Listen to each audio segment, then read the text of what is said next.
Yo, what's going on, everybody? We're back at it again with the Great Ace Attorney Chronicles. So, last time we completed the final case of the first game. You managed to prove Regina's innocence, and now we're playing the sequel. I think it's Adventures, and then this one's the Great Ace Attorney 2 Resolve. That's pretty cool. Let's see, what do we got? We got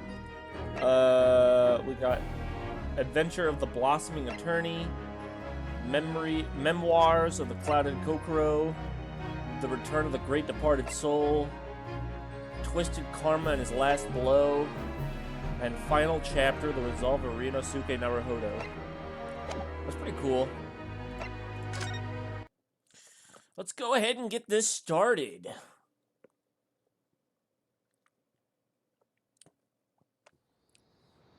I got me some food as well, so you'll be hearing some chewing a little bit.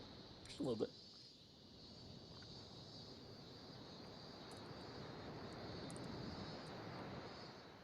Standing here in the bright sunshine, looking out over the vast ocean. Those days in London seem like a dream. But I do miss my time in England's vast capital.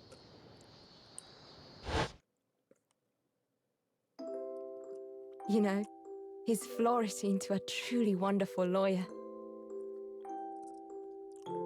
I've no doubt that at this very moment, he's fighting some noble cause in court. Uh-oh. Stinky! Forgive me for taking so long to come to visit you. My life has been such a whirlwind since I returned. And no one could have predicted what has happened. Just 2 months after arriving home. I find myself faced with something. Oh, it's her! Again! So I came here today to ask something of you. Tomorrow, I shall be standing in court. For the only time in my life. As a lawyer. Oh shit. She became a lawyer instead of judicial assistant? So please, I ask for your guidance. Kazuma-sama.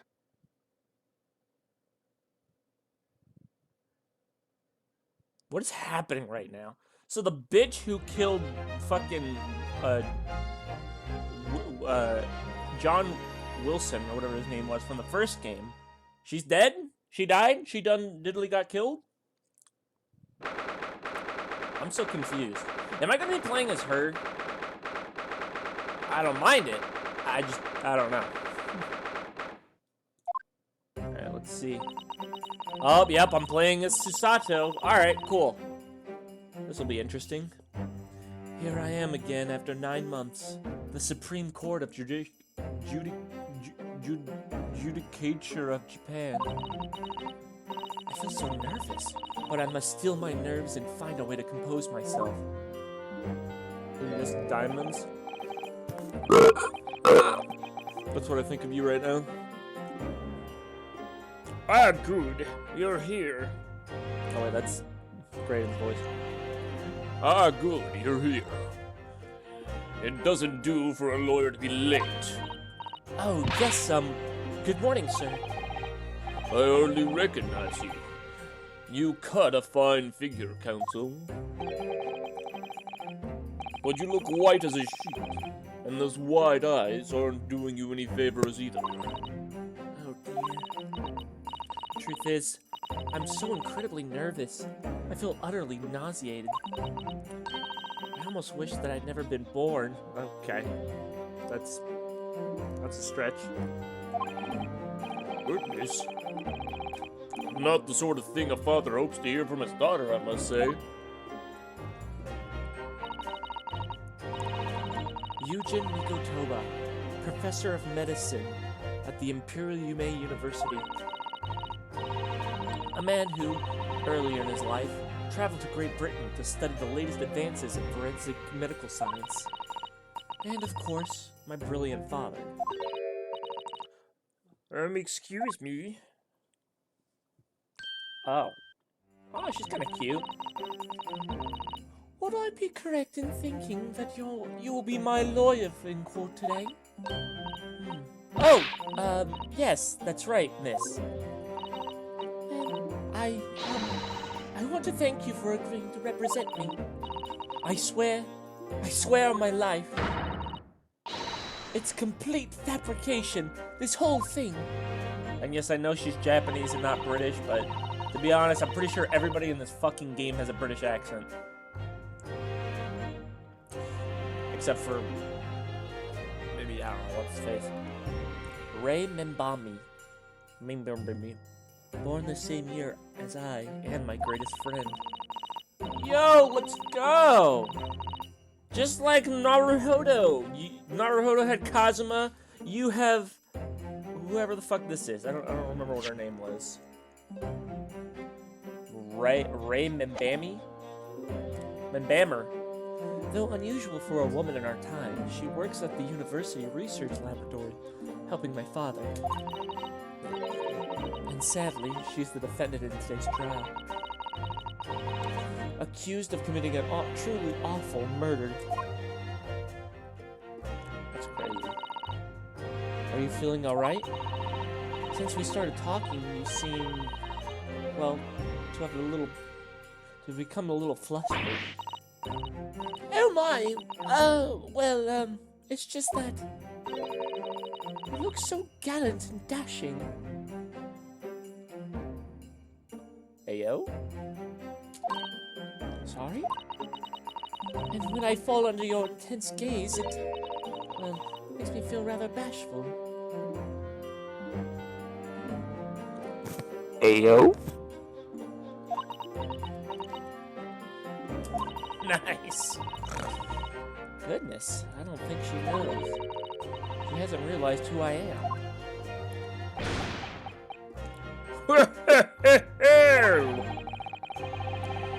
It would seem our little plan for this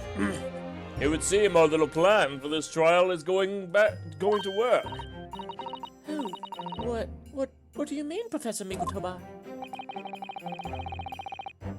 If even your best friend can't see through the disguise, I think we can relax. Disguise? Yes. I've never tried dressing this way before. Of course. So I wasn't sure how convincing it would be. But this does make me feel a little relieved, as you say, Father. Father? Wait, you're best friends, but you don't know that was her father? What? Okay. What? Is that Yosu Sato? Wait. What? Did she not? I'm so confused.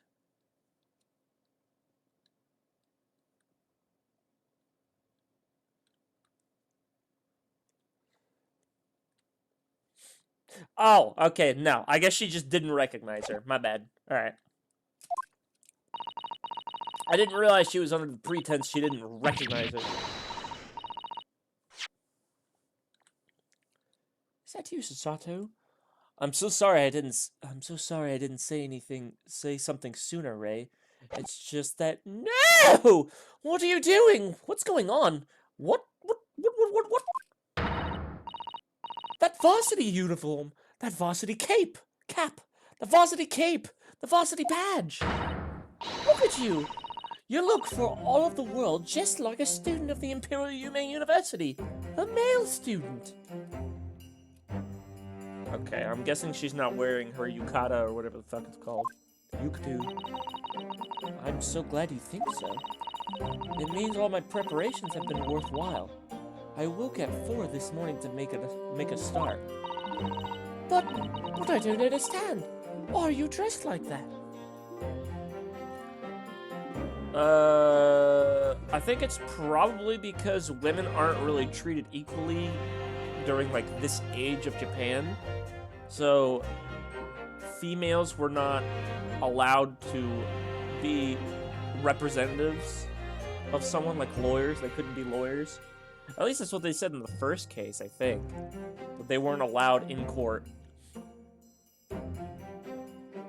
So that's probably why she had to disguise herself as a male, so that she could be her representative. This is some Mulan shit. Well, you see...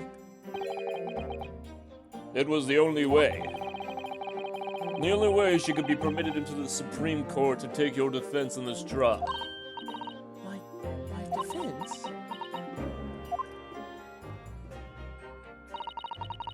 Never before in my life have I felt so frustrated at having been born into this body.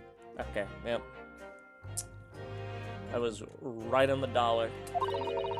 Courts in Japan are barred to women. We're not even allowed to set foot in the courtroom. Despite the fact that the laws of the land apply to all people, male and female alike. Yeah, it's pretty cool.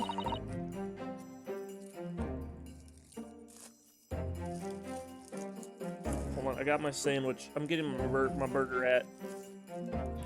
Matt, you want to hear me chew? You want to hear me chew through my mic? Here you go, boy.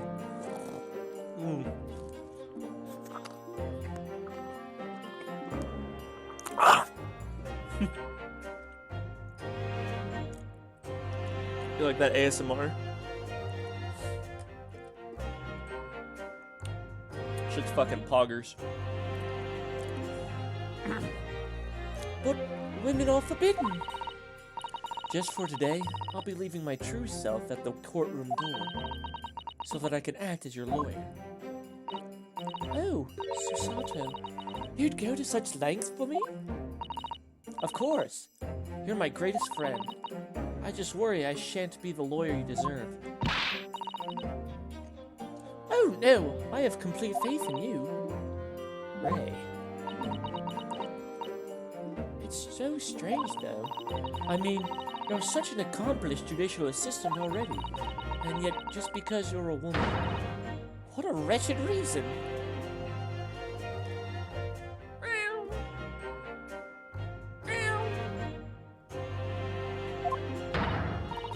I mean, why shouldn't you be allowed in court? You're so gallant and dashing. Ray. Please don't look at me like that, with those flushed cheeks and toaded eyes. Honestly.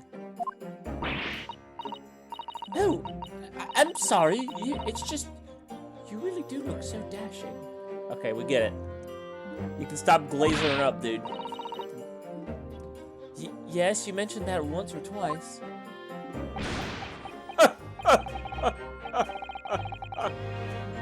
You should be pleased. It means you look convincing as a man. I am pleased, I think. It certainly helped to bolster my confidence today.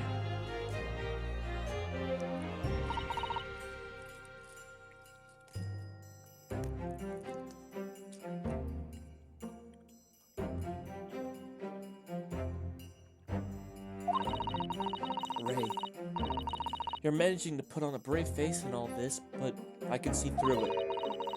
I've noticed how your shoulders are slumped, and how you're trembling with feet, trembling all over so slightly.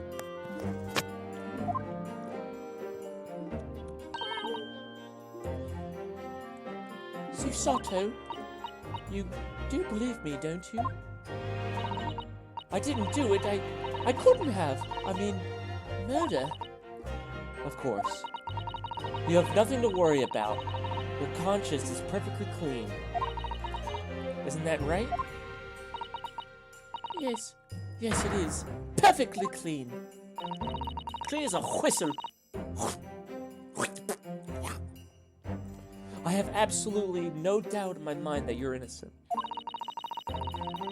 Which is why I'll stand by you until the bitter end of this trial. My question is, why the fuck couldn't they get like an actual male lawyer to represent her? Why, Suta? Do you need to be let out, Cat? Am I gonna have to toss you out? Am I gonna have to toss you out, Cat?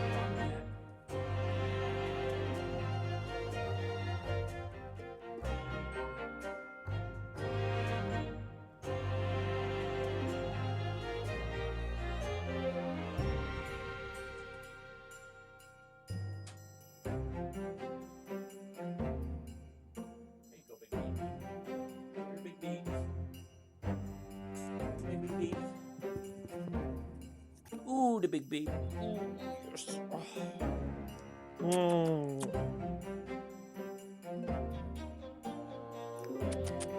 Alright. Here, get on my desk. There you go. You touch my burger, Cat, you die. I'll kill you. I'll go.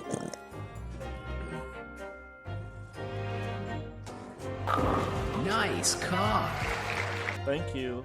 Oh, Kiwi Samurai, what the fuck? Let's go? I haven't seen you in my streams. Not since I fucking retired from Yu-Gi-Oh! Poggers. How have you been?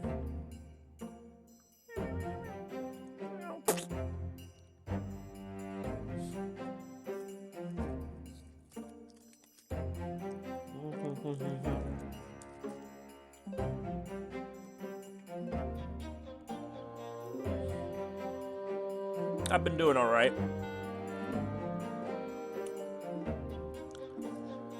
I don't get as much viewers as I used to, but you know, that's okay. I've been playing a bunch of games that I like, so it's good for me. And I have Matt. He's kept me company through these times. Like the gooner he is. Mwah. Alright. Back to, oh, you're gonna flop down, kitty? There you go. Yeah, that a boy. Whatever happens, I'll always be on your side. Because that's what it means to be a defense lawyer.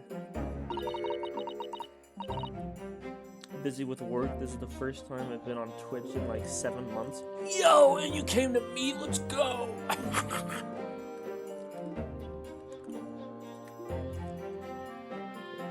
Goon squad deployed.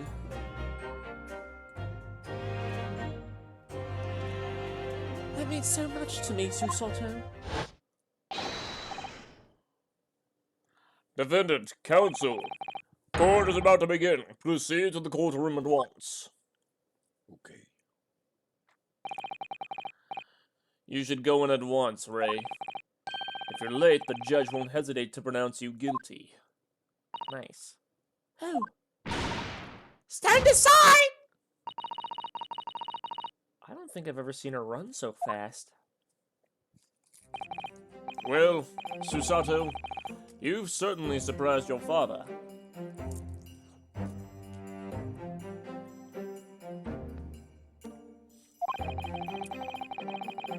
Going to such lengths to be admitted into the courtroom, and with no prior experience of being a lawyer. There was simply no other way. That's all there is to it. But father, you haven't told her, have you?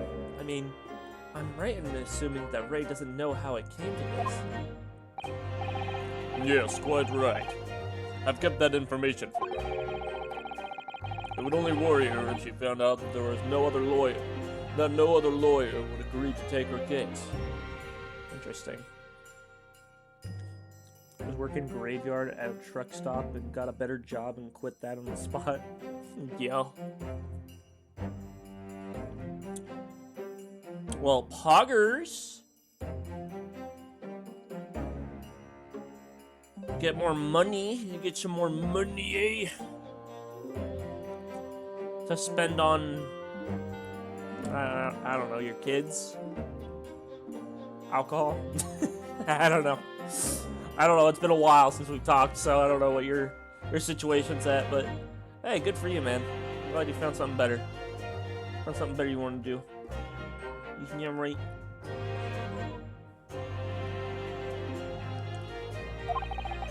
kitchen manager with a $4 pay raise as my starting point.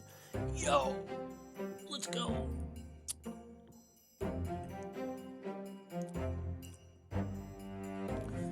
You get to manage the kitchen. Yes. Yes. Yes, manage the kitchen.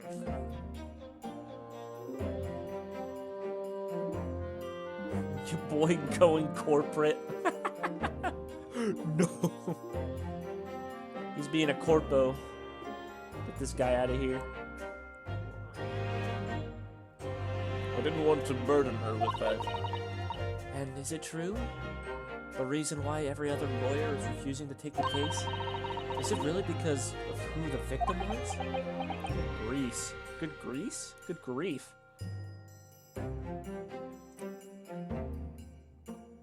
I'm gonna be Puerto Rican Gordon Ramsay? Oh shit. You're Puerto Rican? I didn't know that.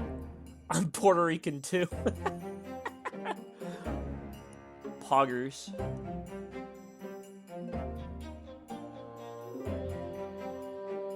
I better see you throwing pots and pans at people and yelling at them in Spanish or, you know, whatever, whatever language. I guess English, but, you know, it's fine. Make sure you throw those pans, though. Those hit harder.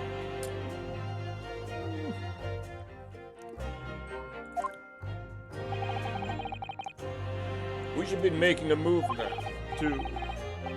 As you know, law isn't my field, but I'll do what I can to support my student. Thank you, Father. I'm Susato Migutoba, a judicial assistant. 8 months ago, I accompanied a student of law on a study trip to Great Britain. But 2 months ago, due to unforeseen circumstances, I found myself back in Japan.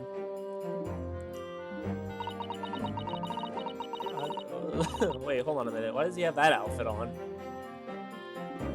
Oh, that's right. I changed outfits, didn't I? I forgot that only applied to this game. Hogarth.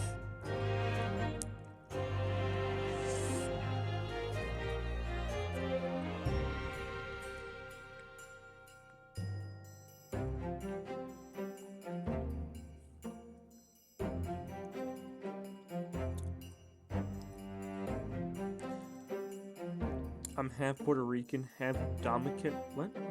Dominican? I'm whipping out the belt. Law and Order drip unit. Bruh.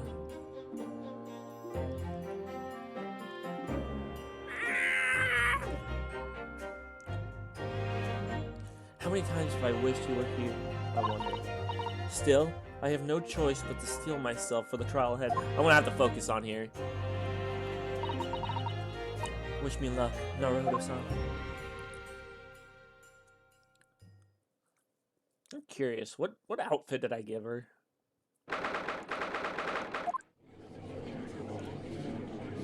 Oh, damn. Did you hear about a PSP 2 in the works from Sony? Really? Good for them, I guess.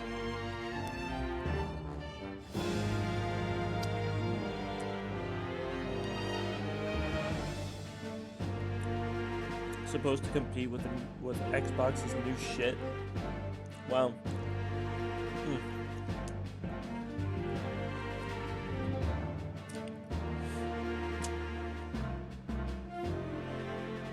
Hold on. I got it stuck in my gums for a second there. I have to pull that bad boy down. There we go. I do know about the handheld console that Xbox is doing. Didn't know Sony was doing it as well. I thought they were just making the PS6 or whatever the fuck. Don't really know how Sony is going to compete. Considering I recall hearing something about their new console is gonna be able to play most first-party PlayStation games. They're doing both? Oh, okay. I just know that most of the Sony games that have recently come out have mostly been like remakes or remasters. So it's like, okay, right.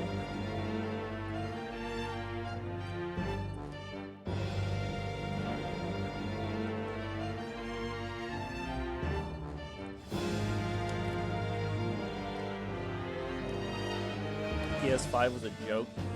Yeah, they really didn't do much with it, did they? I think God of War Ragnarok was, you know, probably their biggest selling point until it was released on PC. So, considering most of their things, there's also the fact that the Xbox handheld is gonna run, can run Windows, so you can just basically play Steam on that thing, which is cool. Last week, the first time there was more PlayStation users active was active on PS5 versus PS4. And a third of the player base was still on PS4 as of right now, myself included. Well, yeah. They just don't make no games no more, bro. PS5 got no games. Mother didn't realize that the PS5 ain't got no games.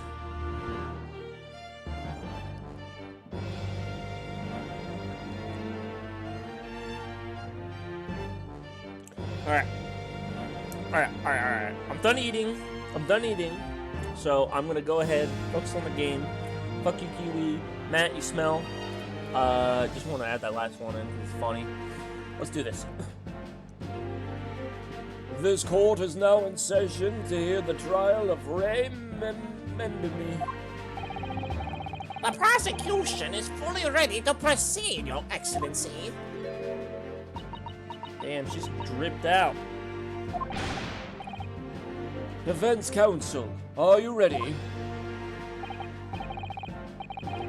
Yes, Your Excellency, we are ready. Ready! Ah, yes, counsel. According to your registration details, your name is, Ryutaro Naruhodo, is that correct? So, wait, how are you gonna pass that on? Is that just...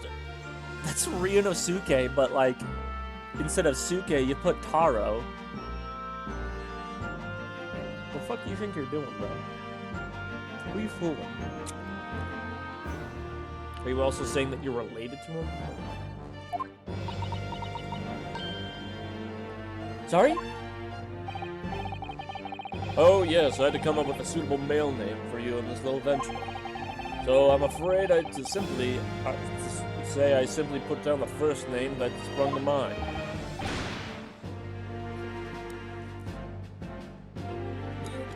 Well, counsel? Yes, that's right. That's me.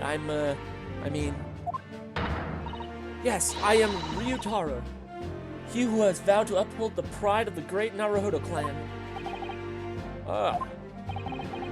It seems Ryutaro may need to consider how better to uphold his manly act first and not overdo it. And those wild, wide eyes aren't doing you any favors either. Just relax and listen.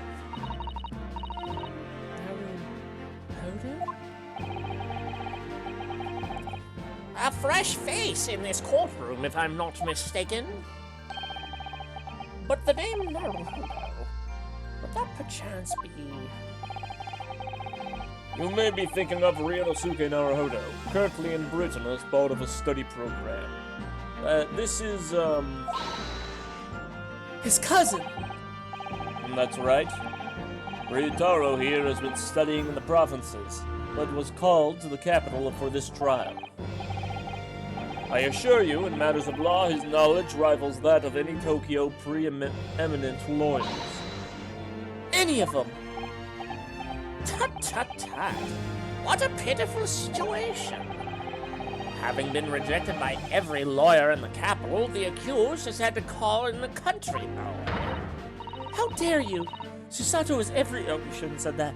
But gallant and dashing as any of your Tokyo attorneys. I won't have you making fun of her. Huh? Please be careful. Please be careful, Ray.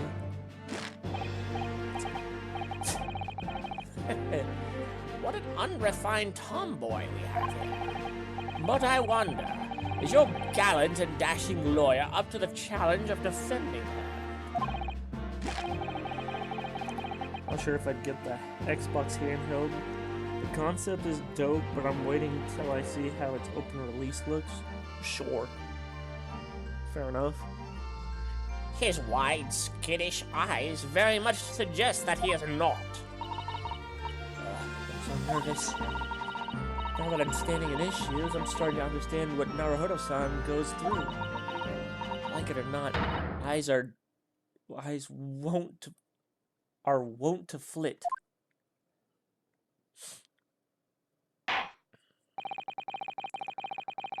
The case has been heard on this day as a matter of great significance to our national interests. In fact, it would be reasonable to assume that the outcome of this trial may well affect the very future of our empire. Just like the trial 9 months ago. And yet for proceedings of such importance, we have this unknown yokel by the dock? Dear me. Perhaps this would be an appropriate moment for me to assess the defense, but to determine whether you are sufficiently competent to practice in this courtroom. Homie's hairline went to another dimension. Bruh, that's just how he is, dude. Fucking Uchi Pain, I think is his name. 9 months ago, when a certain other Naruto stood where you were standing now, this same judge tested him as well. And even though he was just a student at the time, not even of the law, he passed the test with flying colors.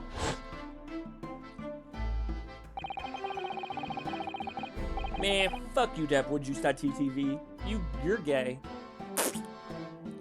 For a trained and unexperienced judicial assistant like you, this will be easy.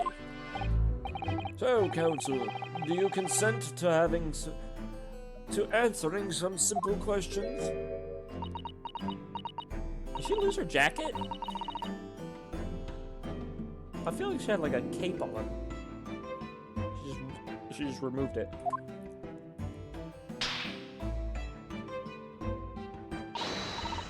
Yes, Your Excellency. Please do make them simple. Very well, to start with, you will state the name of the victim. Whew, that is simple. I couldn't forget even if I tried. What's the matter? Now that I'm standing in his shoes, I'm starting to understand something else Naruhodo-san goes through. Like it or not, minds are wont to blank. What does that even mean? Minds are wont to blank? Want? Is it want or won't?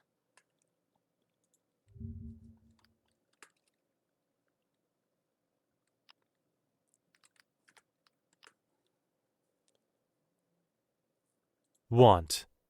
Wow. It is want. Want. Want. Want. One's customary behavior in a particular situation. Okay. Minds all want to blank. I'm not surprised, really. It's your first time in this position, and in that guise. Why are her eyes tweaking? Bro, she's on that heroin, bro.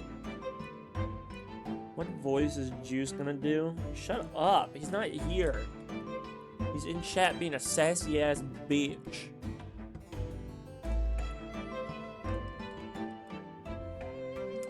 Even a bright spark like you is bound to flicker and falter a little under the circumstances.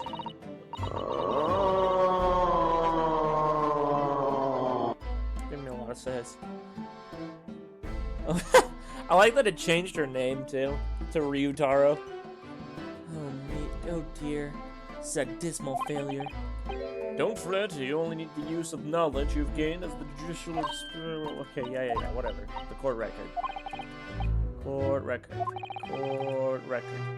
Yes. Don't take too long. Don't take too long over the court record, bro. Court record. There it is. All right, let's look at the things. There's Ray, who is 16. Okay. I thought she was a little older than that. Jezebel Brett. Yep, that's the bitch from the first case. She was the one who. Yep, she was the one who murdered John Wilson. Takasuchi Ouchi. Alright. Giselle Brett. Let's see, what is the post-mortem? It's been like what, 9 months? Have they changed their ways with the post-mortem thing? Okay, let's see. Death is time of death was just after 2 p.m. Death is believed to be due to trauma to the victim's lungs from a knife blade. Only a single wound was identified.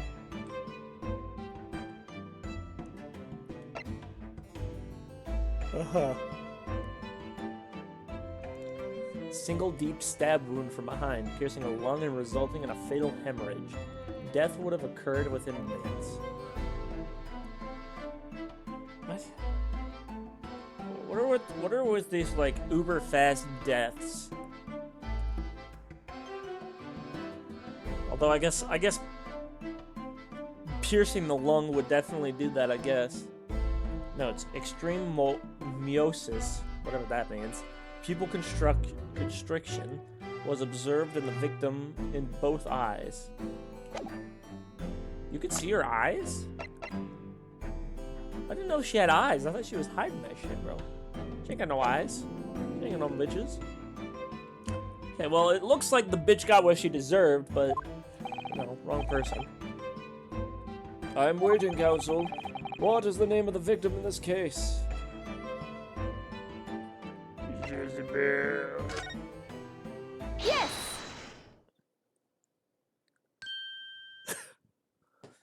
Why is she copying his mannerisms? The name of the victim who lost her life in this case is Miss Jezebel Brett.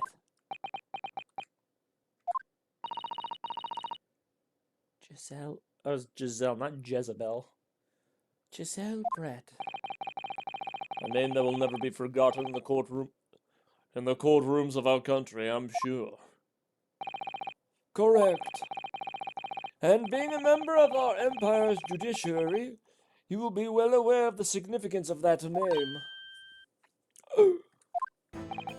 So, let me pose another simple question.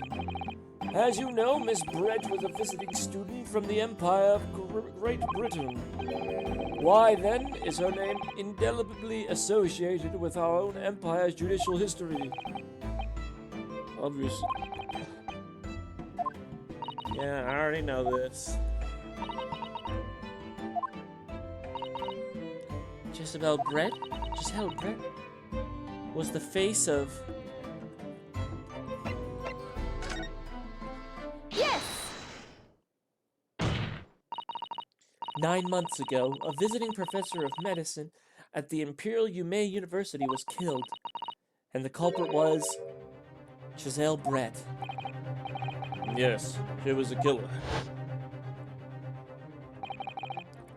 At the time, our country had just signed a new treaty with the Empire of Great Britain. And it was in the midst of this delicate diplomacy situation that the incident occurred. An Englishman, Dr. John H. Wilson, was shot dead. I believe he was an associate of yours. Oh, wait, no. Was this supposed to be speaking as her? God damn it. I believe he was an associate of yours, Professor Mikotoba. Yes, I was indebted to the man. He'd been my mentor when I went to London to study forensic medicine. Indeed. It was I who invited him here to Japan as a visiting professor at the university. Naturally, the murder of an Englishman on our soil was a matter that the government wished to resolve rapidly. Indeed it was. Which is why a secret trial was conducted here at the Supreme Court. You can't do the voices right, get you? Shut up! You know he can't get in here! He's doing other shit.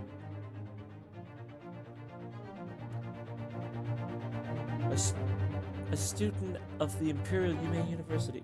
A student of the Imperial Yume University was arrested on suspicion of murder. A second-year English language student by the name of Ryonosuke Naruhodo.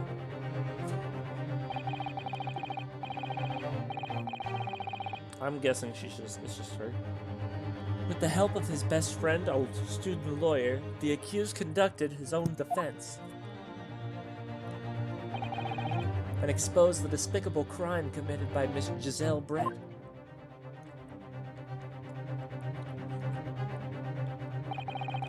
Miss Brett eventually admitted to her crime. However, when questioned about the motive that drove her to take Dr. Wilson's life, she gave no satisfactory answer before the trial reached its conclusion. Immediately after the trial, the British government brought its consular fucking shit, I can't speak. Immediately after the trial, the British government brought its consular jurisdiction into play.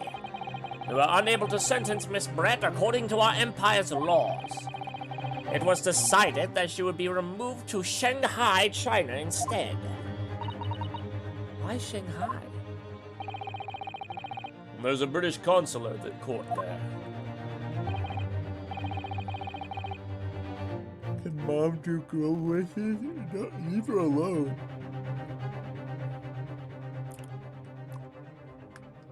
Leave her alone. Correct. I oversaw the negotiations personally. The date of her transfer to Shanghai was finally settled upon not only last week. All that remained of our empire's obligations was to see the woman safely on board a steamship. And yet, the very day before her departure, the Englishwoman was killed. Only the day before?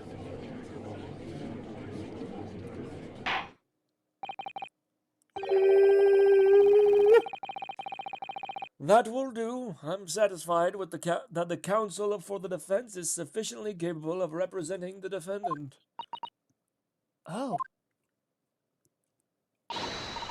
Thank you, Your Excellency. Over our first hurdle.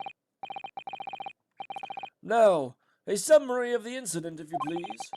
Prosecutor Uki Buki Buki Boo. As you wish, Your Excellency. The repugnant crime took place on the 11th August, in broad daylight.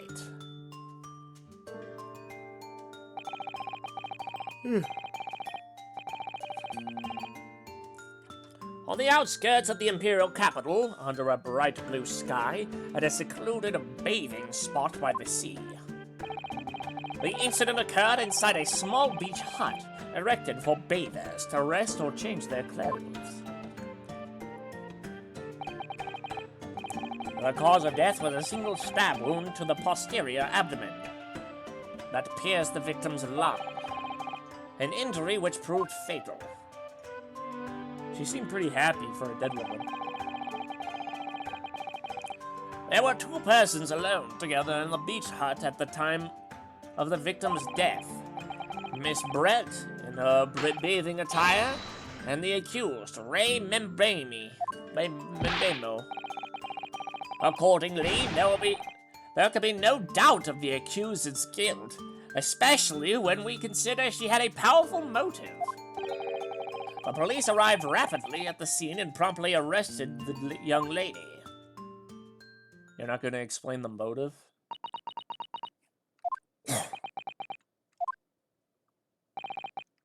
Well, that extraordinary description of events leaves me somewhat lost for words, I must say.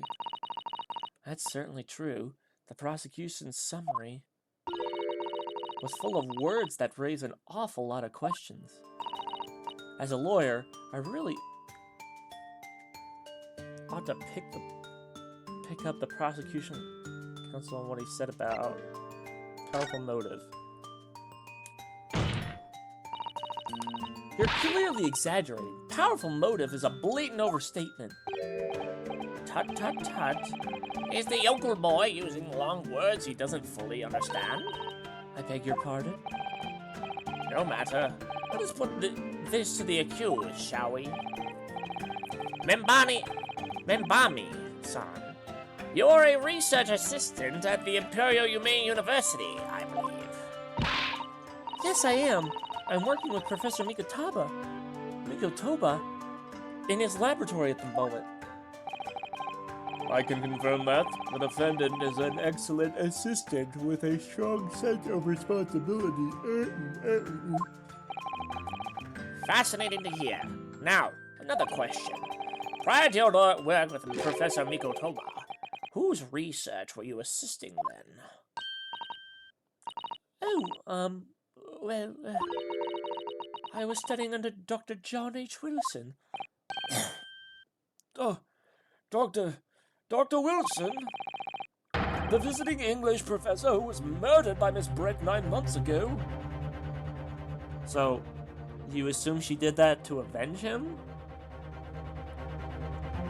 Wasn't there a lot of students under him? I don't know if avenging would be the proper tone. Unless they know each other really well and they're like friends or some shit, I don't see why she would go out of her way to kill someone for it. Especially considering, you know, she was going to a court, albeit not too sure if she, you know, would have faced any charges or not by the British court. You know, it's whatever.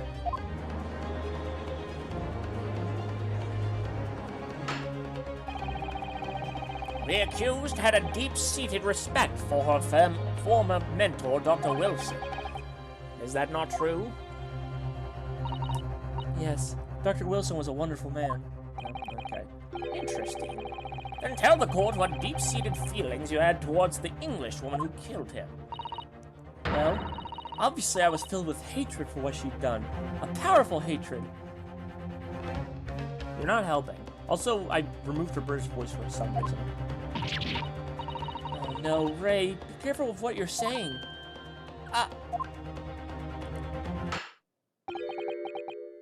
The motive was revenge. Plain and simple, Your Excellency. Alright, well, that explains that, I guess. Well, it was clearly a trap all along. A very obvious trap, but, you know, whatever. How wicked of him to use Ray's undying respect for her former mentor against her like that. I must find out more details and something we can use to bolster our defense.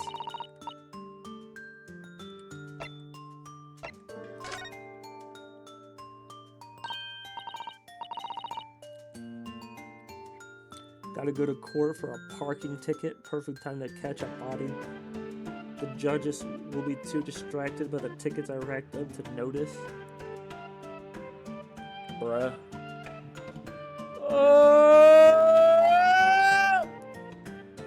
Fuck! Body the judge. Just go.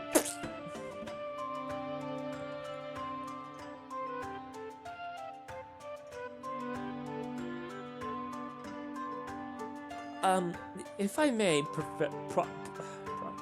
Prosecutor Ouchi. What do you want, you fresh-faced young yokel student? Not very professional now, is he? I wonder, can can you explain, please? Could you explain, please? You mentioned a bathing spot. My apologies. Clearly my modernity has confused the poor country bumpkin's simple mind. Bathing spots are the very latest trend in health practices from the West. We are told that the bathing in the water of the ocean is curative, therapeutic, and excellent for the skin's... No, that's not what I meant. I was referring to the fact that Miss Brett had, to all intents and purposes, been found guilty of murder. Why would a known criminal have been relaxing by the sea?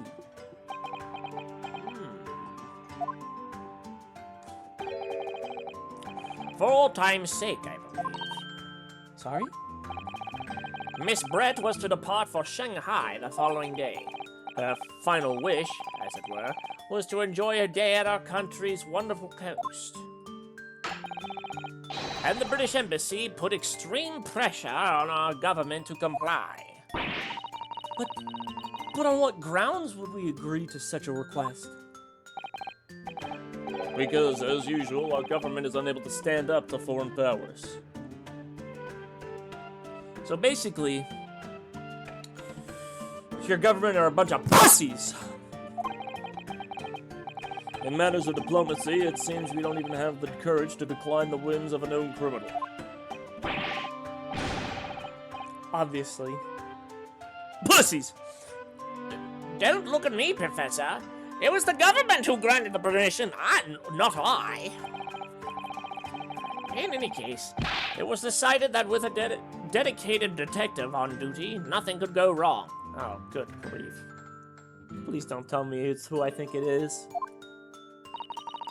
But in fact, a murder took place. I said don't look at me. It was that young student girl who did it, not I. No one has proved that yet. I wouldn't provoke the man if you don't need to. At this stage, I need to gather more information, I think.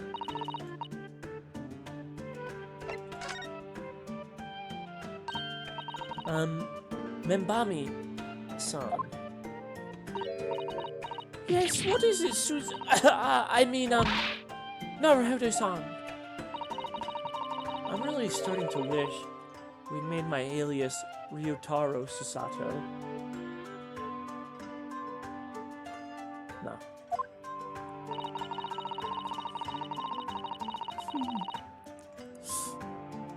Please tell the court why exactly you were present at the bathing spot with the victim in the first place, and why you were alone with her. Oh, well, no, that's not true. It wasn't like that at all. There were other people present. A detective who was guarding Miss Brett, for starters. I was just asked to accompany Miss Brett as a companion, that's all. But let us be clear. At the moment of her death, you were alone together with the victim in the hut. You and no one else. The truth is, there is only one reason why this young woman accompanied Miss Brett on her bathing sojourno. It was the accused's last chance to take the victim's life. No! Because, as we know, the following day would see Miss Brett extradited to the British authorities in Shanghai. And the accused would never have an opportunity to dispatch her again.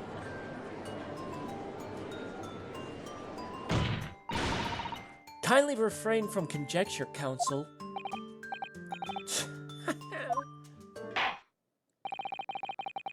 I believe we have a clear picture of the incident. Now, hold on, I will be right back. I'm gonna go change into something a little more comfortable because I'm getting a little honk shoey.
do you think you're doing wrong, kitty?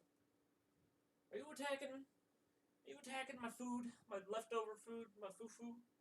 My fufa? Alright, I'm back. You don't wear clothes? That's true. And now I don't, because I was wearing a shirt and sweatpants earlier, and I think it was making me a little too hot and it was making me sleepy. So I'm hoping this will cool me down a little bit. Ugh. Keep me to stay awake. To stay awake. Oh, the kitty. Oh, the pretty kitty.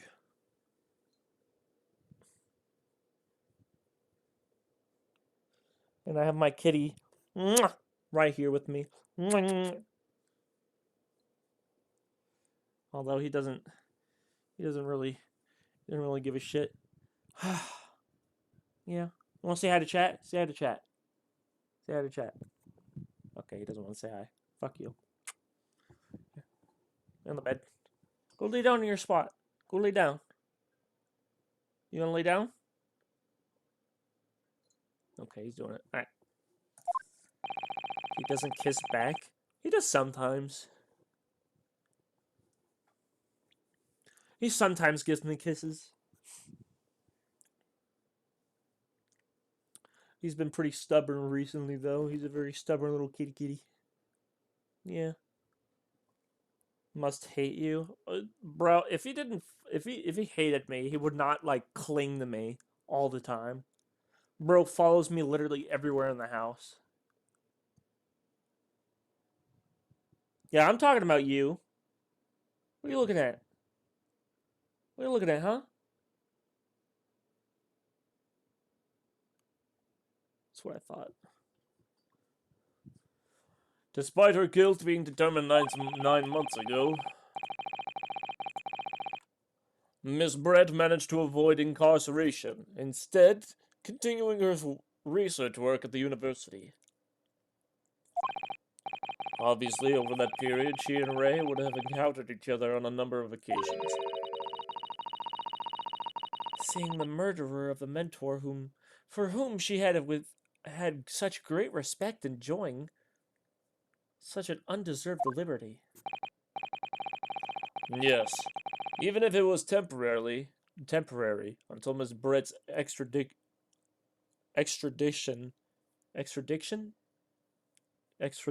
Yeah, whatever. To Shanghai. You can hardly blame Ray for her feeling of anger and resentment.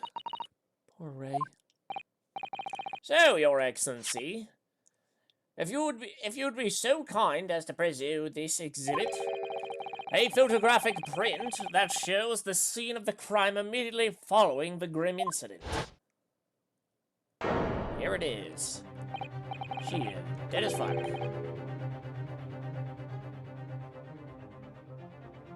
Yes, thank you, Counsel. A tragic image. Yes, so tragic that a murderer died. So what a tragedy.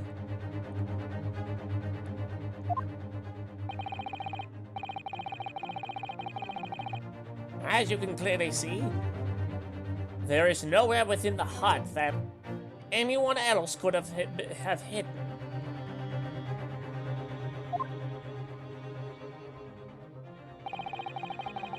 The court will accept this photographic print as evidence.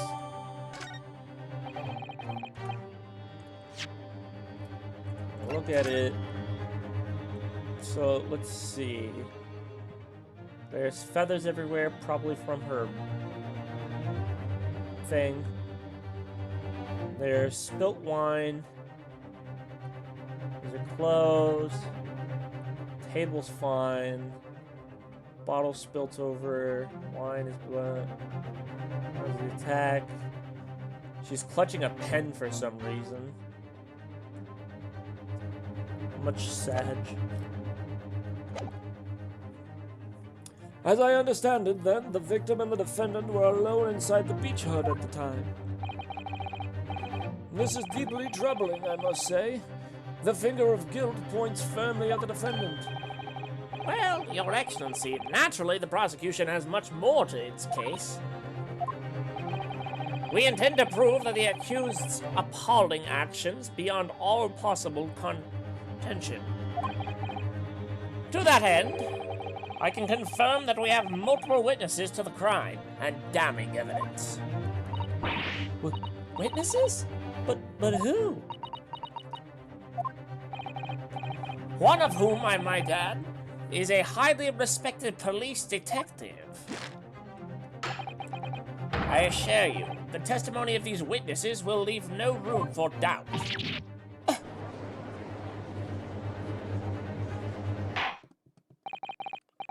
Very well then, counsel. Bring forth your witnesses. I, Takatsuki Ouchi, have been waiting for this moment. Sorry? Oh yes, I haven't forgotten. That trial 9 months ago, here in this very courthouse, when that irreverent little student boy utterly humiliated me. Homie, you were trying to put him to death. You were trying to go out of your way to kill him. Legally. But all of a sudden, you hate him because he defended himself. Bruh, how dare he? Oh, damn. Ryunosuke Naruto! What? Yes? This is an insult to the Ouchi family name. Will never be forgotten. You've become conceited with age, counsel, but the old have to stand aside and make way with the new.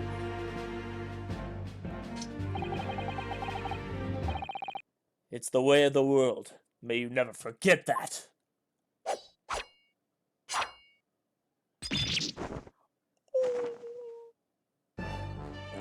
Oh, that's right, I do remember that.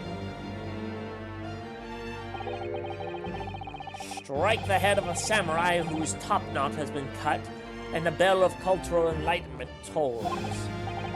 Yes, on that fateful day, my former self died. The start of your own mini Meiji Revolution. Are you modernizing as well, counsel? Silence! Since I swore revenge back then, there has been a minor miracle atop my head. Observe the Uchi growth. You see? You see this seed of hope sprouting forth from the barren expanse of my crown? I think that tiny growth is trying to tell me something. I'm afraid I can't really see it. Where is the hope exactly? I said silence! Today, I face another yokel student of the Naruto clan. Well, I will vanquish you, and my victory will be fertilizer for the seed of hope atop my head. You have been warned. With that, the prosecution calls the witnesses to the stand. It looks like the stakes are high on both sides in this trial. The prosecution and defense.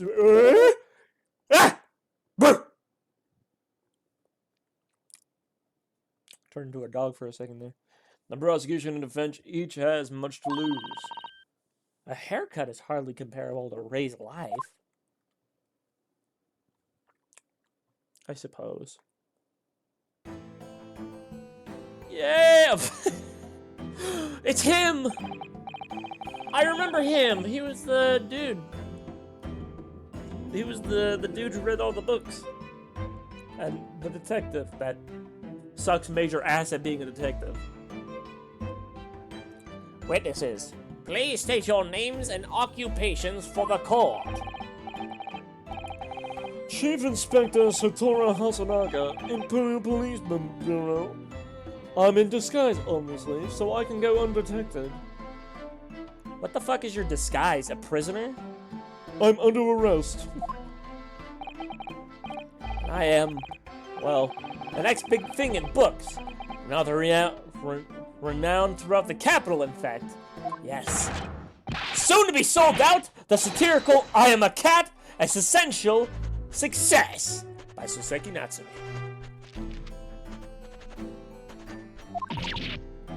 Oh my goodness. Struggling student from the provinces. Please, you needn't be in awe of me. I needn't?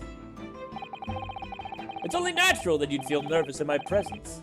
But all of you, please, relax. Call me Soseki.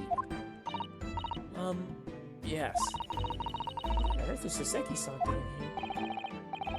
Tread carefully, Susato. That Arthur fellow knows you from your time in London, doesn't he? If he exposes you for who you really are, this will be over before it's begun. Yes, of course, I know. I presume Soseki-san won't have forgotten about me. I could certainly never forget him. Although he does seem to have changed somewhat in the 6 months or so that it's been since I last saw him. True, he seems not paranoid at all. In fact, he looks good. Like, healthy-ish. Probably because he isn't in London anymore. He's back in Japan, which I don't blame him. Bro was homesick. He missed his homeland, and after being accused of murder, I wouldn't stay there either. And as for Inspector Hosonaga, that amazing outfit is hard to believe. What even is he wearing? I don't even know what that is. He's got a cute little turtle on his head, though. It's cool. Do I have something on my face? You do have something on your head. Well, your glasses for one, although they don't seem to be helping you see. Thank goodness he hasn't recognized me either. Ah, I suppose it's this disguise, is it? I thought that appearing here in the clothes I was wearing at the time would make it for a more faithful testimony. It is my guiding principle to carry out all testimonies flawlessly. Well, I can appreciate why an Imperial Police Bureau detective might have been present. But what business did a writer such as yourself have being at the scene, Soseki-san? Well, you see, I'd been asked that day to give a lecture. On the morning of the incident, in the Imperial Yimei University's Grand Lecture Hall, no less. At Yimei University? After the lecture, I had a very pleasant conversation with a researcher from the medical science department. The professor over there, in fact. With Professor Mikotoa? Yes, that's right. It was arranged by one of the newspapers. They wanted some story or other about 2 former students who studied in Great Britain. Of course, being a renowned author, the press never leave me alone.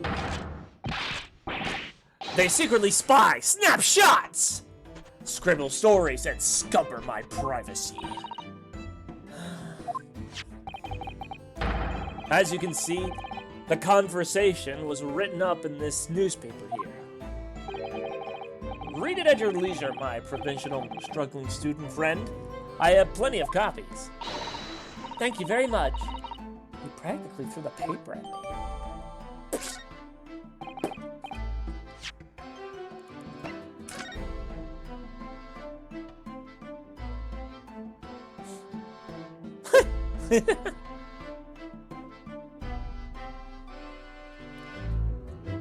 He's got a little kiki.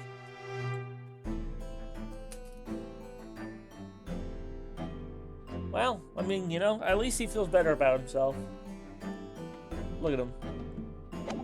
What a good boy. Anyway, following my interview with the professor, the lady in question appeared and made a very unexpected announcement. I should like to go with everyone to see our country's coast. Those were your words. As I explained before, Miss Brett was never taken into custody.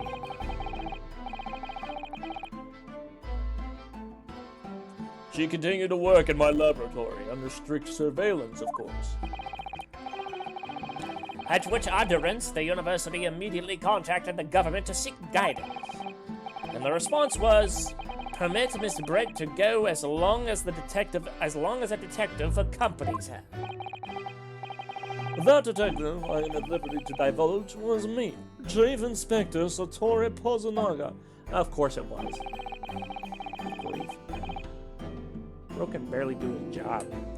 Thereby, the entire party departed. Cordially for the seaside, it seems. It was extremely challenging to clear all the other members of the public from the vicinity of the beach. But fortunately, I am at peak physical fitness at the moment, so You're still coughing blood. I was able to carry out my duty flawlessly. Oh my, Inspector, you... Well, you do have something in your face now. Ah, how unsightly. I do apologize. Does that mean you went to the beach too, Father? No. Fortunately, I had work to finish off. But unfortunately, of course, it meant that as my assistant, Ray was invited to take my place. Of course, being a renowned author, I didn't like to decline the invitation. Ah, but only if I had. I'd never have to see that awful sight. Relentlessly racked by remorse and regret. Very well, I must now ask you to present your formal testimony to the court. You will give an account of all that you witnessed on your impromptu excursion to the coast.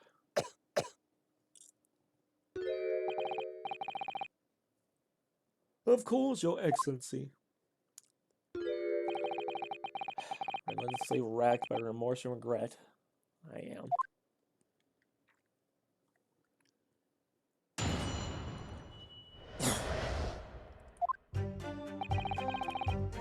On the day of the incident, I was ordered on a special surveillance assignment in this disguise. I just managed to catch that crab when I suddenly heard a caterwaul from behind me. I ran to the beach hut at once, where I found the pair in question. Yes. The young girl was astride the Englishwoman, dagger in hand. She stabbed wildly. I saw blood on the blade. It proved to me that she'd stabbed the victim multiple times.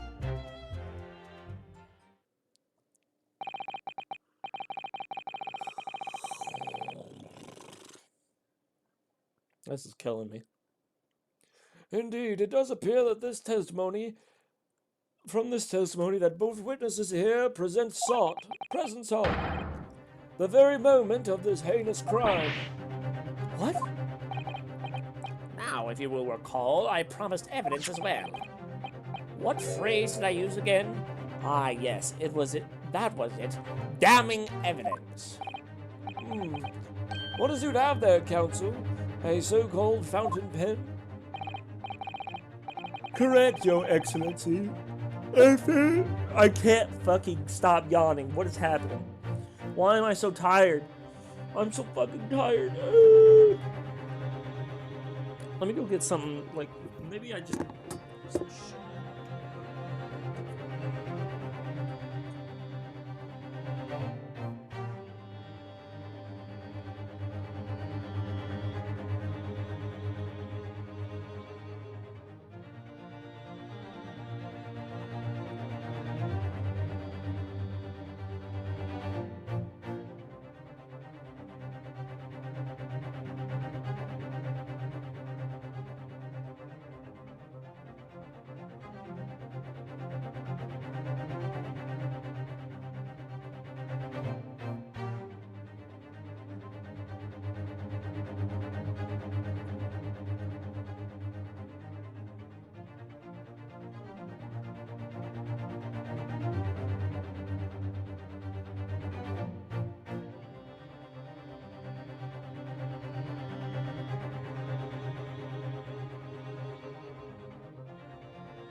Sorry, I was talking to my mom, but I got some Coke. I got some Coca-Cola.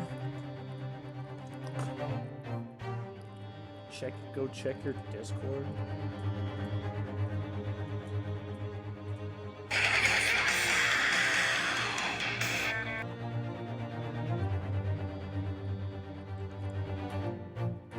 Oh, you got your new PC. Poggers.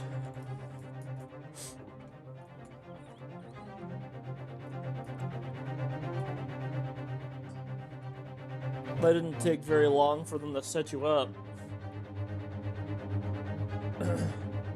Correct, Your Excellency. I found it at the scene whilst examining the body. It appears that in her dying moments, with a final ounce of strength, the victim clutched a piece of evidence that would positively identify her killer. What? Your Excellency, if you would cast your eyes over the photographic print of the scene of the crime scene once more. Ah, goodness me! Yes, the victim is clearly grasping something quite deliberately there in her hand. That's right, the fountain pen. And if you would kindly examine the pen, Your Excellency. Ah! The owner's initials have been engraved on the ebonite barrel. So, what does that mean then? So we know it was her pen, but what? Just because it's her pen doesn't mean she was the one who stabbed her, but then again, I guess she was the only one there. And then again, you also have to think to yourself, what kind of fucking idiot would stab someone in broad daylight with a pen that has your name on it? Also, wait, didn't it say it was a dagger or a knife?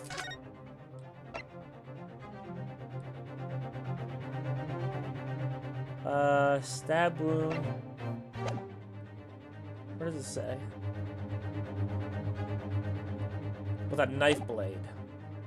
So are they saying this is the murder weapon? I don't know. R.M. Ray Membani. The initials of the defendant.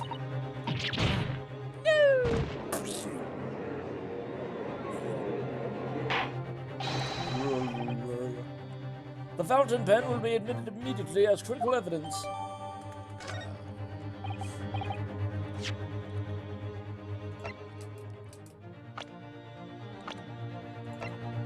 What the fuck? Why can't... Oh, good lord. So, have I admitted anything? Decisive testimony and damning evidence. There's a bright blue sky outside the courthouse today. Perfect weather to ascribe guilt, I feel. I don't understand. Prosecutor Arucha, 9 months ago, had none of this man's poise. Counsel of the defense, you may begin your cross-examination now. Naruhodo-san!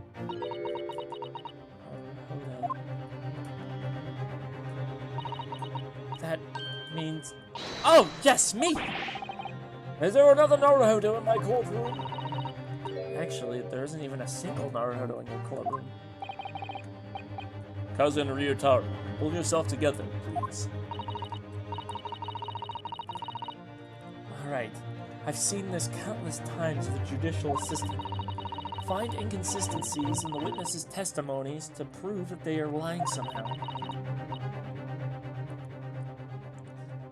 That's all there is to it. That's how a real lawyer would handle a cross-examination. So let's see what I can do.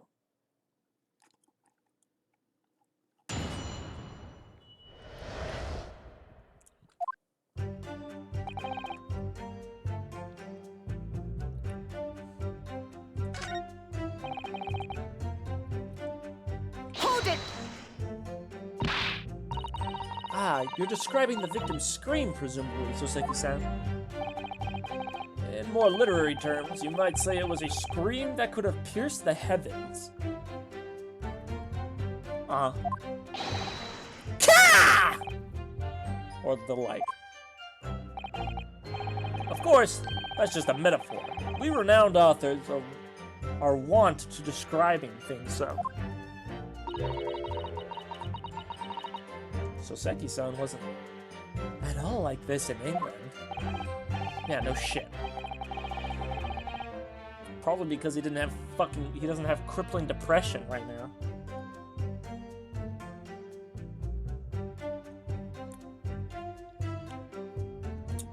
Anyway, I spun around at the noise and the beach hut immediately fell under my gaze.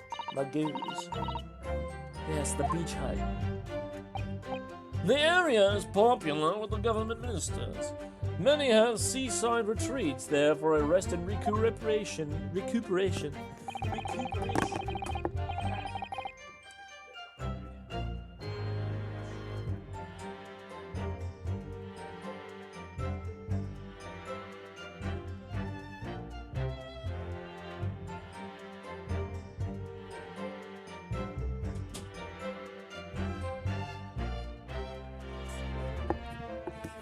Now that loser's going.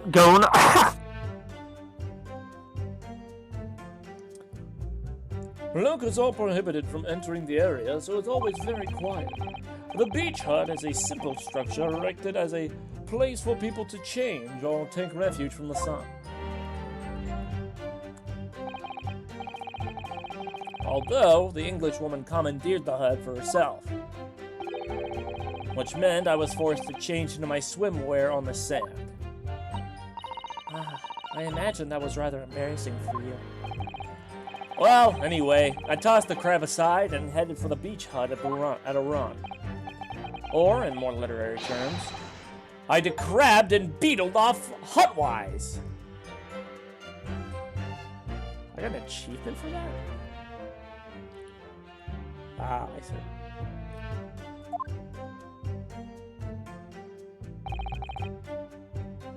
Hold it! Wait, by pair, you don't mean to say... But how could that be? No, you misunderstand. Obviously, I mean the victim and the defendant, Ray Membami-san. Oh, it would have been helpful if you could have just said that from the outset. What the fuck was she confused by? If you jump to conclusions, you have to expect to fall flat on your face sometimes. Dear me, pinning your hopes on such an outside chance. Very foolish. Very foolish. It really was an outside chance. I just wish I'd realized that before I said something silly. So, Inspector, why don't you tell the court how exactly you found the aforementioned pair in the hut? Well, it was a sorry sight. A really grisly scene. I parted the Norin curtain hanging in the doorway and stepped inside, only to see the defendant leaning menacingly over the lifeless body of the victim sprawled on the sand. My glasses very nearly cracked at the ominous sight that met my eye. How thoroughly appalling. Ugh. It doesn't appear to be lying here. Well, Soseki-san, can you confirm what Inspector Hosanagi was saying? You'd like a literary man's opinion. Yes. Hold it! Stabbed wildly. You actually saw her do it. Oh, indeed. A terrible specter, the Terrapin Inspector, the bloody torrent, the author's torment.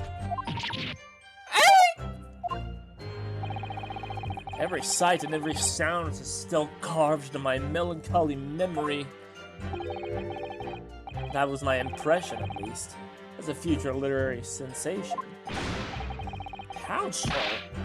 What on earth was that shrill and feminine scream? Oh, no. No, what are you insinuating?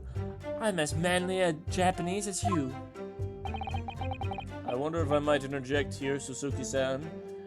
Something you said is troubling me. That was my impression of your words just now, I believe.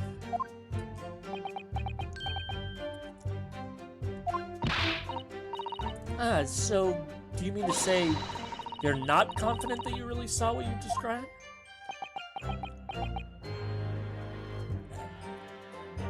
His paranoia is picking up. No! I mean, yes! I mean, I know what I saw! My ears didn't deceive me when I heard that scream, hence my eyes didn't deceive me either. I can describe everything I saw vividly. I can publish it all in tomorrow's newspaper serial. I'll do it. Right now. It sounds as though the next installment of I Am a Cat may take a macabre turn. Macabre. I think this is the fool's errand. The more we press the author friend on what he saw, the more entrenched he's going to become. Oh dear, how awkward.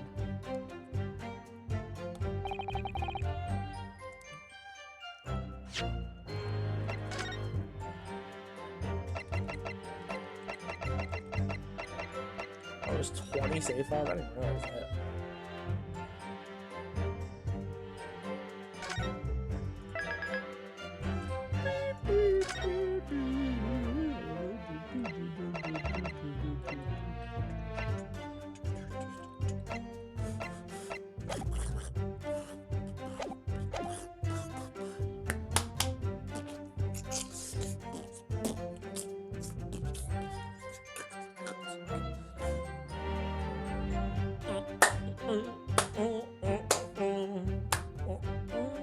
Hold it! She was stabbed multiple times. How can you be sure of that? Very simply, from the blood on the blade, in the name of the eyes of the Lord, and the Lord of the Holy. Oh, well, isn't that interesting? Because the post-mortem report says a single...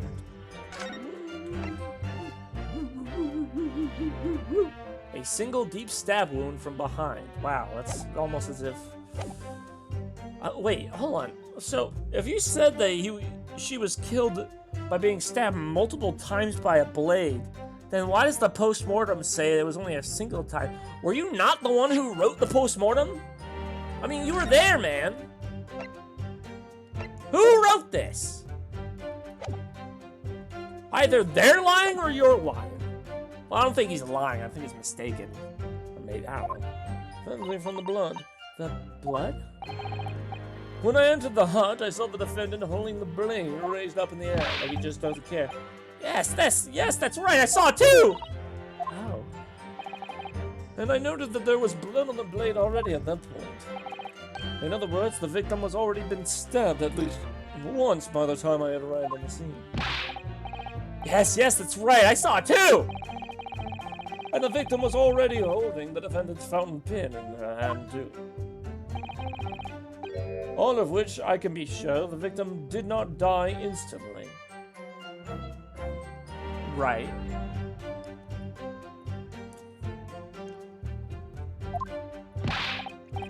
Yes, right. Saw it too. Maybe a year in London was too much for him. It sounds like he's forgotten how to speak Japanese. The logic of your argument is sound, at least. Well, as I said, it is my guiding principle to carry out all testimonies flawlessly. Perhaps it should have been your guiding principle to protect the victim flawlessly. That's just my personal opinion, of course.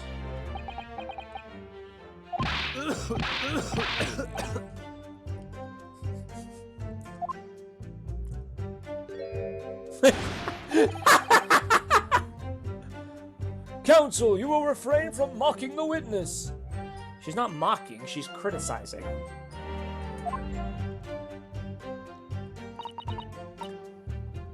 But it was so fucking funny that he just hid under the thing.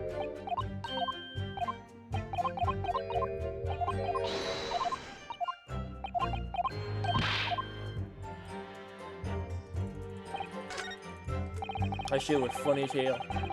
That's funny right there. I'll tell you what.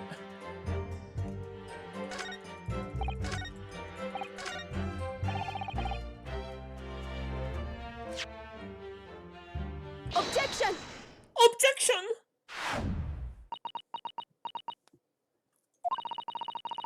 With that accusatory cry, that just welled up from deep inside me.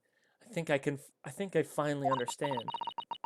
Every time Kazuma-sama and Naruhodo-san have stood here on at this bench, the stakes have been very, very high indeed. What's the meaning of that menacing pose, Counsel? I'd like the witness to clarify something for me. Who? What? Where? When? How? Not you, Suzuki-san.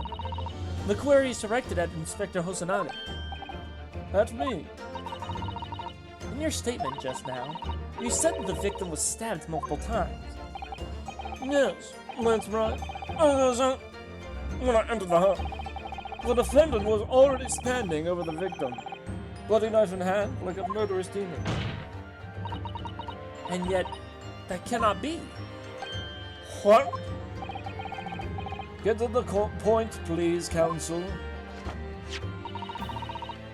In the post-mortem report, it clearly states that the victim was stabbed one time only.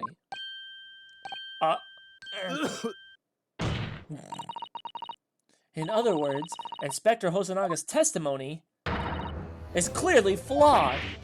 Oh! And Suzuki-san! Me?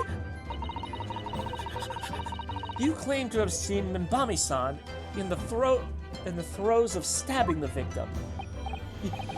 Yes, I did. Wildly! But both you and the inspector confirmed the same point, that there was already blood on the knife when you saw the defendant holding it. Yes, and... It's quite simple. We know the murder weapon was used to stab the victim only once. Therefore, there could be no way there could have been blood on the knife if that single stabbing hadn't already occurred. That looks constipated. Do you see that shit? Then what exactly is your contention, Counsel? Are you ever going to tell us? Yes, Your Excellency.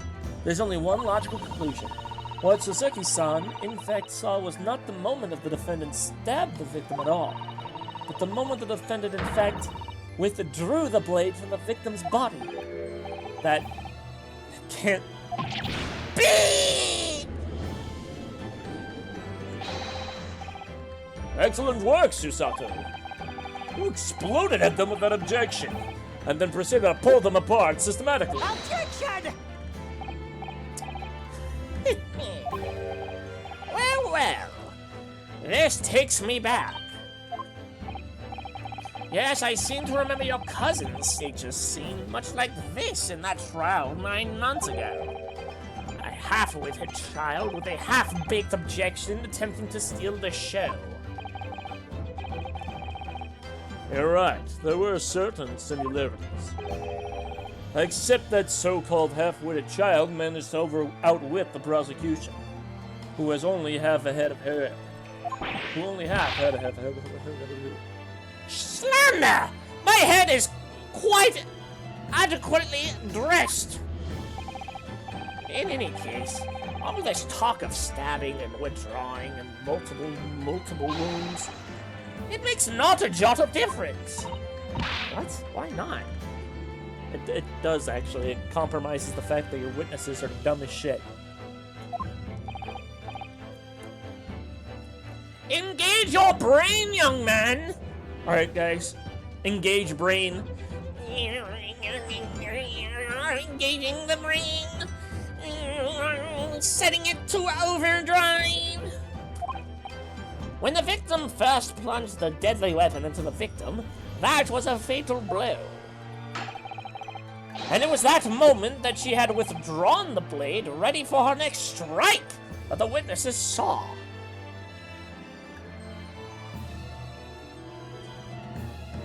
Are you an idiot? Wait, let me reread that. Let me see if I'm doing. Engage your okay, so in any case, all this talk of stabbing of the victim makes no difference. When the accused first plunged the deadly weapon of the victim, that was the fatal blow. It was at that moment, just as she had withdrawn the blade, ready for the next strike, that the witnesses saw. So you're saying that she was going to stab her multiple times, but she didn't? Because the witnesses saw her? Yet the witnesses claimed that she stabbed her multiple times already, so it doesn't make any sense. I don't know. The knife was already tainted with blood because the accused had already stabbed the victim.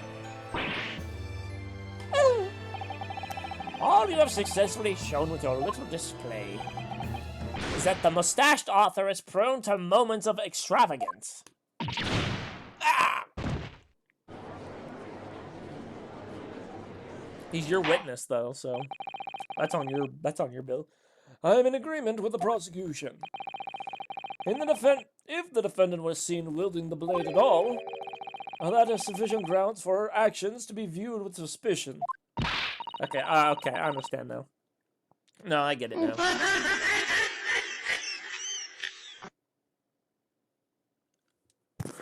It's not funny. But if she was withdrawing the blade, Then we are back where we started. sorry? Consider this, young yokel boy. If the student girl is innocent as you claim, then why would she have pulled the blade from the victim? And with a demon's cold-blooded composure, too. The prosecution demands an explanation, and it better be a good one. Why did Ray pull out the knife? Yes, going for the jugular. What does Father mean by that? Let the court hear your answer then, counsel. The truth is, I don't really know. But I have to come up with a plausible reason here. We don't have a case. The reason why the defendant pulled out the knife blade so she could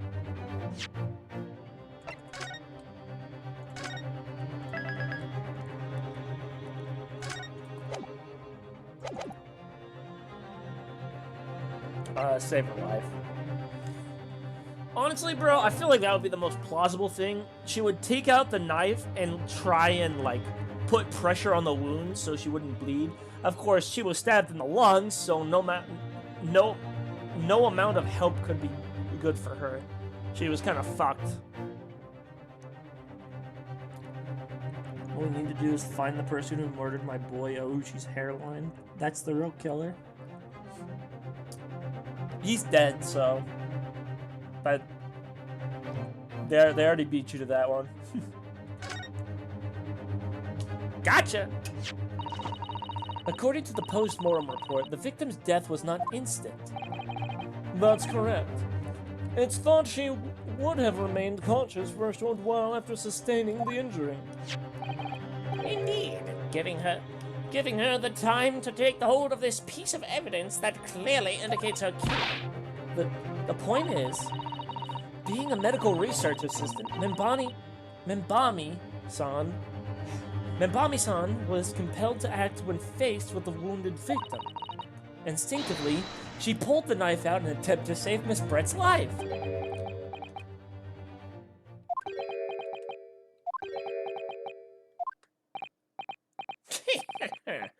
Do you hear that, Your Excellency? It would seem that this is the best we can expect from this young yokel. Indeed. Is it just me, or does it suddenly feel much colder in here?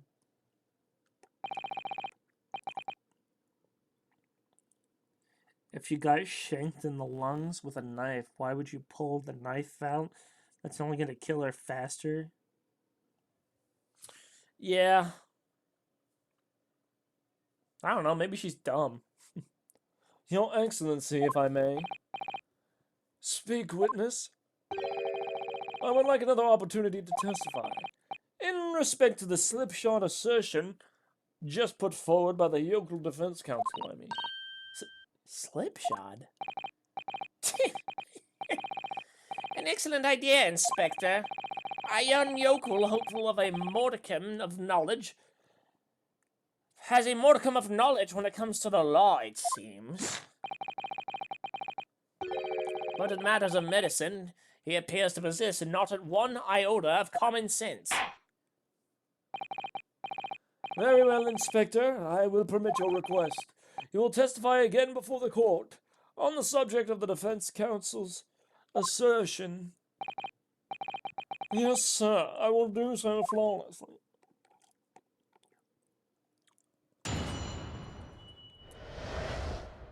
I don't know, maybe she's just dumb.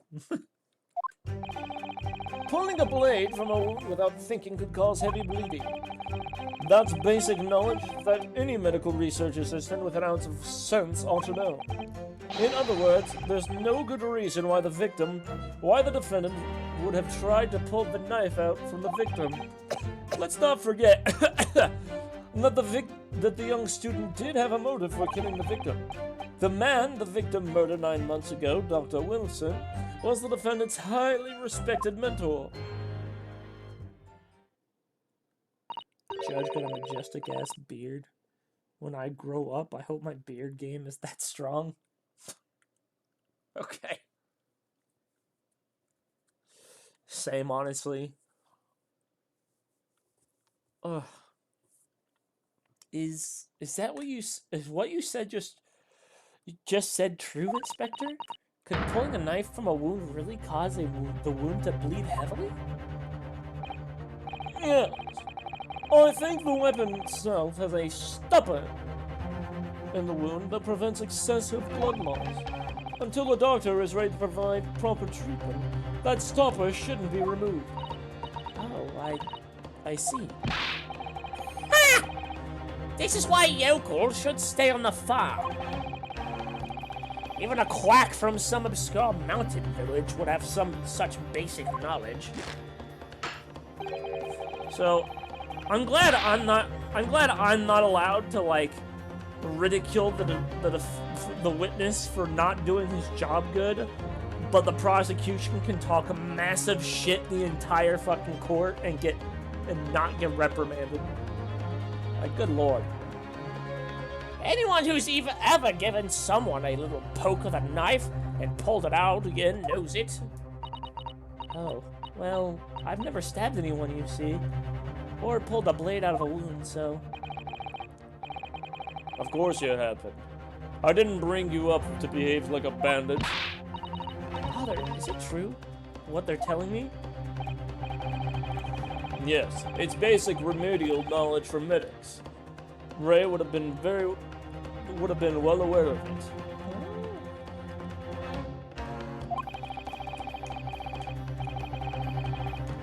If she were to claim ignorance in such fundamentals, that would prove fatal in many ways.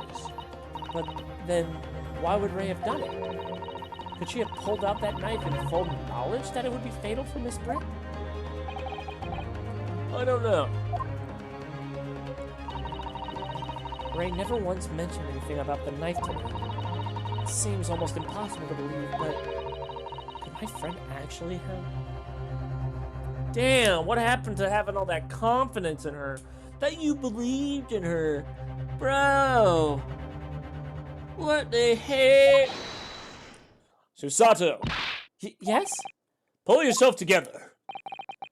We mustn't lose sight on why we're here. Counsel, it's time for your cross-examination. Oh, yes, Your Excellency. However, I must warn you that if your cross-examination fails to identify any issue with the established facts, I will be moving to my adjugation immediately afterwards. I'm way too... I understand. Believing in your clients and fighting for their cause until the bitter end. I knew it would be hard, but I had no idea it would be this hard.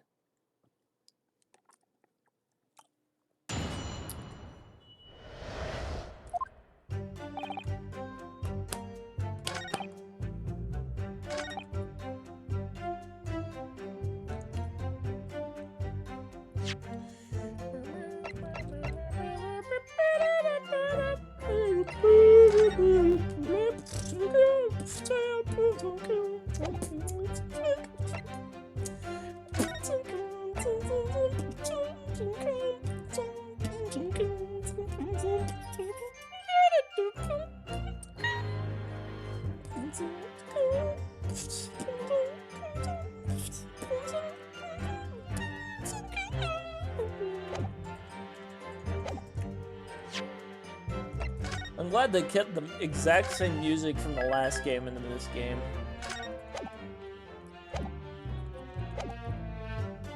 You know, the other Phoenix Wright games at least had different variations, but no, this is the same fucking music. What the fuck? This is bullshit! Fuck! Hold it! Hold it! But the defendant had suddenly encountered someone she knew lying on the bleeding death. Could remove I really don't think inadvertent actions can explain this. Blah, blah, blah, blah, blah, blah, blah, blah, blah. Is a woman's prerogative. Oh dear, you have a lot to learn about women. Only a small-minded man could have such bigoted views. Oh dear, perhaps I'm letting my male persona take hold a little too much. Well, have I managed to convey the basics now?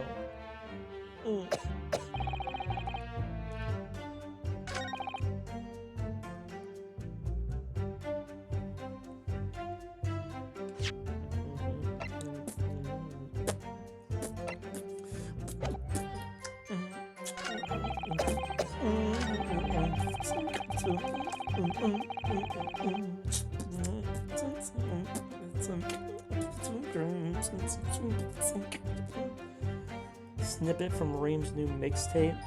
Oh yeah, because I'm fucking doing like my little micro beatbox to it. Only small-minded man could have could have such big dick views. Yo. Even though I'm a woman.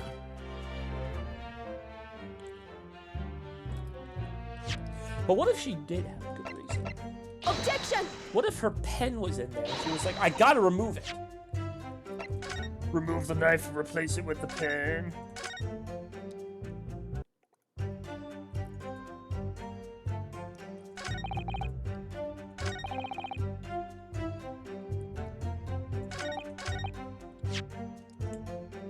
Objection!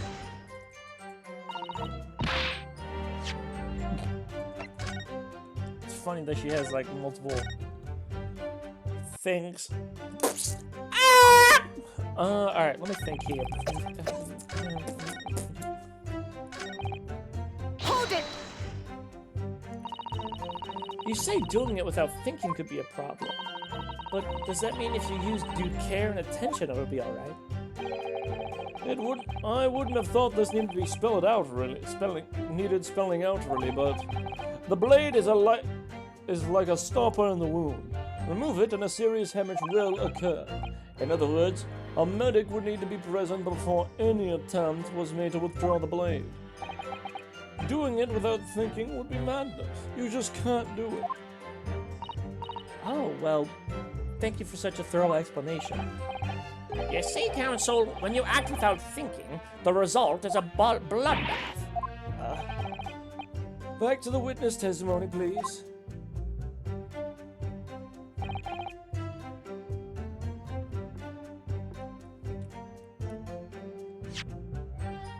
Objection!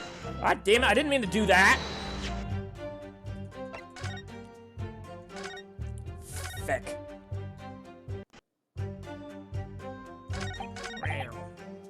Hold it!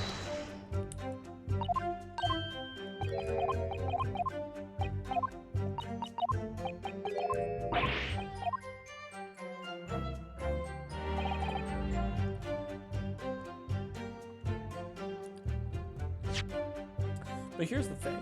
What if she was in fact not a professional, but was in fact a female? Hold it! In that case, there's an obvious explanation here. Which is... clearly, the defendant, Ray Membrane, is not I regret doing this.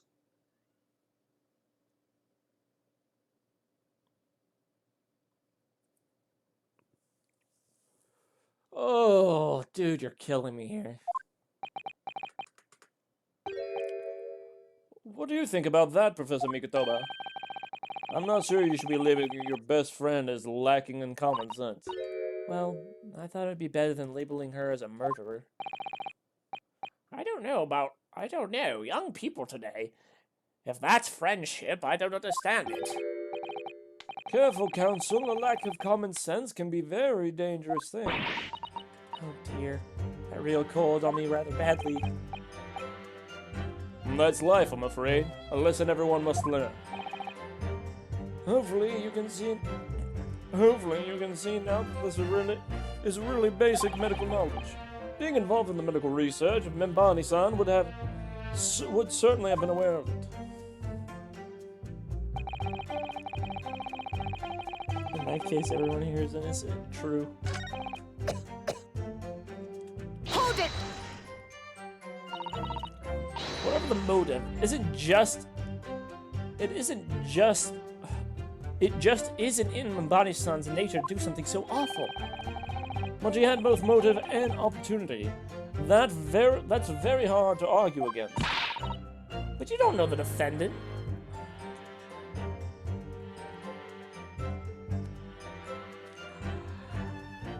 Ah! Oh, Shisato, you're killing me, dude. I know it's been a while, but fuck, man.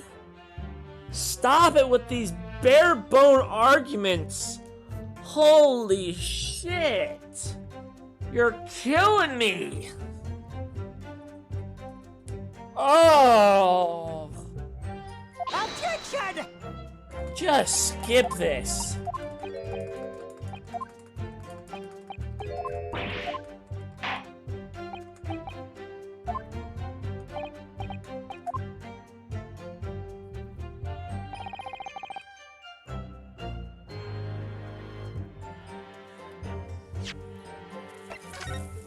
Fuck!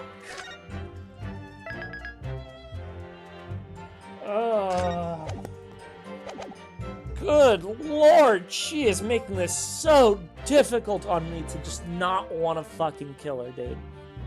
I mean, holy shit!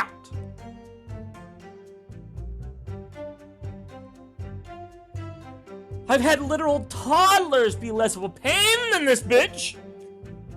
Holy shit! Jiminy criminy!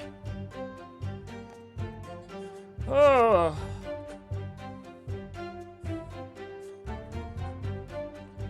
She make me go loco, me loco.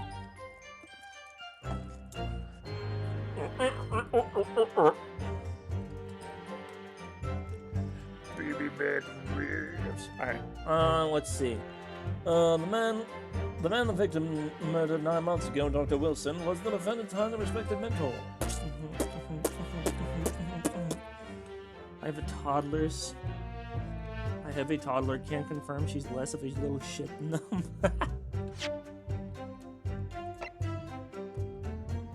Two-layer.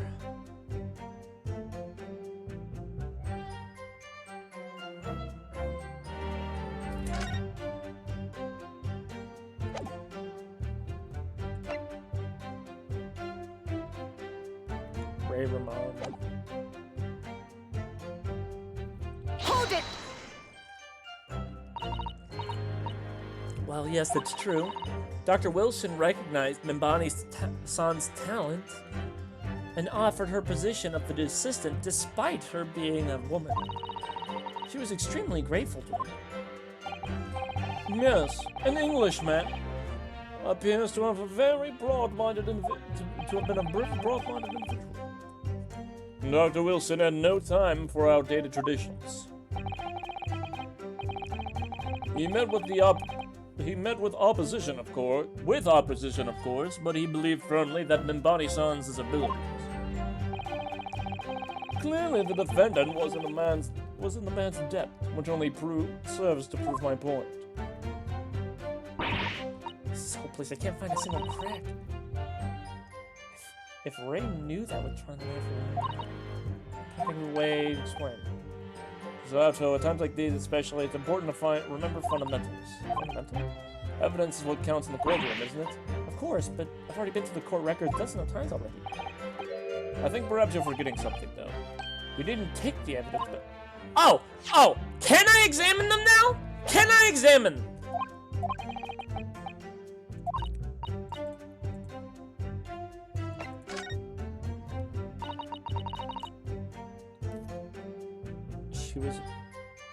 he meant with the ops.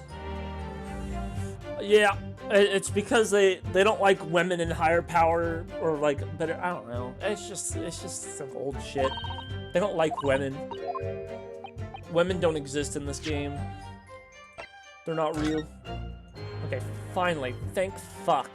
I can look at this stupid pen.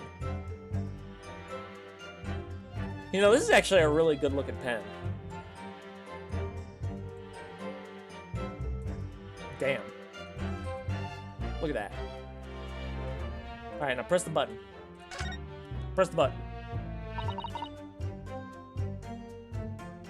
If we take a... You know what she looks like? In that outfit? She looks like Jotaro. She looks like Jotaro in JoJo's Bizarre Adventures. JoJo's Bizarre's Bing Bing Bang Burger.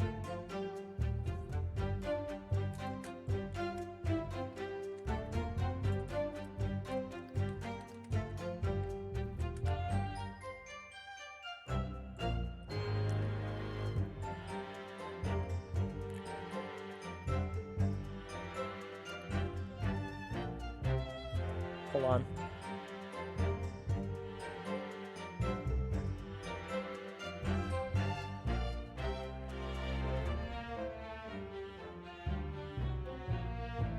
Hold on, give me a second.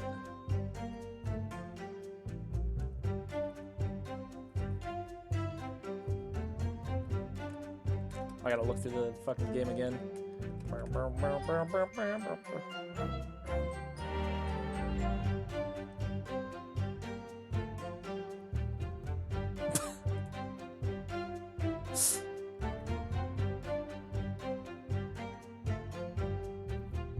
If she whips out a stand, I'm done. She's like, this is my enemy stand.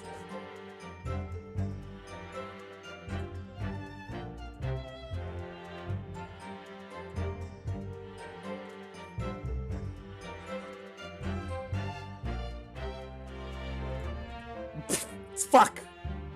You didn't see You didn't see that. Hold on.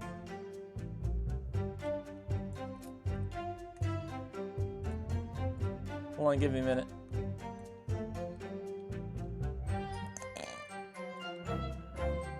Sorry for the jump scare.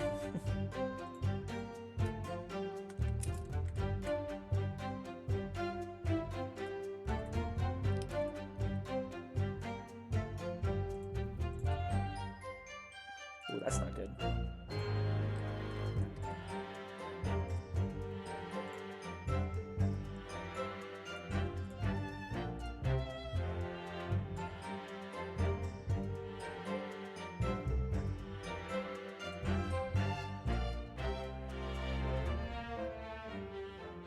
This is taking way too long. Fuck. I'm almost there. Well, alright, hold on. Boom. There. Why is it so big? Ugh.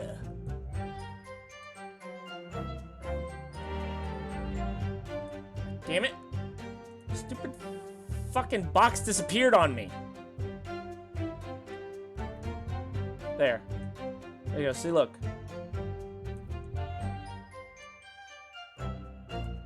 It's different. Look at that. It's night and day. They're the exact same. She's clearly a JoJo. Okay. That took way too fucking long. That became less funny. Okay. So there's the fountain pen. That's crazy.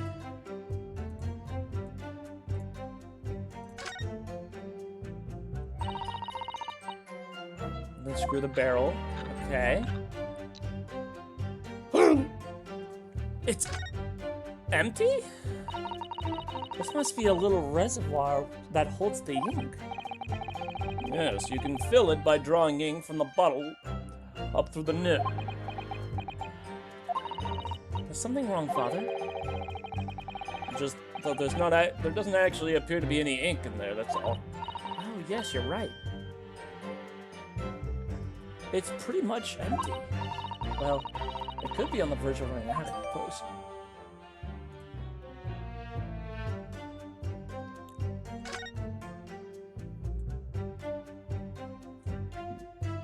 Huh. My only question is, what the fuck does that mean? What does me doing that accomplish?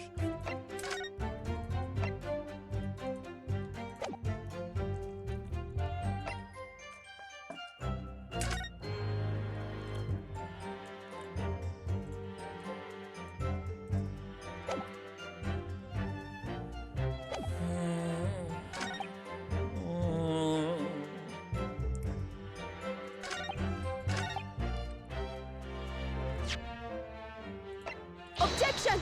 I did it.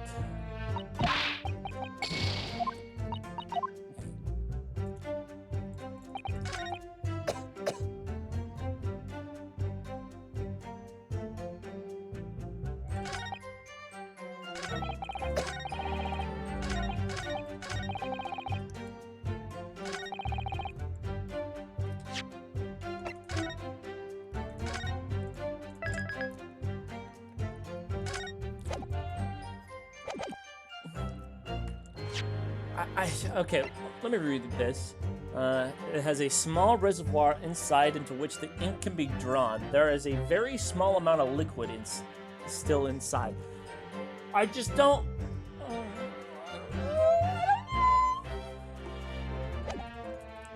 Like, what relevance of the fact that there is no ink in the pen?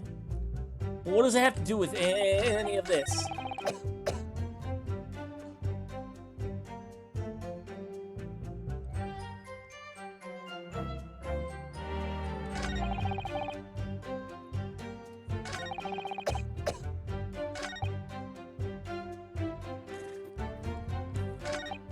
Hold it! Objection!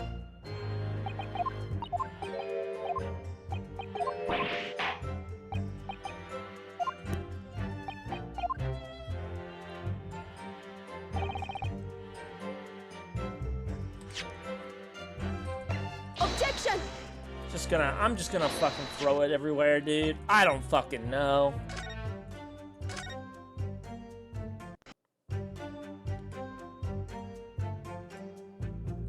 I mean, that's about as good as it's gonna get.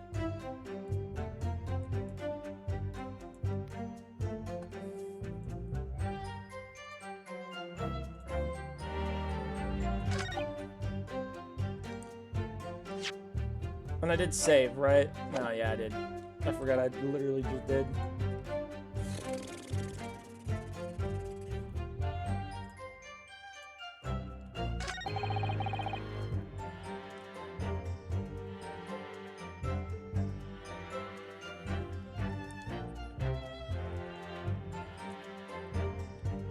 Yawn. Why don't you shut up? Why don't you shut your fuck?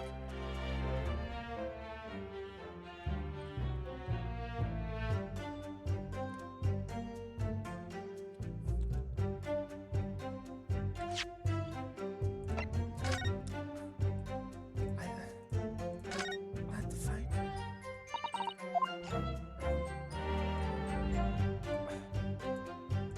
Take the pineapple pen. Did I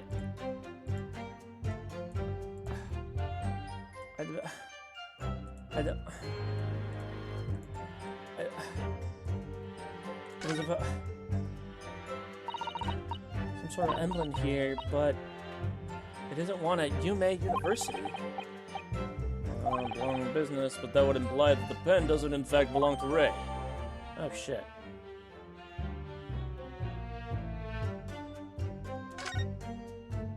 What? Then who is RM though? In fact, Miss Bird was clinging to it. To identify a killer, you mean? I don't think it has any doubt.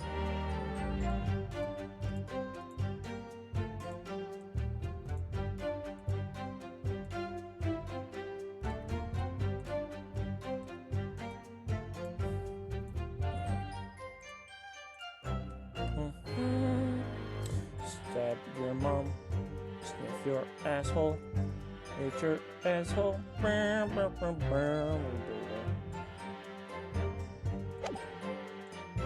Okay, so we got that.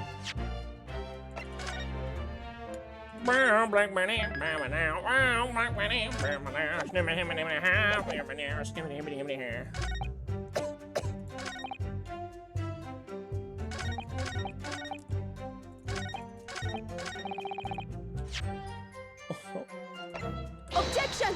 You son of a bitch.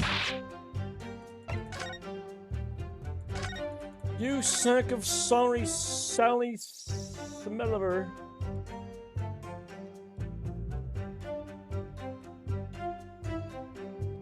So then what the fuck can I do here then?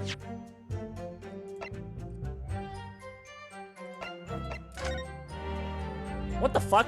Oh, I can examine the newspaper now. Oh, okay.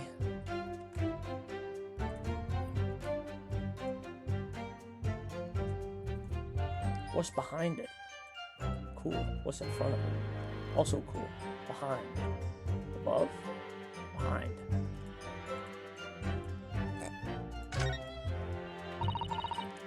Newspaper from Suseki-san. There seems to be an important article behind the back. Exclusive. Deadly poison stolen from Yume Medical Research Laboratory.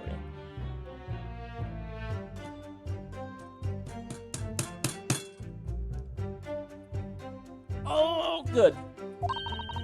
From Yume's Medical Research. Father, isn't that your lab? What the? Let me see that. The poison's been stolen? This is morning's paper that Suseki-san gave us. Are you saying you didn't know? As embarrassing as it is for the head of the laboratory, I didn't. I have not heard of any such a thing. So, wait, what? So, who the fuck leaked it to the newspaper then? How is it that you never found out that a poison from your lab was stolen, yet somehow the fucking press managed to get their hands on it? Or the news. Come to think of it, there was no article mentioned in this story on our paper this morning, was there? It's a highly toxic poison we've been working on in the strictest confidence. Why? Why were you working on poison? I put Ray in charge of the project. Ray? She was managing it? If what's written here is true, it means she tried to hide the theft from me. And moreover, the details will leak somehow. I don't believe it. We need to read this article very carefully.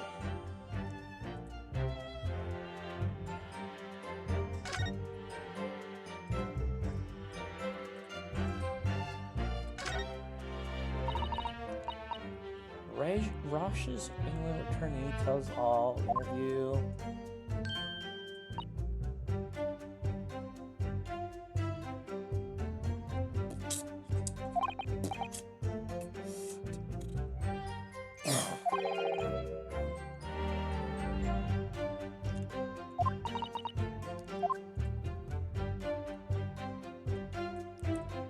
Ah.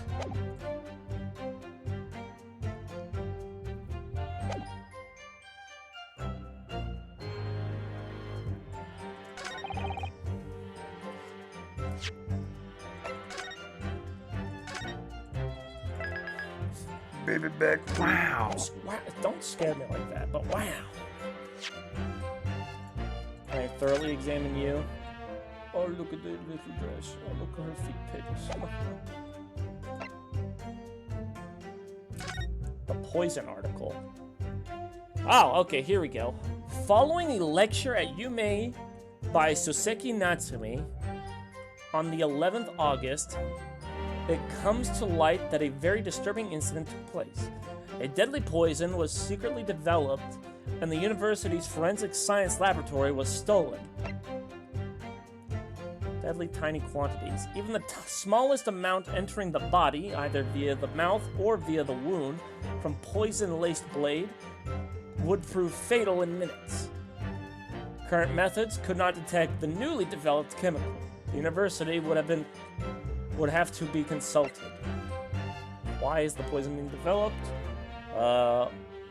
Onset of the symptoms occurs in minutes, starting with impaired breathing and ending with acute contractions of the pupils prior to death.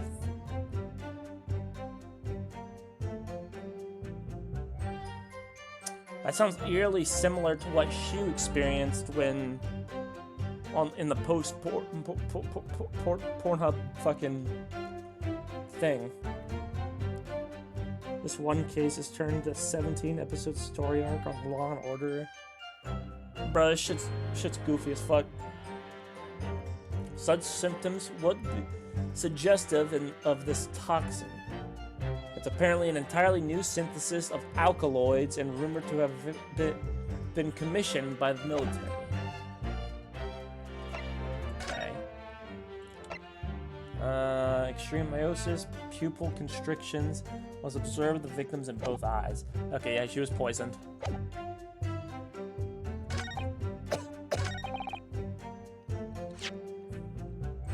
Objection! I haven't been paying attention. I don't know what's going on. Yeah, because you're a bitch! No, there is one possibility. One very good reason why the defendant might have decided to withdraw the knife from the victim's wound. What? Ha! The yokel not only has a poor grasp on the law, but is also a poor loser. Tell us then, what possibility do you think you've identified? It's here, in this newspaper article. An article about a deadly poison having been stolen from a laboratory at the Imperial Yumai unit. Objection! The victim perished from a stab wound. Poison has no relevance in this case. But Prosecutor Ouchi, you will let the defense speak. But the newspaper article, the court cannot rely on such of hearsay those wretched publications carry. right, sure. Unless it's in your favor, of course, then it's like, This is crucial evidence. Counsel for the defense, I am going to need some tangible basis for your claim. You will indicate to the court precisely what part of the article mention affirms Your Excellency. yes, of course. Thank you. I would never have done something to further endanger Miss Brett's life without just cause. The reason why the defendant pulled the knife out from the victim's body is explained in the article when it says,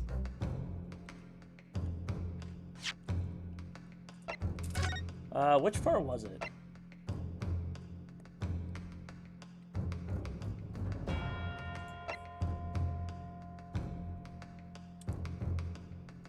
Why the poison was being okay.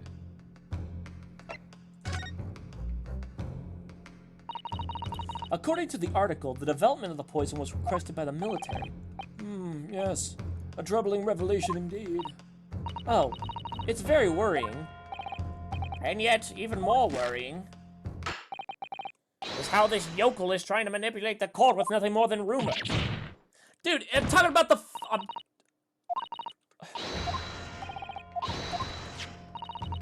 I'm looking at the pupils.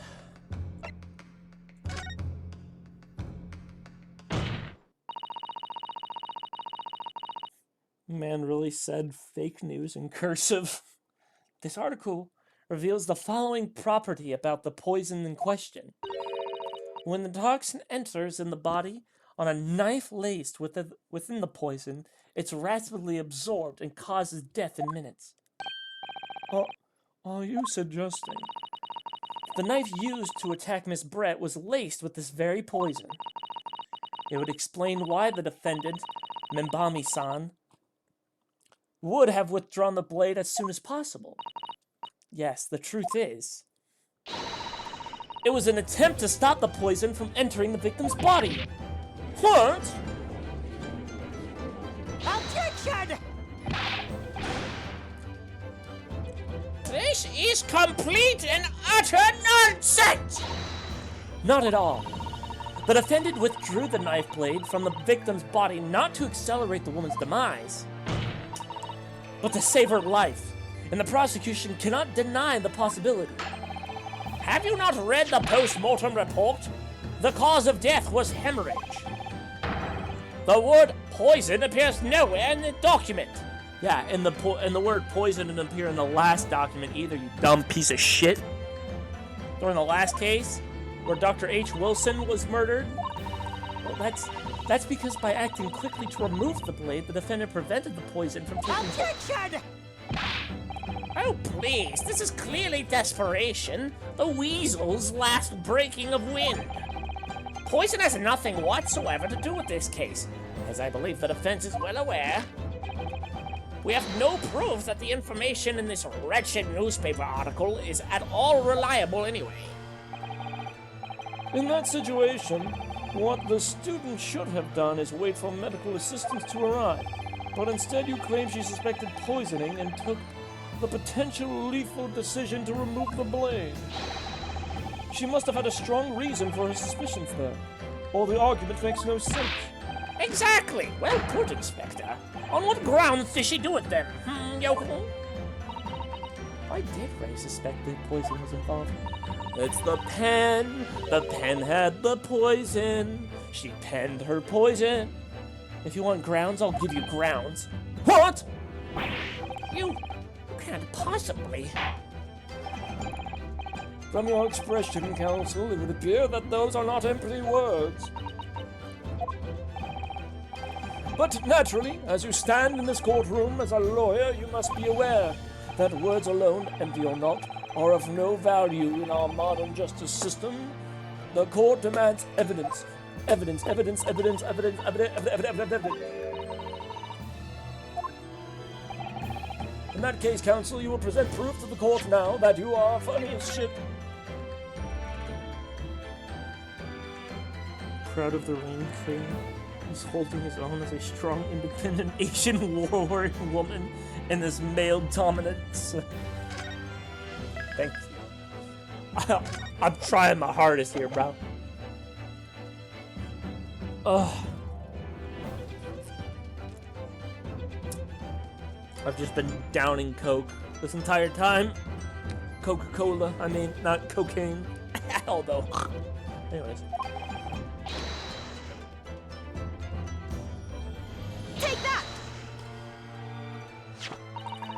I would ask the court to refer to the notes section of the post-mortem report, which reads, extreme meiosis, pupil constrictions, was observed in the victim. Oh! Clearly, being a yokel with no knowledge of forensic science, I have no idea, so please do tell me. Presumably, the fact that this condition of the victim was noted in the post-mortem report means that it's an unusual symptom of death. Well... Fuck you! Get him out! Under normal circumstances, the pupils dilate when someone dies. If there was extreme constrictions instead, that's most certainly unusual, yes. What are you doing, you yokel detective? In the newspaper article, there's the following information about the stolen poison.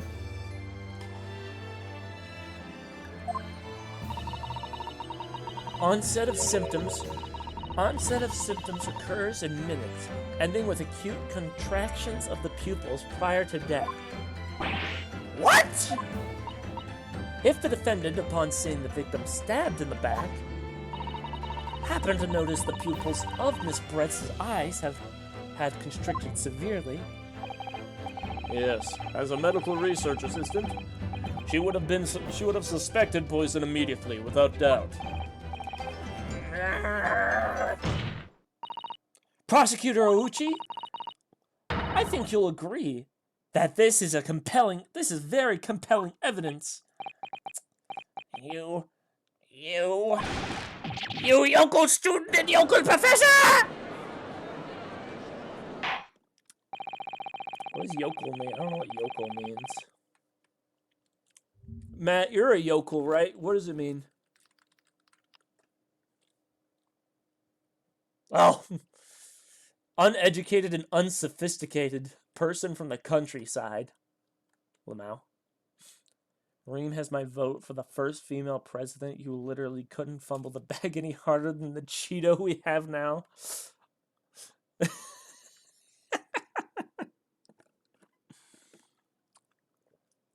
I like Cheetos.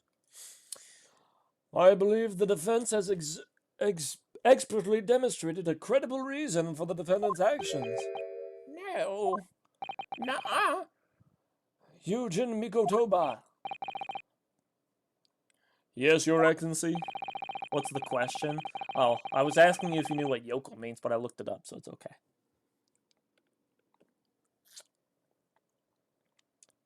I believe you are best placed here to confirm or deny the veracity of the defense counsel's arguments. You will tell the court the truth about the details reported on the newspaper, please. It pains me to have to admit it, but I'm afraid I don't know. You don't know? The dachshund was kept under lock and key in my laboratory, certainly, but I was unaware of any theft. Do you mean to tell the court that the reports of this theft are unfounded? No, Your Excellency. Without returning to the laboratory to investigate myself, I couldn't say. Ha! Listen to this bumbling academic. Unaware of the theft of a secret state research from his own workplace until he reads it in the newspaper. I take full responsibility for the incompetence of my supervision.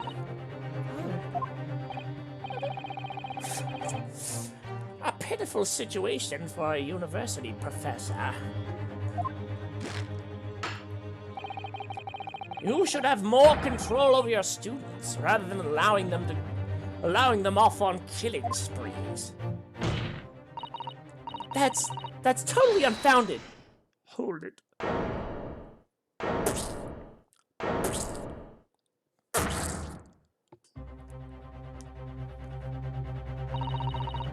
Define what a yokel is, that was the question. Oh, you tell him Matt. Yeah, he's a bitch. He doesn't know what yokel means, and if he does, he's probably looking it up right now, even though I just explained that I already looked it up, so he doesn't need to do it because he's a bitch. He's a slow bitch. Slow, bald bitch. None of this is Professor Mikotoba's fault. It's all my fault. Right? Remember me, son, you stand accused here. Outbursts like that will not be tolerated. But it was me. I was the one who noticed that the poison we were developing had been stolen that day. What? So you knew. I've been placed in charge of overseeing the project. It was the day that the professor and Suzuki-san were interviewed together for the newspaper. That's when I noticed that some of the poison was missing. Just a tiny amount it was. Why didn't you let me know immediately?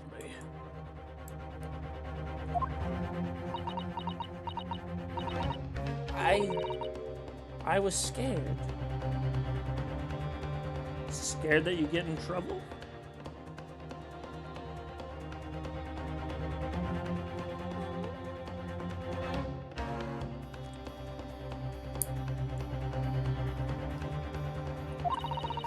The whole project was supposed to be confidential, but some of the toxin had somehow been taken. So I decided to try and get it back before anyone else found out. Because I had a very good idea who the thief was. Thief? You don't mean... Yes, of course. It was that dainty English woman. Miss Giselle Brett. That's why I decided to join the little group of people going to the seaside. Inside the beach hut, I confronted Miss Brett. But she just sat on the stool at the back of the hut, smiling sweetly at me as if she knew she was untouchable. I know it was you who stole the poison. Whatever do you mean? And then she suddenly got to her feet. falling to her knees in front of me and collapsing on the floor. That's when I saw the knife in her back. I couldn't understand what had just happened. And then, a moment later, I was seized with fear. The pupils of her eyes they'd shrunk to tiny pinpoints. I don't believe it. In other words, you realized that the victim was suffering the effects of the stolen poison. My mind started racing. I hadn't seen anything past Miss Brett's lips whilst I'd been with her, which left only one possible way for the poison to have entered her body, on the blade of the knife in her back. And that train of thought was what spurred you to withdraw the blade. Yes, if the amount had entered her bloodstream was small enough, she still might have had a chance. That's why I hoped. I keep forgetting to give her an accent. Really, I'm so sorry for staying silent all this time.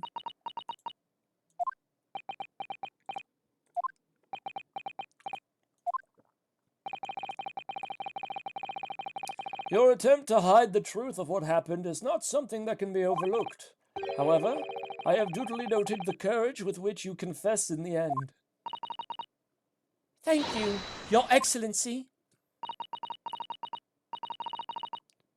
It's barely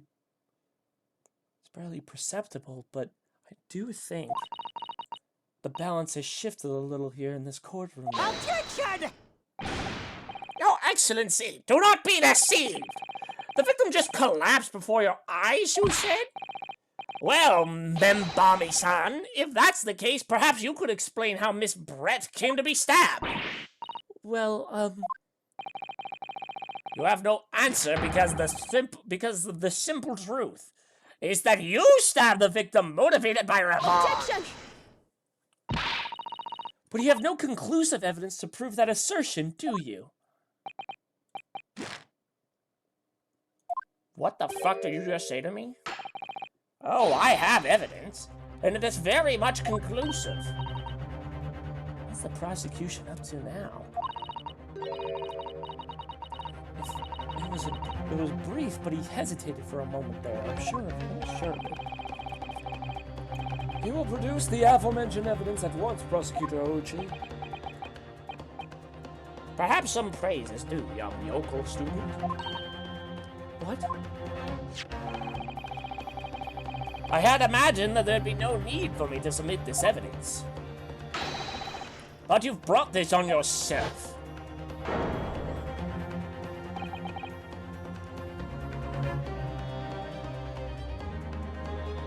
Okay. Okay, whoa, hold on. Who the fuck took this picture? Who the hell took this image? Also, couldn't this image just be her removing the dagger from her body? What?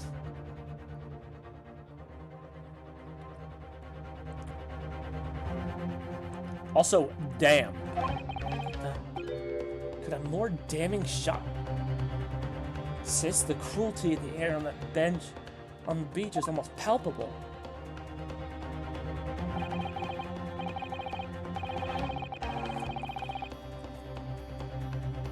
God. Bruh. This evidence, more than any other, reveals the true extent of the accused's murderous nature. For it shows the precise moment that Membami-san plunged her dagger into the victim's back. No, that's not true, no! I don't believe it.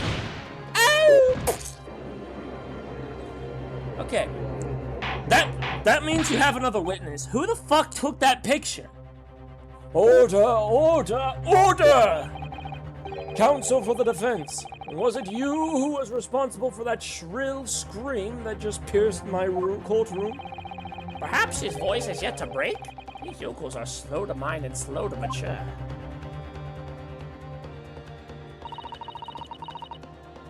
The real question is, if the motherfucker has been sitting with this the whole time, what was the point of the 75 business years of deliberation on the evidence? I think it was just like a secret weapon. Although he shouldn't be withholding evidence for that shit. Like, actually. I don't know if he... I mean, that's kind of like a common thing that all these Ace Attorney games do, is the prosecution tends to withhold evidence until, like, explicit timing, such as this. So, which in real life is illegal, but in the games, it doesn't really matter what the prosecutor does. He's not in the wrong ever.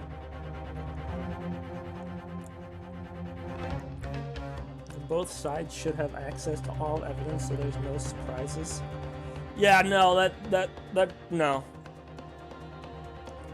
At least in the original, your mouth sounds so dry. Drink some water. I'm drinking Coke. My mouth is fine. I don't know why you think it's dry. Or you think it sounds dry.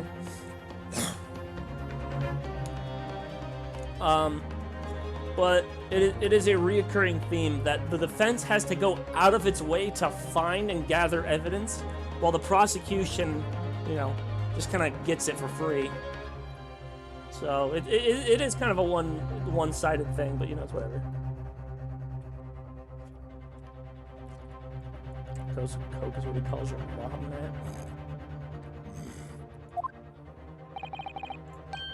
Careful now, Susato is starting to show her face here. It is often said that a picture is worth 1,000 words, and here we have ample proof. The court will accept this extremely cogent photographic print as evidence. I can't believe he's had a photograph like that up his sleeve the entire time. And then again, this is also ancient Japan, so honestly, it's... Well, I mean, this is about as the same as the current thing, or whatever. Wait a minute, I don't understand. How did you... I mean, who took that photograph? Right. Objection! That's of no importance here. Stop trying to divert attention. Oh. Objection! That's an absurd thing to say. It's crucially important. Whoever took this photographic print was a witness to Miss Brett's death. The court must be allowed to hear this person's testimony. Ah!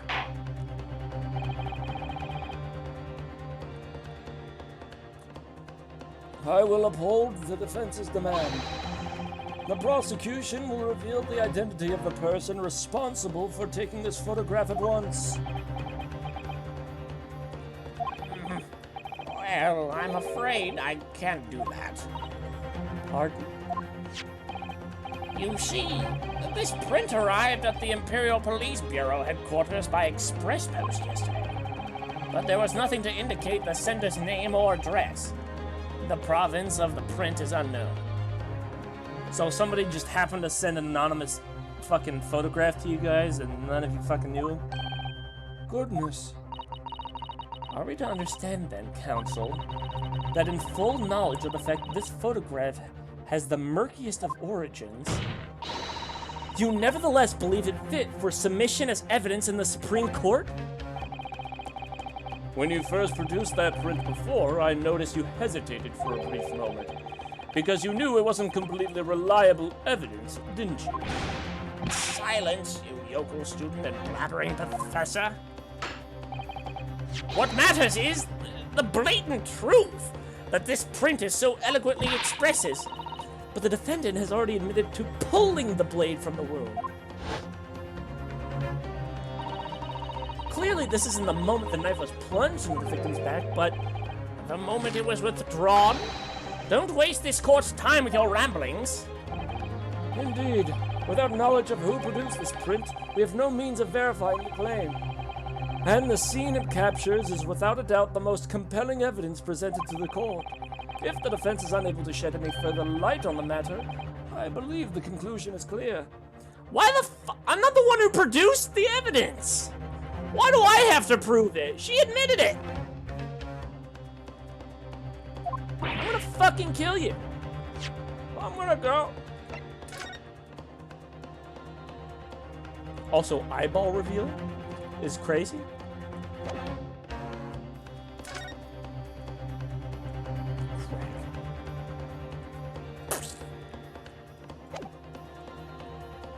Either they were a witness, accomplice, or the perp.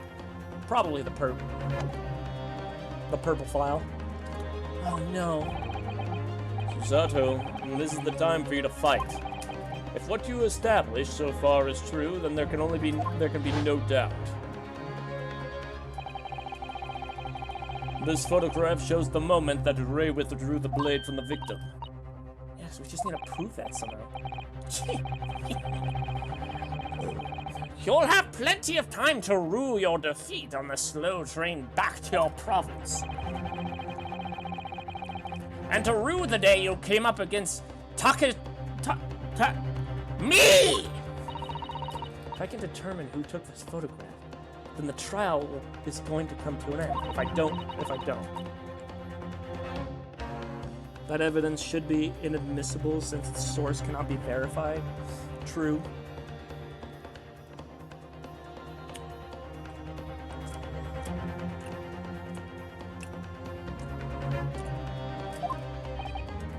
Well, Counsel, Your Excellency, the burning question is who took the photograph, and that truth is...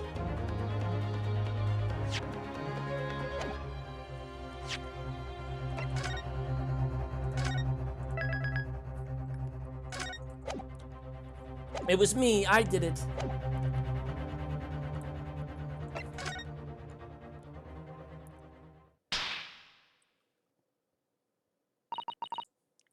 This isn't about whether I can or can't come up with an answer now. I simply have to. The identity of the person who took place in the tragedy is, I assure you, something the defense can and will reveal. What? No, you can't possibly!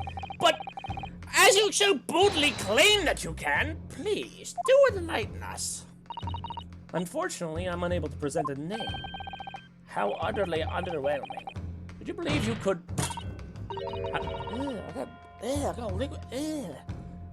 However, I am able to present evidence. The defense has a piece of evidence that reveals important details of the photographer's identity. What? Very well then, counsel. Present your proof to the court. What piece of evidence proves that you're cringe? Take that! Is it the pen? It is the pen. The piece of evidence in question is this. I'm afraid, counsel, that when presenting evidence, you must... What the fuck? Was that not it?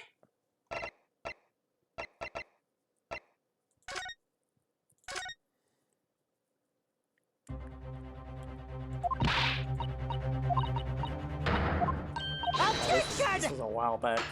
God damn it. Objection!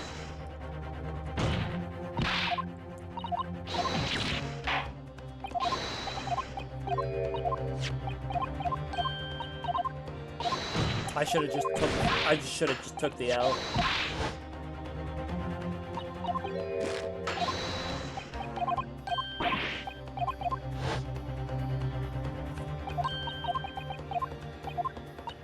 Well, this isn't just any evidence. It's literally a photograph of her holding the knife in her hands.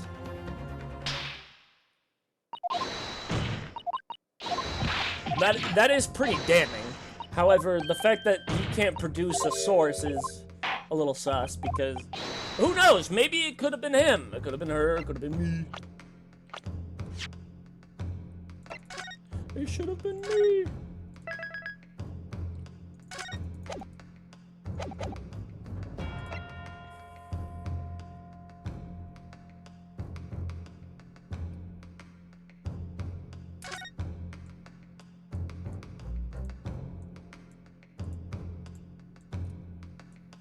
Have we examined everything of this pen?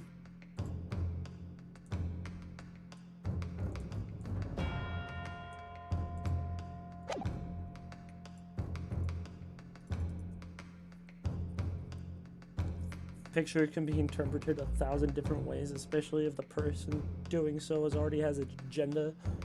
Bruh. He is an agenda.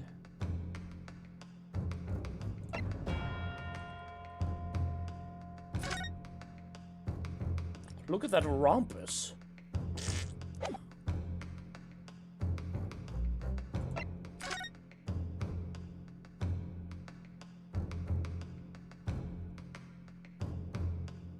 My question is, where the hell was this picture taken? I mean, this is like wide open.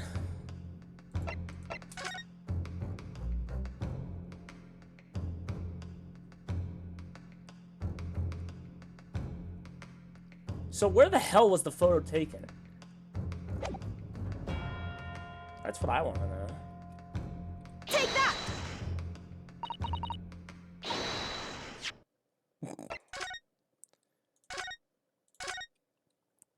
I don't know. Is it the photograph in question? Take that! It is not. Turns out it is not. Then what the fuck? I thought it was the fountain pen. Oh! The poison article?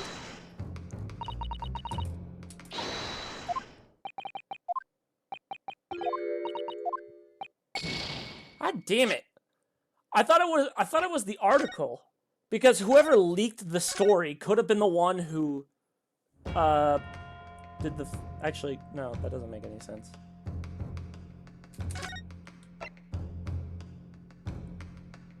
The photo looks like it's in a forest. It's in the bushes. Take that!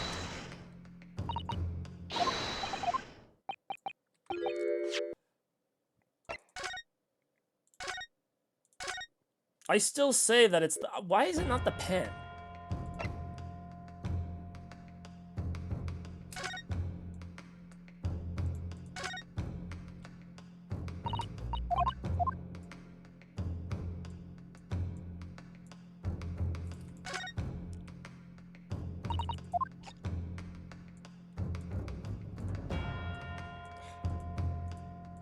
Is there something else I'm missing with this shit?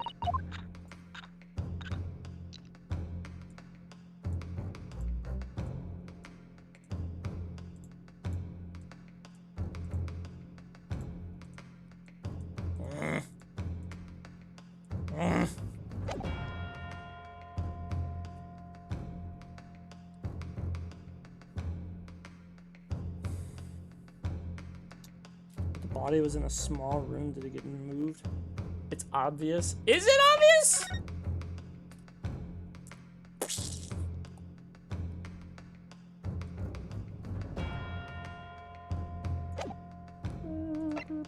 Take that!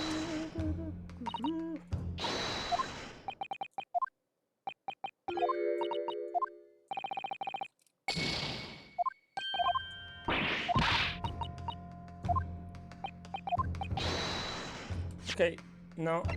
So, have I not presented every fucking evidence I have? I presented this, I presented this, I presented this, I presented not this. Wait, was it this?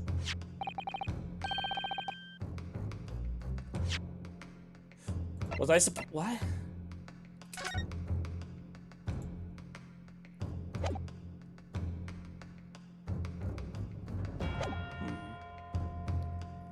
What is that? The newspaper again? Raucous England returnees tell all. Not the headline is relevant here, Your Excellency. It's the photograph. Oh, is he... What? If you look more closely, you'll notice that there are some white lines in the... Oh! Oh, that makes sense! I was wondering about that. It's the exact same. So whoever took the photo for this picture, whoever wrote this article or whoever the journalist that did this is the same person who saw the thing happen. Damn. That's crazy. I don't know if it was obvious, but it makes sense. No, yeah, that does make sense, actually. Damn. I completely forgot about that. Ah, yes, indeed. They had already caught my eye, as it happens. Ha! What of it? A shadow of some kind, presumably, from the branches of a tree or the like. There are no trees growing inside my laboratory at the university, I can assure you. Now, if you look closely at this photograph, Good gracious! yes, exactly the same pattern of lines is present on this photograph too. Objection! Well, that tells us nothing. Ha! Ha! Yes, it's a shadow of some kind, definitely, from the branches of a tree.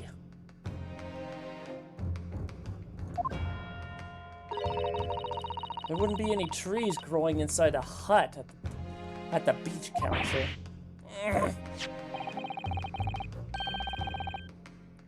If it was so obvious, where was you 30 minutes ago, Matt? But to hold you in contempt for obstructing justice. Matt's just talking that mad shit because he's a bitch. Because he's a baby bitch. He doesn't even know. He literally said that he wasn't even paying attention anyways, so anything he says is a lie. He's a lawyer. He's a lawyer, little boy. What's quite remarkable about it is that the two patterns are absolutely identical. How could such an extraordinary similarity have transpired? The curious matching pattern that appears to both is a result of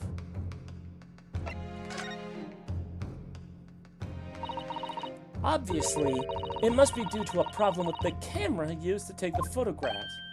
With the photographic device? Yes. We can confidently say that the camera's lens has been scratched.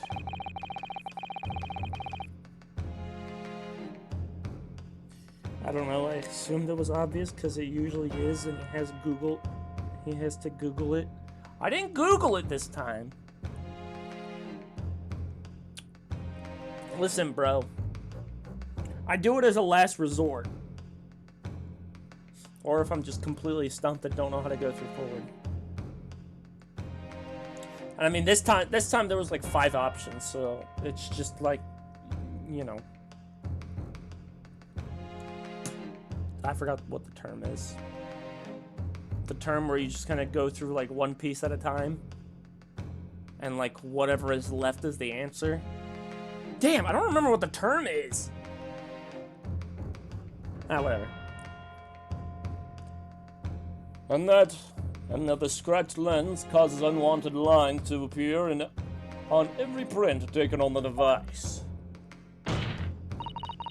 In short, the 2 photographs under consideration here were taken with the same camera.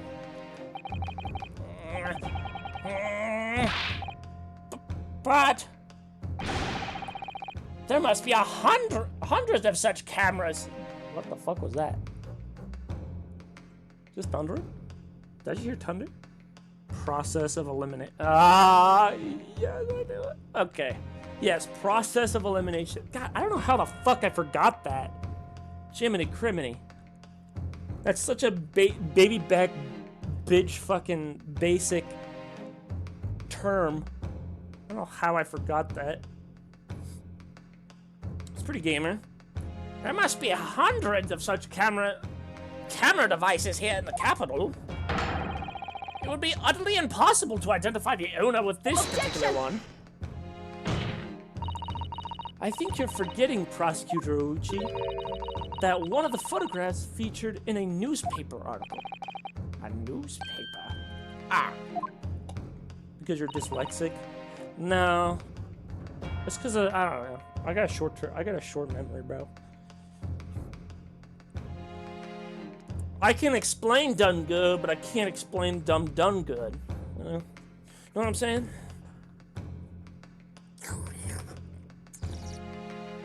That's right.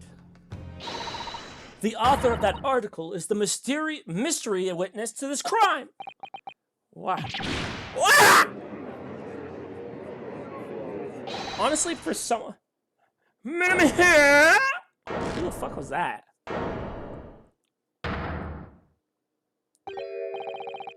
I see you were called a... What the fuck? Many more... Wait, what? Many more...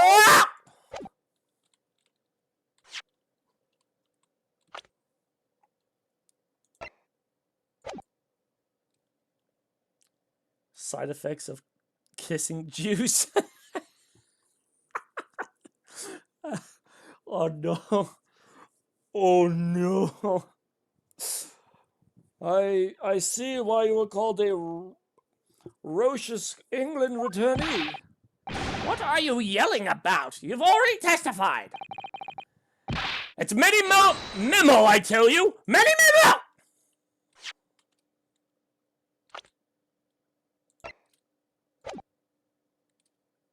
Many memo?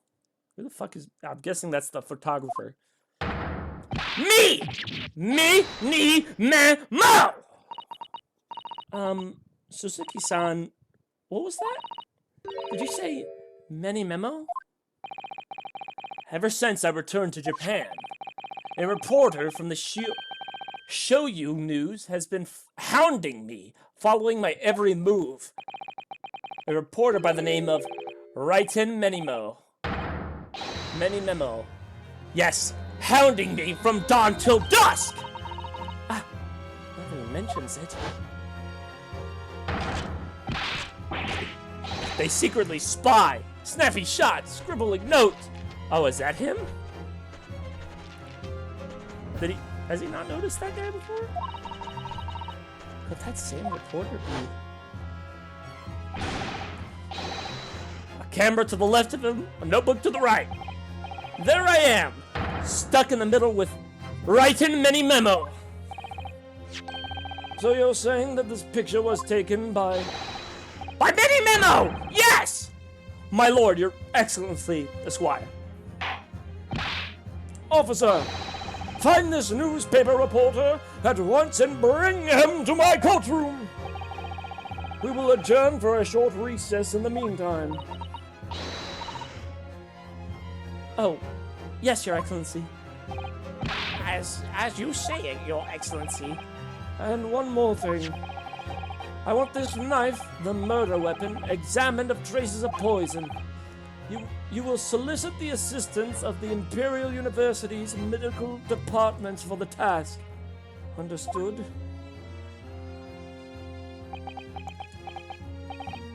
Meh. Many memo! I thought he was like, meh, Nah.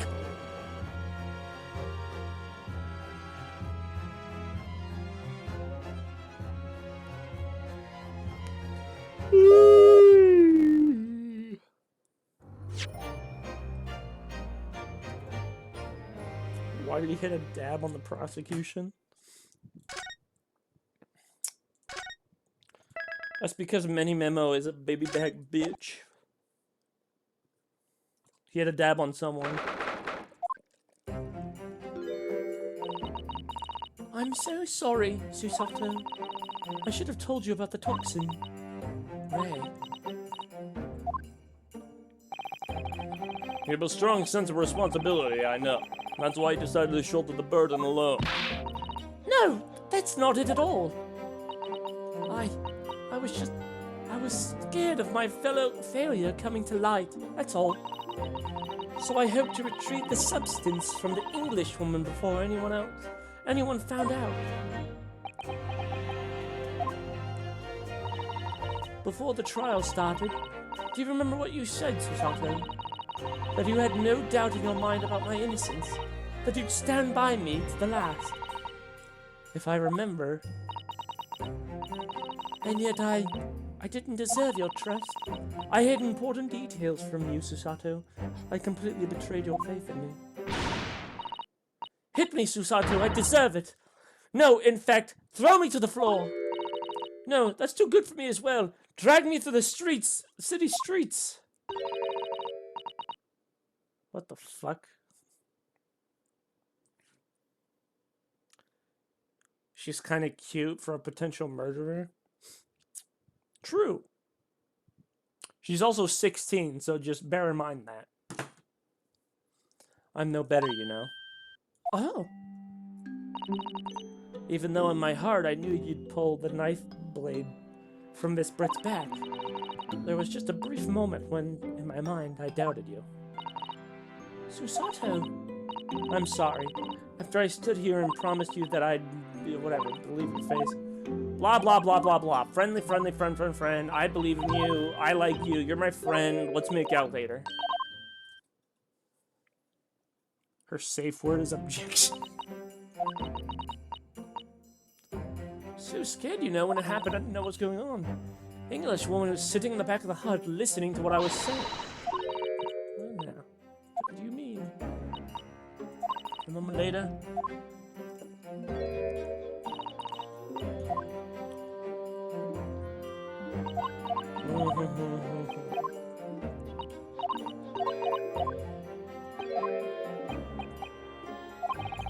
Well, we don't have much time. We must make haste. We gotta figure out the poison. Problem is, the new laboratory synthesis blend is of alkaloids. The police won't be contested.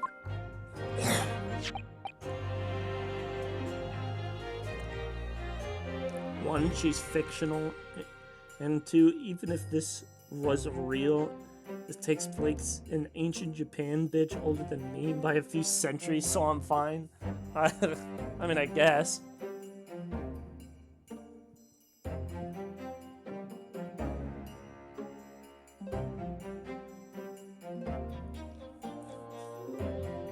I mean, right now she's 16, so really the joke is on you. Yes, without this chemical reagent, it's impossible to detect the toxin. Chemical reagent? I sent a colleague of mine off with some earlier to deliver the police headquarters. I think perhaps you should have some as well. Though, just in case. Drink it. Super Cougar.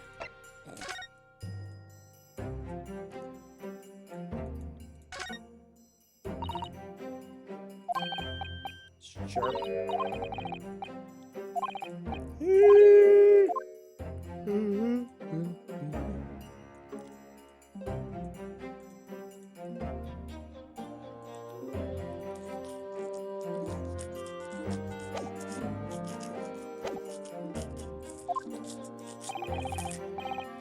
What's the matter, Susato?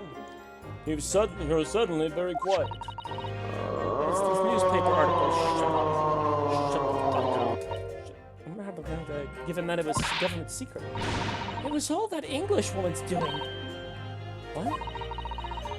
It was when the professor and Soseki-san were being interviewed at the laboratory.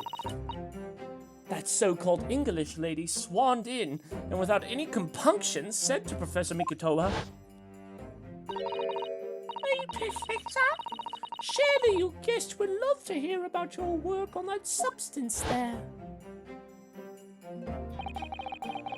It put me in a very awkward position, to be frank. But Soseki-san's curiosity had been piqued, so I had little choice but to give him a cursory introduction. So then, Soseki-san knew about the poison? Yes, and it's highly likely.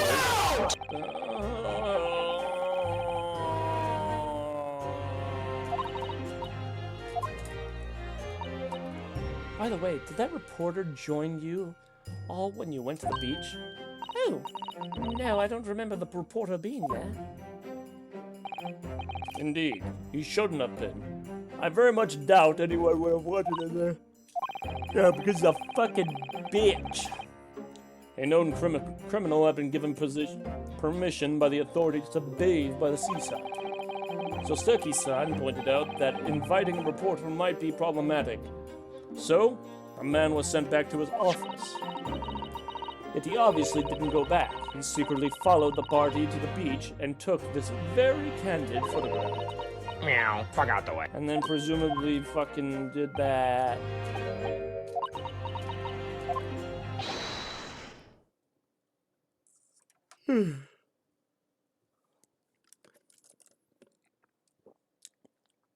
Counsel, we've just heard about the new witness is ready to testify. The trial's about to resume. Please proceed into the courtroom at once. He's a country bumpkin.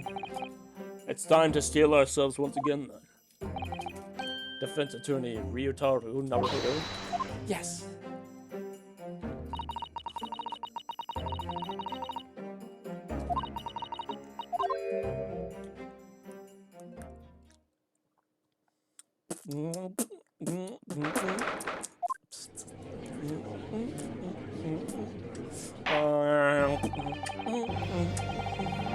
I hereby call the order of the trial of Raymond. Prosecutor Uchi, have you summoned the new witness? Before I address that question, Your Excellency, I have some very important news to share. Oh? What news? Why does he look so happy about it? During the recess, with collaboration of Professor Mikotoba's laboratory at Yume University, the police re-examined the knife that was used to end Miss Giselle Brett's life. Excellent. I admire your rapid handling of the matter. Oh, too kind, Your Excellency, too kind. I was merely carrying out your instructions, of course. I had the regent delivered to the police headquarters by Rixa, so it would be there in good time. But judging by the man's swagger, I feel we might need to brace ourselves for the inevitable.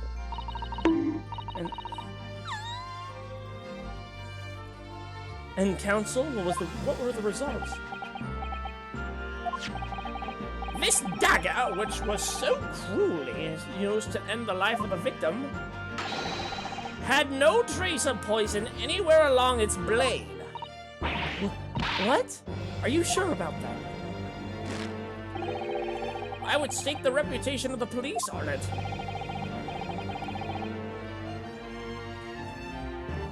Armed with the regent, the test is extremely simple. They couldn't have made a mistake. Well, well, well. If it isn't the Hawktua girl. Well, I guess I get to look at the knife. Look at the blood here. Yes, this is the victim's blood. Oh dear. Blood is never a pretty sight, is it? I'm having to fight the urge to run it under a hot tap and get it clean. You've always been fascist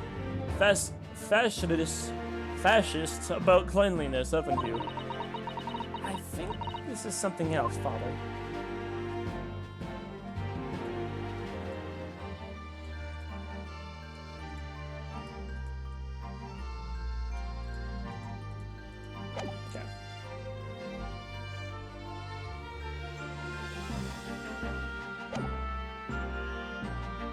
In short, the Jew's feeble excuse earlier have been utterly destroyed.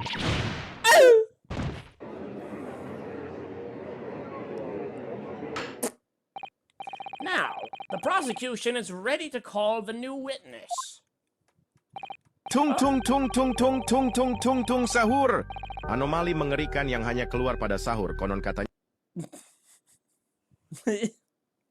You found it, didn't you?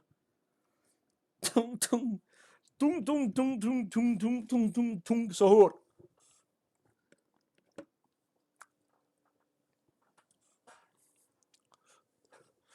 Sahur.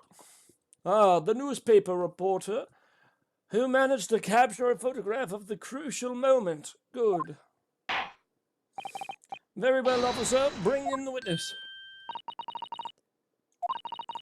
But if that's really the case, how could the toxin have entered the victim's body?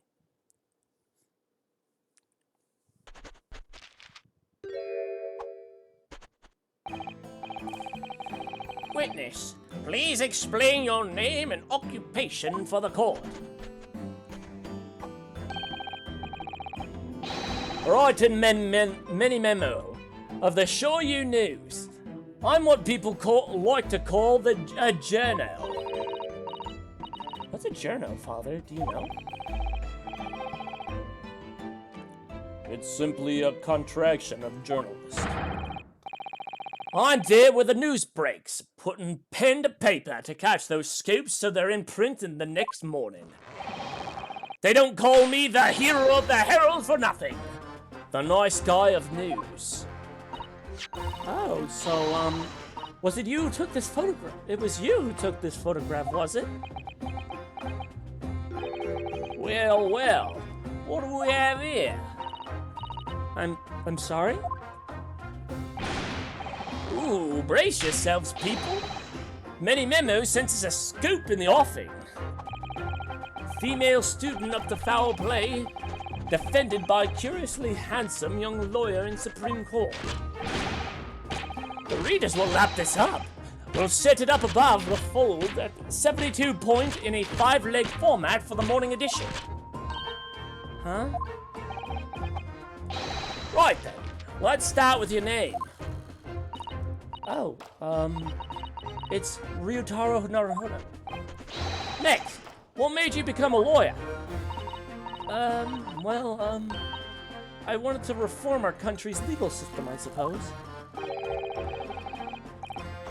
Ryutaro has suddenly become very ambitious, I see. I just borrowed Kazuma-sama's dream for a while.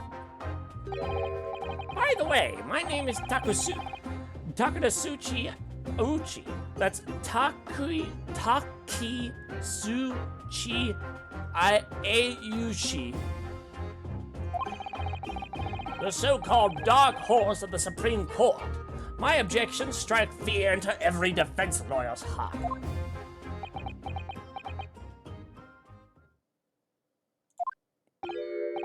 No, the readers won't buy that. What? Witness? Yes? What this court demands to know is whether or not you were responsible for the taking of this picture. It was delivered anonymously to the Imperial Police Bureau only yesterday. Yeah, I wouldn't be a journo if I didn't click quick when presented with a scoop like that now, would I? Sometimes stories call out to me. Sometimes I have to chase them down. But either way, you've got to be fast. Fast legs to run with, and fast hand to write with. It's no good if you don't note it down, I always say. That's what I call my minimum.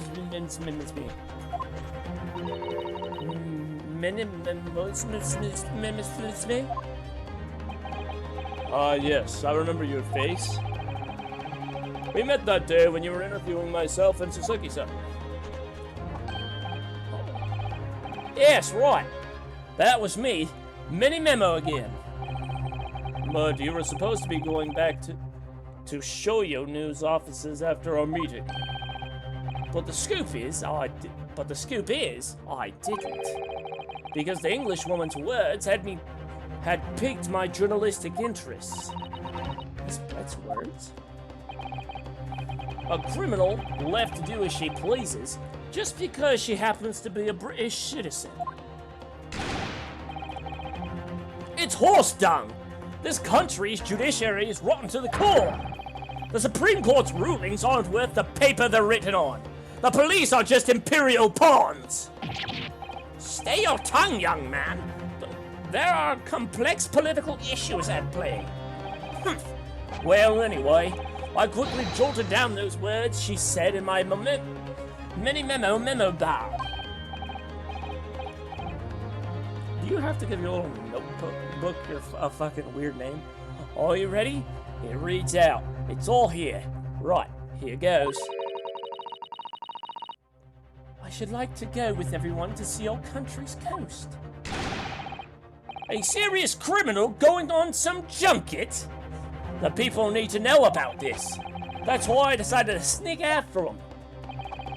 To get the woman's story so I could hammer her in the press. Do you mean to say that you did indeed witness it firsthand? the grim scene portrayed in this photograph? Ah, yes.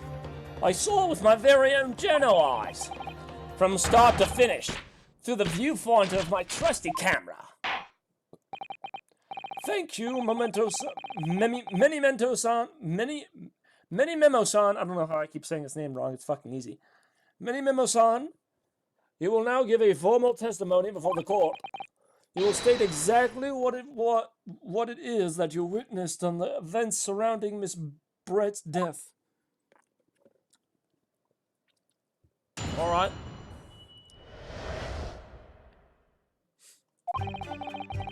The big chat was made of a shoddy old reed screens, so there were plenty of gaps I could see inside through. The English woman was sitting on a stool when the student girl came in and started arguing with her. Seconds later, the girl pulled out a knife, throwing the English woman to the floor as she stabbed her in the back. My smoldering Geno spirit burst into flames. Quick as a flash, I whipped out my camera ready to click. I pulled apart the rough weave of one of the screens and picked the lens through for the perfect shot.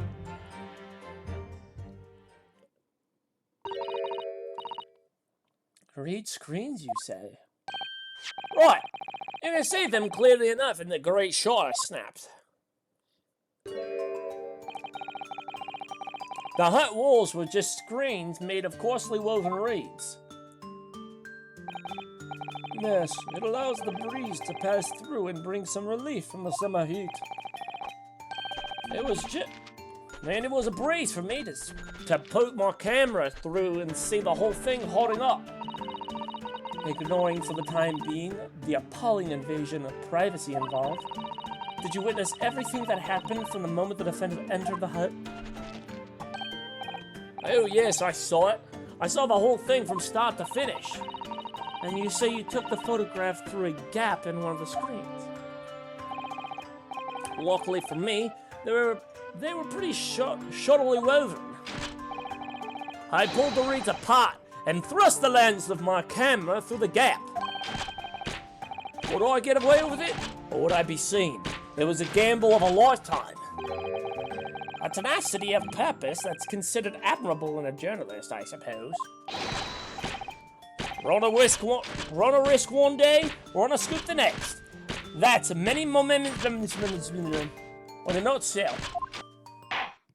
Sahur, at last, it would appear we have a genuine witness to this wicked crime. The evidence and testimony are extremely compelling. I believe we may be close to a verdict. No! Wonderful news, Your Excellency. Wonderful. Nevertheless, it cannot be denied. This testimony begs one very large question.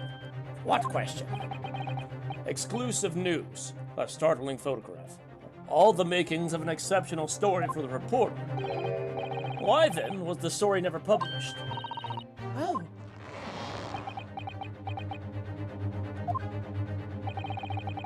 It seems clear to me that there are circumstances at play here that are yet to be understood. Ha! More pathetic excuses. Very well then, counsel. Proceed with your cross-examination. Yes, Your Excellency. There's more to this reporter than meets the eye. He's keeping something about this case very close to his chest. His nipple clamps.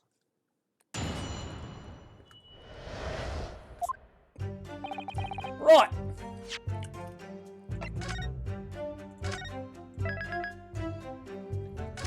It was made out of mahogany.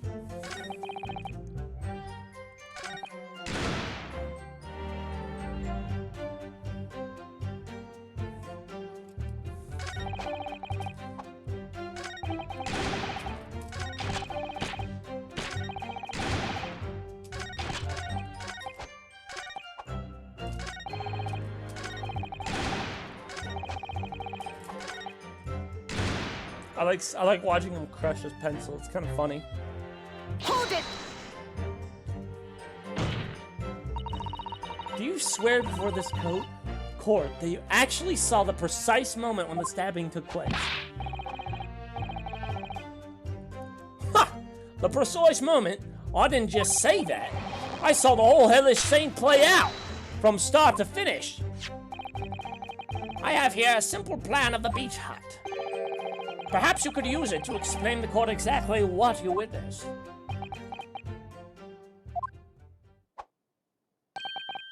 Right you are. It's all here in my memo pad. When I first peered into the hut, I'm sure that the English woman was on this stool at the back of the hut here. Yes, the accused's own testimony confirmed that. She just sat at the back of the hut, smiling sweetly. That's what I noted down. It's my turn to testify now. Try not to interrupt. Then, the next moment, as I was watching... Did you rip that pencil's whole family? The evil student girl entered the hut. After a while, the pair of them ended up in the middle of the hut, arguing furiously. The English woman went for the student, but the girl dodged out of the way. And in a flash, plunged a knife in her adversary's back as the two passed each other.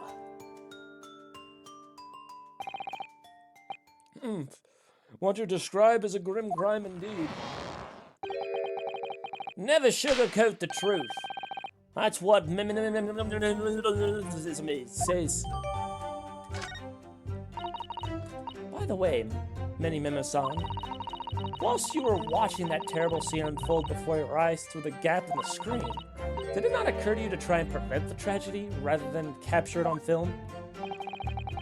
Journos have to be observers. We can't get involved. It's our raison d'etre. What kind of fucking excuse is that? It's my job as a journalist to watch this bitch get murdered. So you didn't converse with Miss Brett at all? Obviously not. An observer always remains on the outside looking in.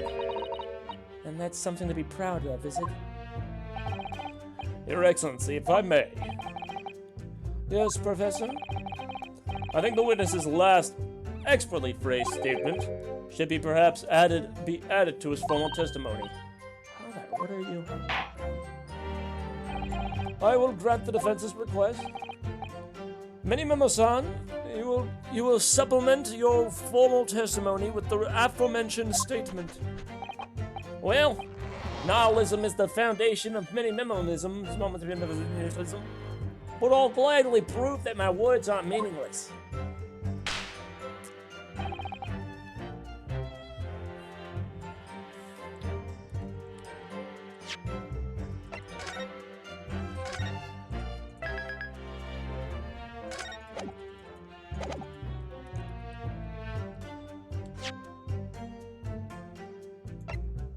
Objection! Whoa! Whoa! I just had an idea! RM! The pen has RM...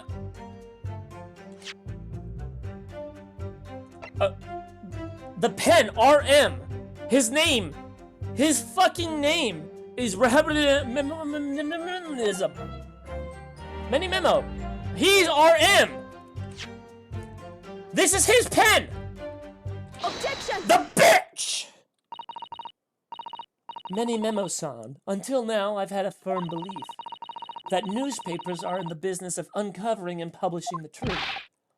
You're spot on there. The press don't lie, which is why I'm proud to... Okay, well, that's funny. The press don't lie, which is why I'm proud to wear the emblem of the... Oh, yep. I just realized. Get a good look at that. Get a zoom in on that album. Zoom in. Do you see it? It's the same one on the fucking pen. It's his pen. The bastard was using... It was his pen! Fuck!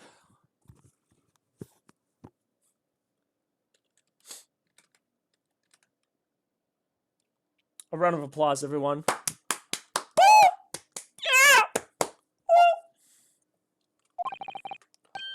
In a way, that's more many-memoism. Sadly, though, it seems the journalists who write for those papers don't always share the same passion for the truth. What are you suggesting with those recriminatory words, Counsel? Memo-san, do you recognize this fountain pen? This pen was found at the scene of Miss Brett's death. In fact, the murdered victim was gripping it in her hand as she died. What are you? If you look at the barrel of the pen, you will notice that the owner's initials are engraved there. R.M.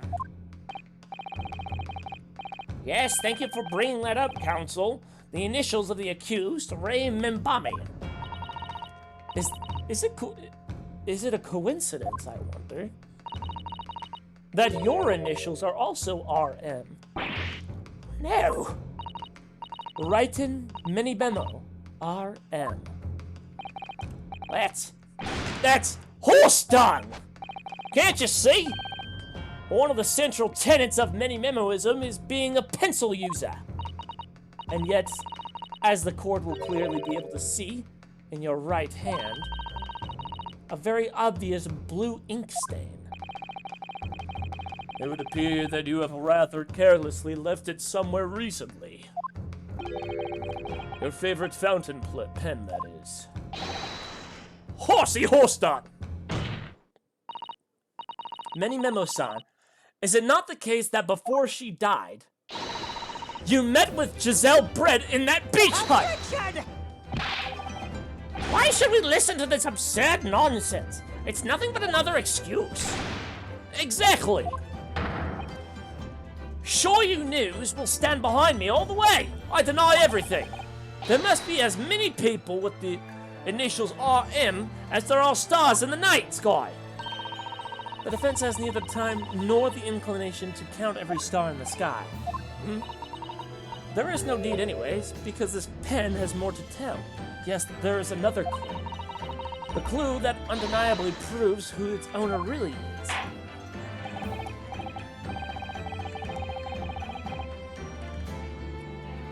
In that case, Counsel, the defense will now show the court where this alleged clue lies. Of course, Your Excellency.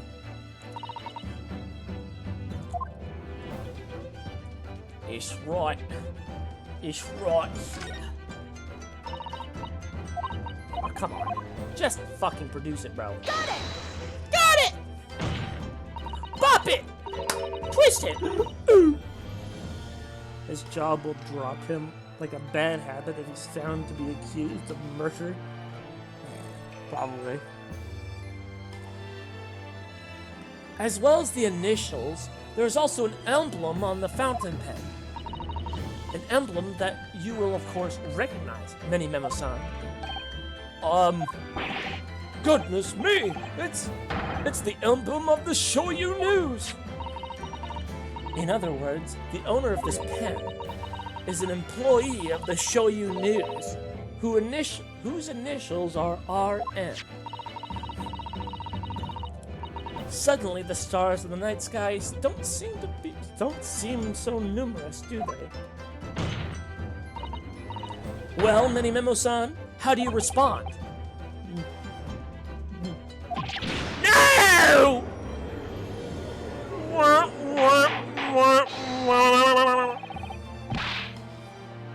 Order! Order! Explain yourself, witness!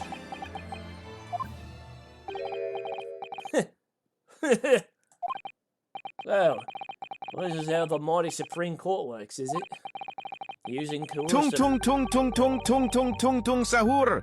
Anomali mengerikan yang hanya keluar pada sahur, konon katanya.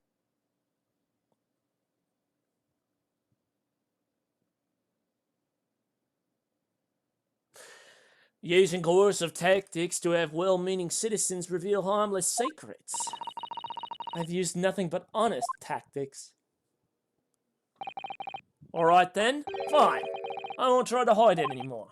Yes, not long before that grim tragedy unfolded, I, a Shoyu news reporter, on behalf of the public, conducted an interview with the English woman. An interview? You never mentioned this before. When exactly was this? As I said, it was before that evil little student girl showed her face in the hut. It couldn't have lasted more than 2, maybe, or 3 minutes, that's all. It was just a brief exchange. But it came to nothing. And as we many moist boys say, the people don't pay their dues for unworthy news. However insignificant you deem it to be, the court cannot overlook the meeting between yourself and the victim. You will testify now under oath about the precise nature of this meeting and what transpired. So as opposed to before, where he wasn't testifying under oath, now he has to? I really don't understand how people just constantly get away with perjury. It's ridiculous, man. It's ridiculous. Like, almost every single witness I've ever had to face in every single one of these games were caught lying multiple times. And yet the dumb fucking judge gives them the benefit of the doubt every fucking time.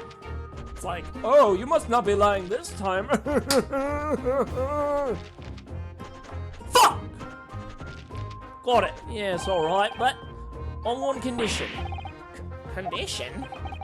It's all good conscience I couldn't speak out alone about this.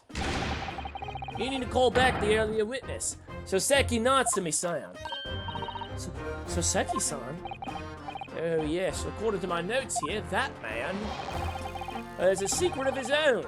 And brace yourselves, because it's not a harmless one, it's big. What? What? Many-Memoism states that one man's secret is every other man's front-page story. Very well, I will grant the witness's request in this instance. Officer, summon the earlier witness back to the stand. Soseki-san is hiding something?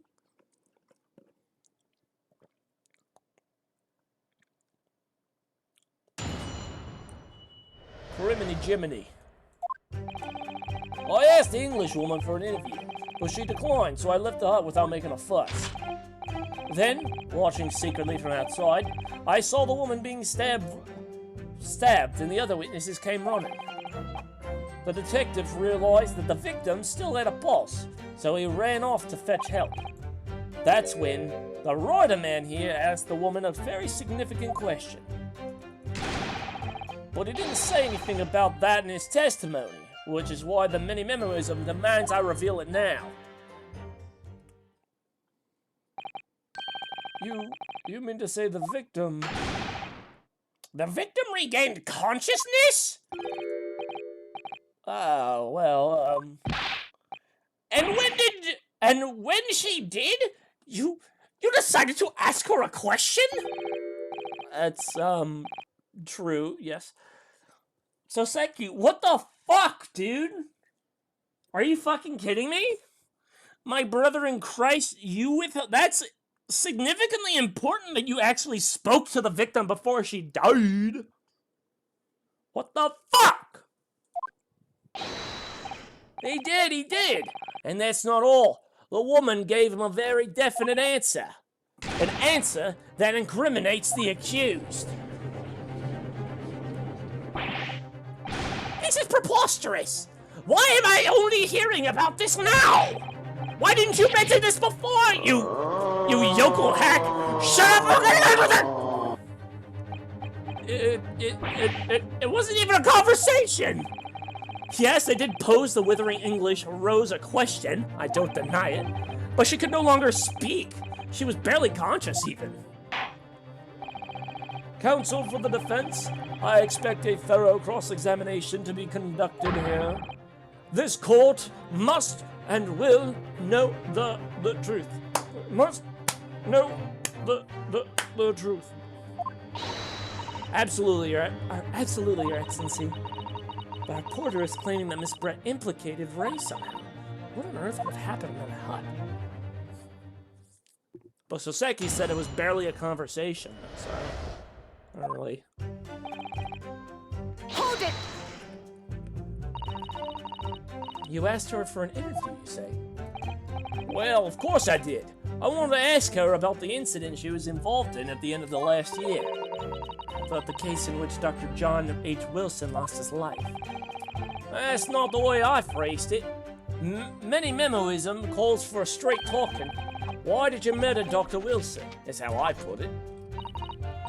Yes, that sort of talking is as straight as a ruler. Ask every question as if you're asking for a menu in a restaurant, I say. It's the best way. A veteran at the paper told me that. And how did Miss Brett answer? With one simple phrase. Mystery is a woman's charm. Woo! That told me, so I waltzed out right out of there. Really? Something about that doesn't seem quite... Something like that doesn't quite seem to fit together. Leave your room as if you're waltzing in a dancing hall, I say. It's the best way. A veteran on the paper taught me that.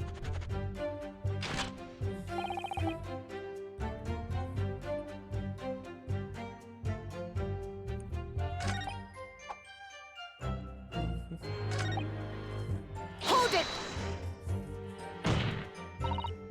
What question? What did he say? Well now, you should hear that from the horse's mouth, I think. So he's having a fucking panic attack right now. Look at this man. Well, don't you think, don't you, Mr. Reuterman? Ah! Out with it, you yokel hack! What did you say to her? What did you say to the dying Englishwoman? Well, in truth, I've been catching crabs at the water's edge and building sandcastles in the sand, you say.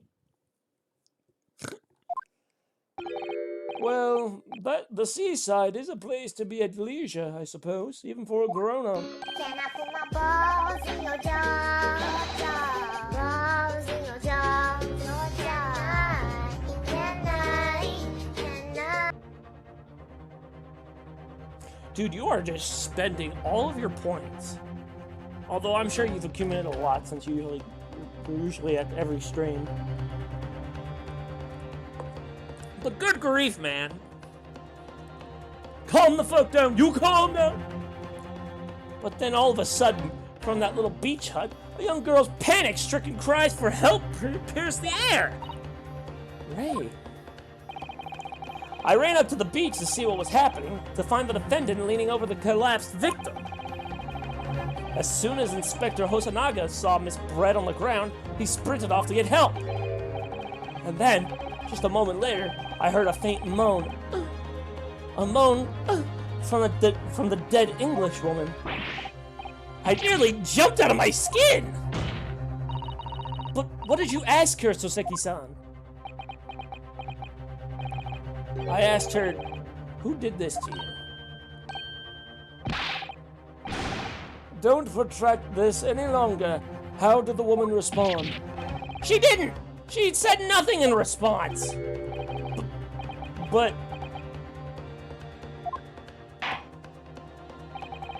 you could make these cheaper?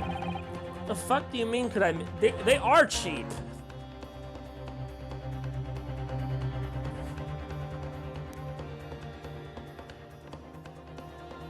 They cost like 200 or 300. You want to be able to use the sounds? Watch my streams. It's as simple a rodeo as that.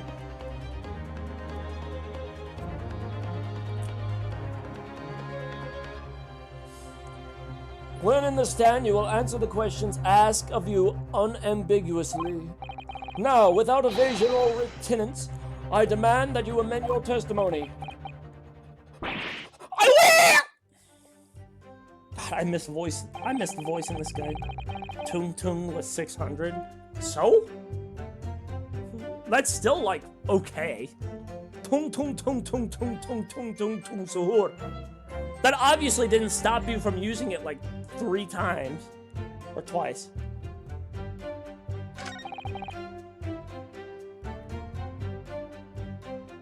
She just lifted a trembling finger and pointed the direction of the offended.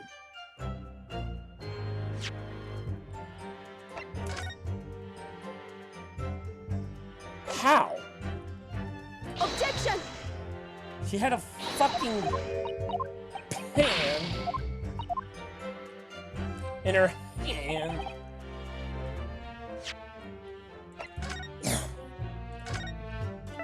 Tung tung tung tung tung tung tung tung tung sahur.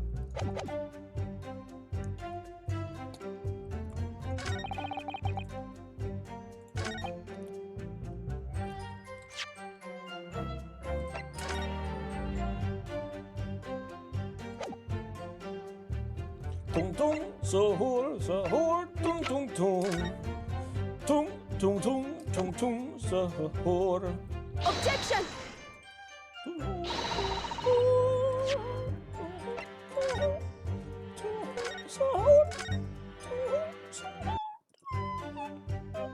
This looks like he jacked Edgar Allan Poe's whole fit.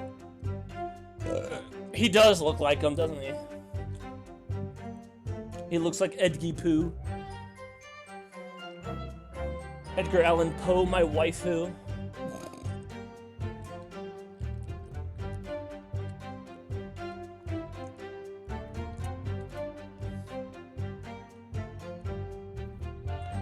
Me and my boy Lovecraft be risen up each other in the heavens above.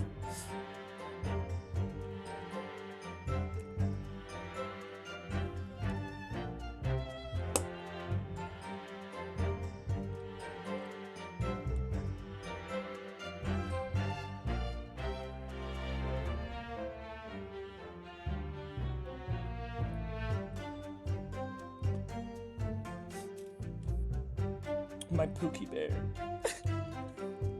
Hold it! Miss Brett pointed a finger at the defendant. So Suki-san, is that really true? It's not easy to stand here and say this, but when we first entered the beach hut, the English woman was sprawled on the floor before us, with the student girl standing on the far side of her. When I asked who did this to you,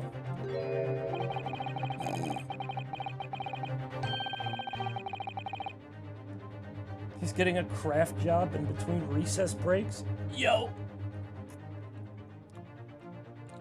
The English woman summoned her last ounce of strength to point a trembling finger back at the hut, which was, it can't be denied, in the direction the student girl was, who stands accused today.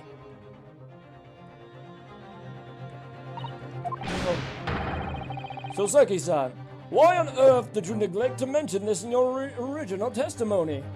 I don't know. Your mom? But fiddlesticks, I say! This is not a British court of law. You will respond in Japanese. Yes, of course. The English woman did point her finger towards the hut, but I was trembling, and she was trembling, and everything was a blur. Thinking about it, I feel as though perhaps she was pointing a slightly different direction. Actually, no, not slightly, in a very different direction to where the student girl was standing.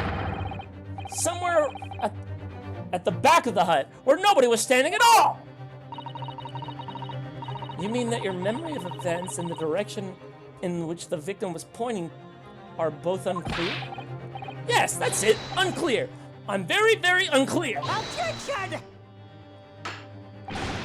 Your Excellency, surely this proves the matter beyond all reasonable doubt. Yes, the woman may barely have been conscious, and yes, perhaps her finger wavered slightly, but there can be no doubt that there was an attempt by the victim to confirm the identity of her assailant. Why?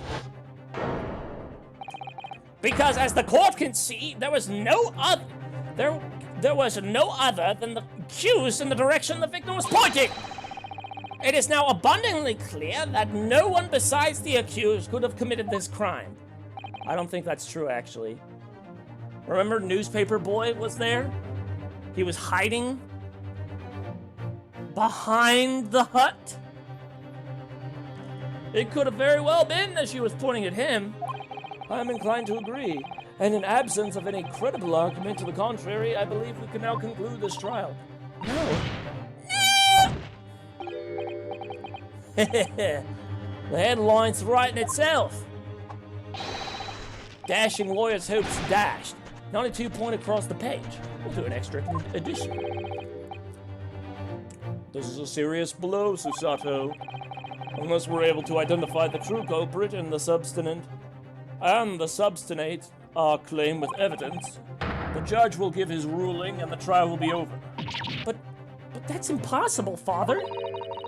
We don't even know how the crime was committed yet. Impossible though the task may seem, we have no choice. We must think back over everything we've learned thus far. Somewhere in those details, I'm confident we'll find the clue we need.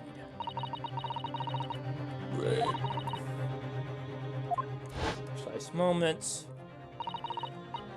This woman was sitting in the back of the hut, listening to what I had to say, and then moments later, she suddenly got to her feet.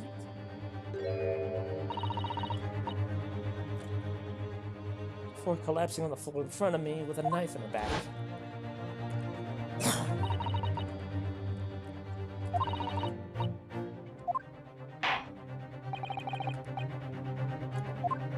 I take it that the defense has nothing to add? So, the gallant yokel student's luck finally runs out. Can't say I'm surprised. In that case, I am ready to deliver my final verdict on this matter. Crucial moment. Culprit's hiding. Objection! Objection!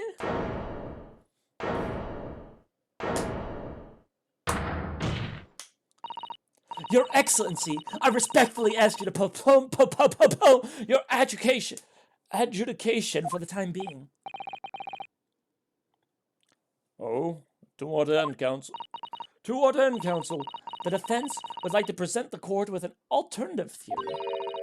An alternative theory that can explain who the victim was actually trying to implicate with her dying gesture. An alternative theory. Objection! There was someone else present at the scene who could have committed this crime. What? And the victim, Miss Bread, tried to reveal who it was to those around her at the time by mustering all her strength and pointing a trembling finger to the kill's direction. This is fiction, fantasy. So wait, what? But you believe... What? Fuck you! Very well, as you so seem to show yourself. So, young Ryotaro Naruhodo. Yes, Your Excellency. You will present your latest theory to the court by means of this plan. Where was the defendant concealed?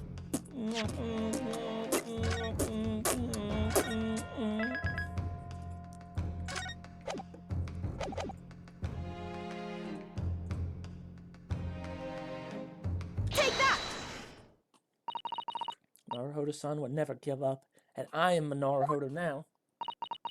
The true culprit stabbed Miss Brett was concealed in this location here. Are you mad, counsel? You're suggesting the culprit was outside the hut? What?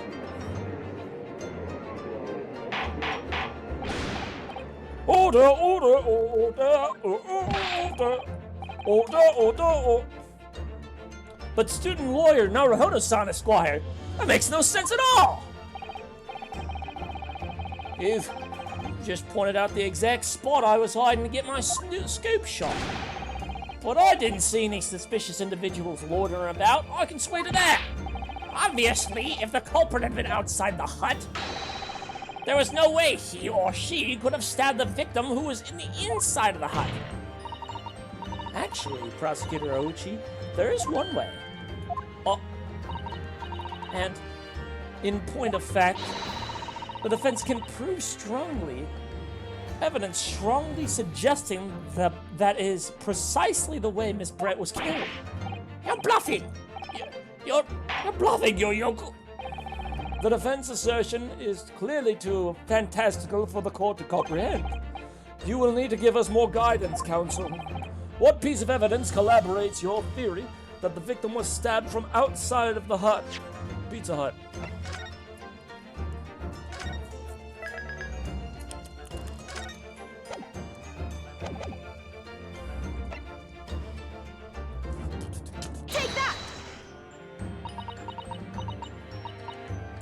Well, I presented it now. But I haven't the first idea why I chose this piece of evidence.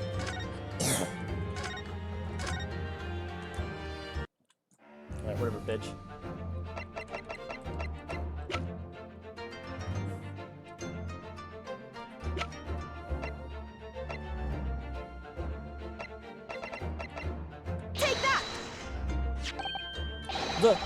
The original photographic print of the crime scene?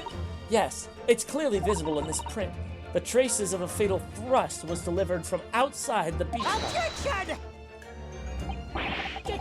Do you take us for fools? There's no hint of such thing. I'm not sure that everyone present would agree.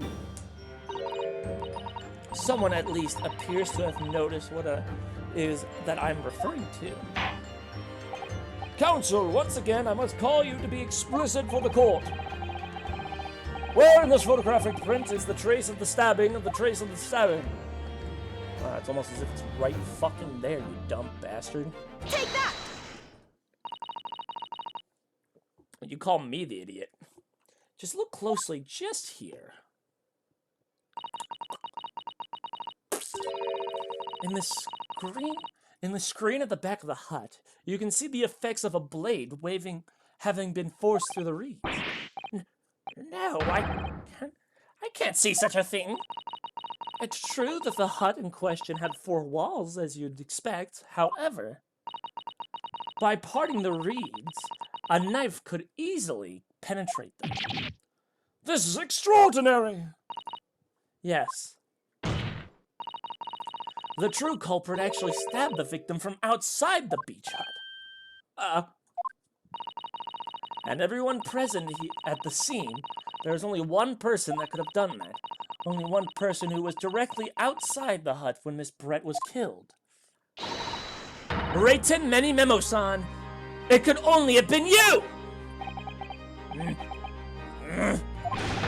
No! Objection! This preposterous idea leaves me almost speechless. Just look at the photograph again.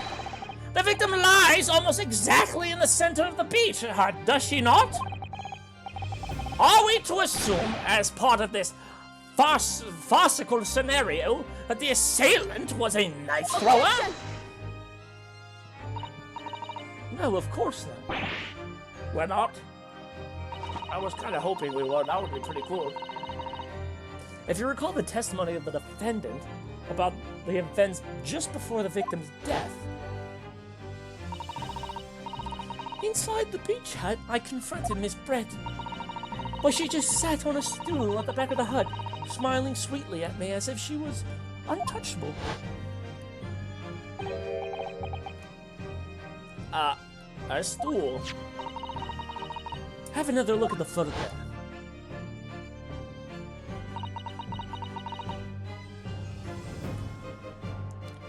The slit in the reed screen would align perfectly with the back of a person who was sitting on that stool. My word! So, in fact, the victim was killed while sitting on the stool, on that stool, stabbed by a wound to her back delivered through the reed screen. Having been attacked, Miss Brett rose to her feet instinctively, but then, unable to speak, she collapsed to the floor in the middle of the hut. Before the defendant, Mimbami-san's appalled eyes. And that, Your Excellency, is the truth of what happened on the beach that day.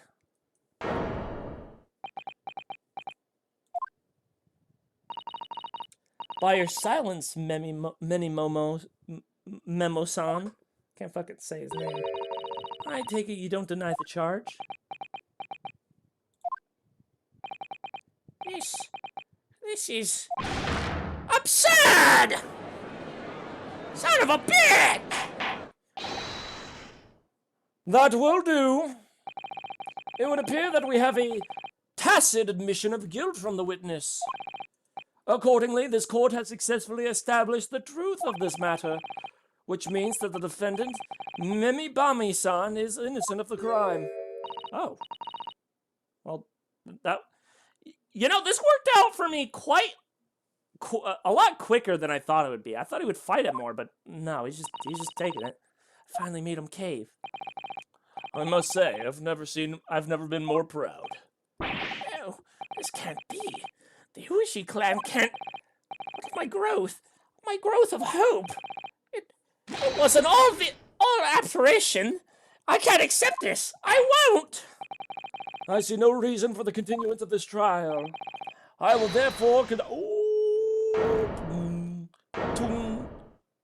Sahur.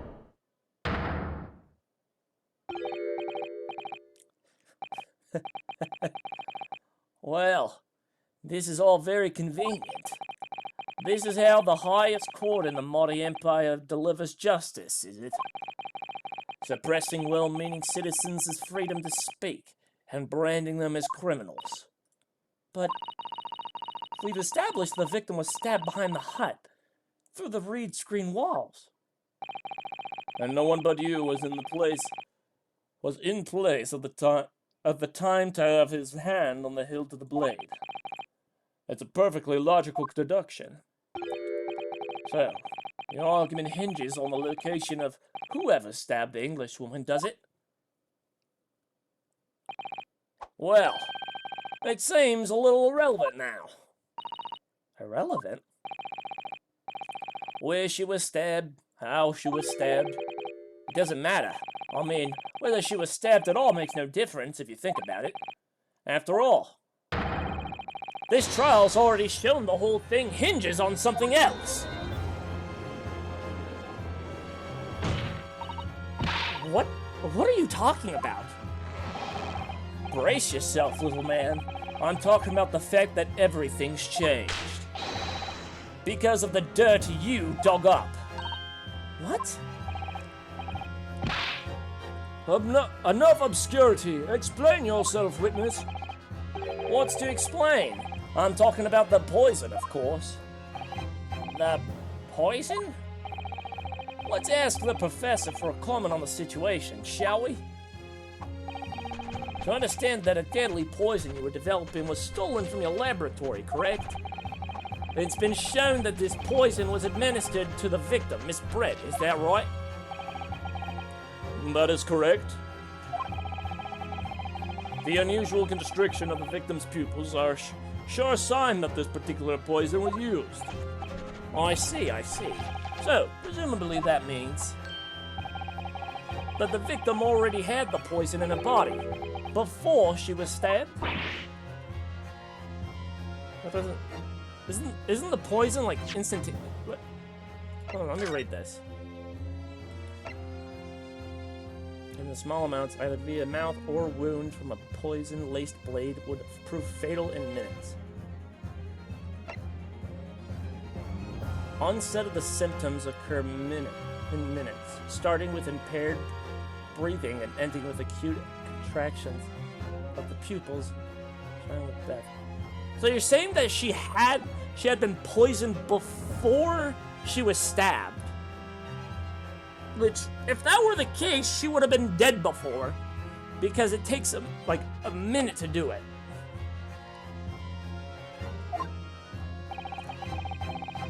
Given that her pupils were clearly constricted, it seems highly likely, yes. If she had been dead already, the poison could not have circulated in her blood.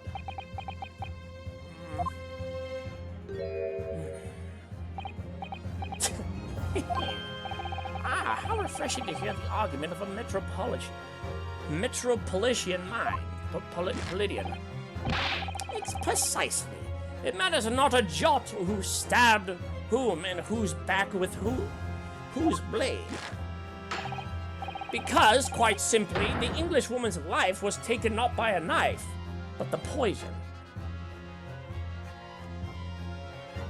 Okay, so wait, now you're arguing that she was poisoned? But there was no poison in the knife, obviously. So when did she get poisoned? Objection! But that can be explained by the poison being on the blade, as I already... Objection! Forgotten already, haven't we, yokel? During these very proceedings, the laboratory of the professor at your side assisted in proving that the blade of the weapon used to attack the victim had no trace of poison on it whatsoever.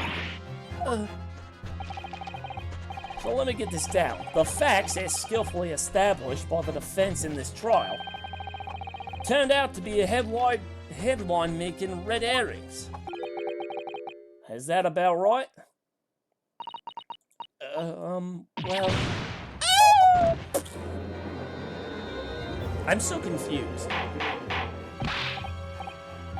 What are they I really don't... What does that even mean? But where does this leave us?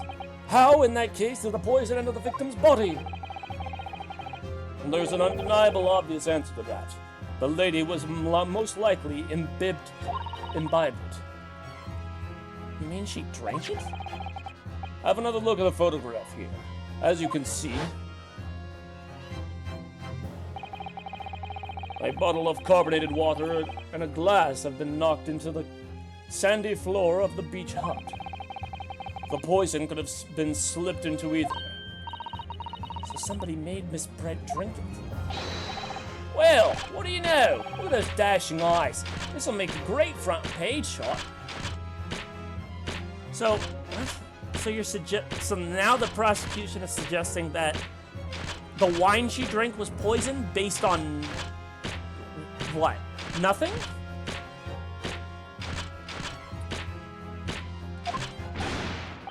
Hey, why the bewitching stare? After all, I'm the last person you should be looking at. It would make no sense at all that I would poison the woman, would I? I mean, that's been established already. Established? What are you talking about? Don't tell me you've forgotten. That's a little hard to believe, given the person who established it was you. Me? What on earth does he mean? Ooh, let me capture those white eyes. Will you fucking stop taking pictures and answer the fucking question? It would seem this trial is not destined to end yet after all. I hereby call upon the witness to give further testimony. That's great, that is. Whatever, just fucking testify, dude. Just say your fucking words so I can kill you.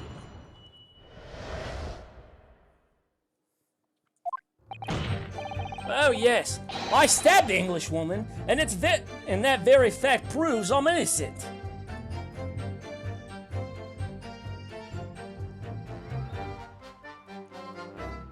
What?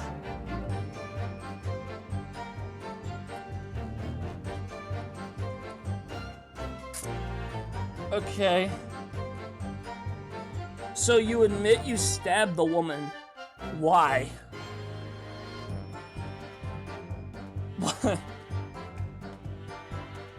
Also, it said that she didn't die from poison, though, did it not? I guess it is untrue. Whatever. Because why would I bother to stab the woman if I had already poisoned her? Maybe that's the reason why you stabbed her, is to give the illusion that you didn't poison her? I don't know. When I heard the student girl and the pompous English murderer arguing, it got my goat. But the courts weren't going to punish Brett for what she did. Someone else would have to see justice done. So, you admit it then? That everything happened as I described? That you are the one who stabbed Miss Brett in the back through the read screen? You can blame this miserable country of ours. A country that bows to the pressure of foreign powers and lets murderers walk free. What kind of future can a country like that have? That's why I did it. I did what our pathetic leaders didn't have the guts to do. Slap bang in the middle of that charming lady's back. I plunged the blade of sweet justice right in there.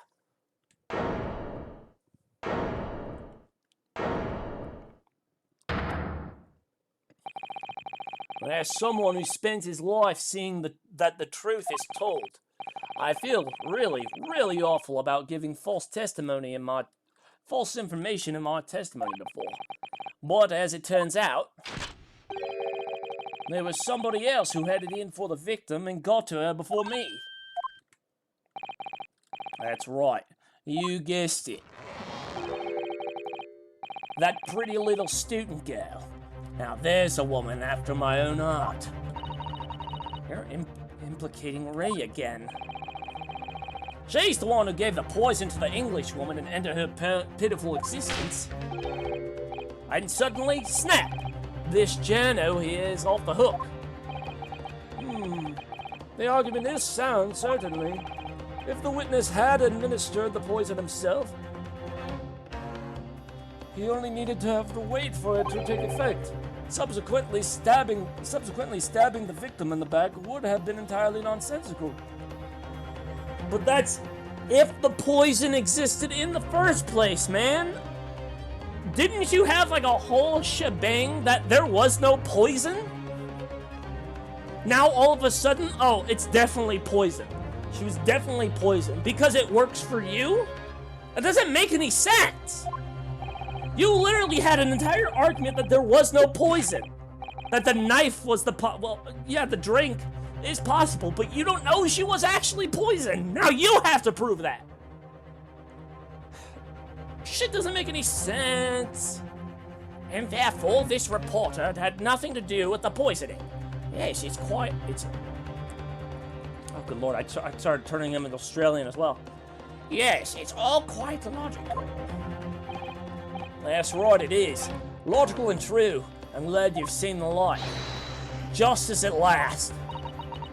This is unbelievable. After all, I'd managed to progress in proving his guilt. Is he going to get away with it now?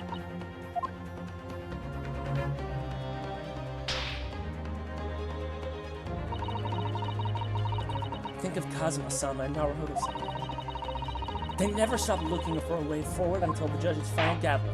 Oh, there it is. Very well then, counsel. Proceed for what I will assume to be your final cross-examination. Yes, Your Excellency.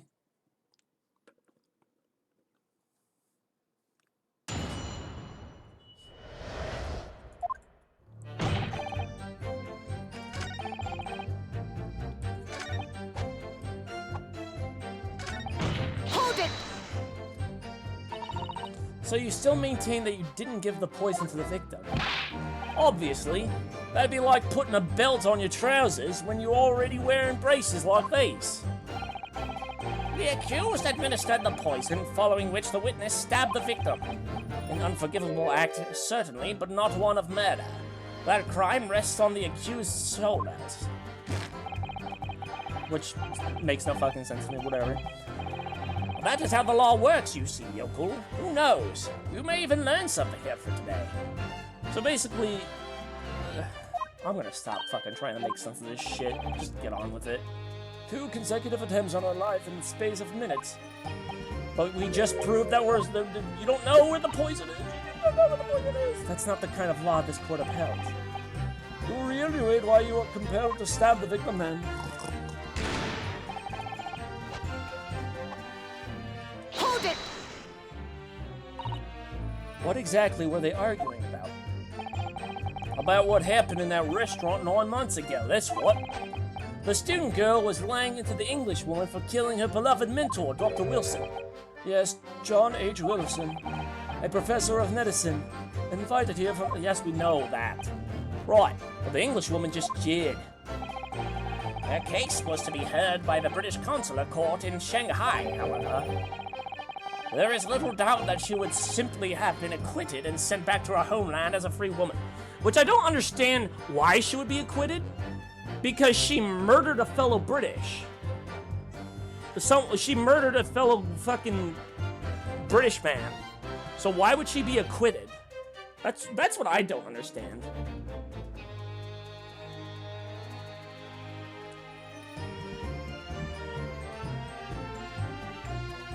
I mean, she's guilty of it. So it's like, what's the point in freeing a fucking woman that's murdered, or your fellow kin or whatever, your British people?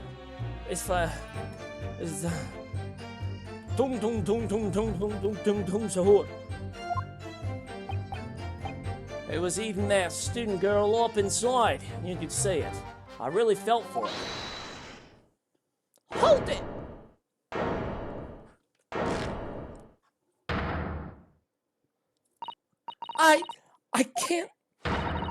I can't stand here and listen to this tripe. Ray, Young girl, you stand accused here. You can't just blurt out whatever you feel like it. no, you can't. Sorry, but I'm in the middle of some very important testimony here, so just keep quiet and listen. But this awful man is making all this up. Susato, please, you have to make them listen. Return to the dock at once, Membami-san. We're in the middle of cross-examination. Your Excellency, please, I implore you. The journalist is clearly not a trustworthy witness.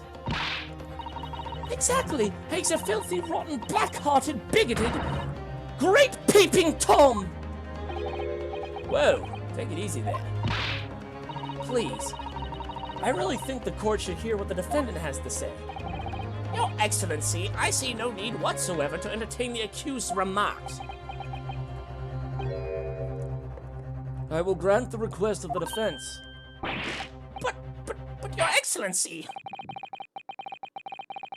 Countryman is the word you're looking for? Yeah, well, you know what? They're British, so it's more like Britishmen. Cringeman.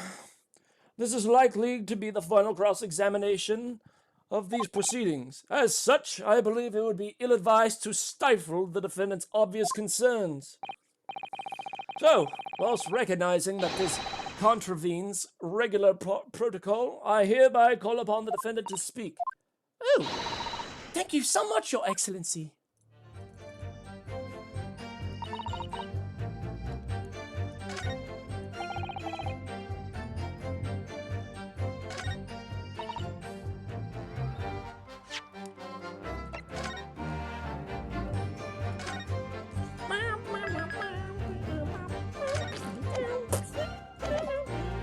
Hold it! The stolen poison that that killed the victim, you mean? I suspected her of being the one who stole it, to steal it. I mean, just think about how she killed Dr. Wilson. That's true. Additionally, Miss Brett certainly had knowledge of the new poison. But surely it would be no easy task to steal a highly secret toxin being developed by for the government. Indeed. All visitors of the laboratory are thoroughly searched when they leave. Even if a thief managed to avoid being seen by myself or a colleague, getting the poison out would be very difficult. That's true. Fine. Sissy saving? Shut up. That's true. I pestered Professor Mikotoba until he agreed to show me the poison when I visited his laboratory. But as I left, I was searched from top to tail. Miss Brett rather bluntly revealed the existence of the toxin we'd been developing. And since Soseki-san expressed such an interest in it, I felt unable to refuse. Obviously, I gave nothing away other than the fact that it was an extremely potent substance. I'm very ashamed of myself. It's just that I've had a singular terrible experience with a deadly poison. I want to look my old enemies in the eye! Surely you can understand that! To find out about my suspicions were true, I confronted Miss Brett about the poison. I told her that if there were to be an incident involving it somehow, it wouldn't just be the university. The military would be dragged into it.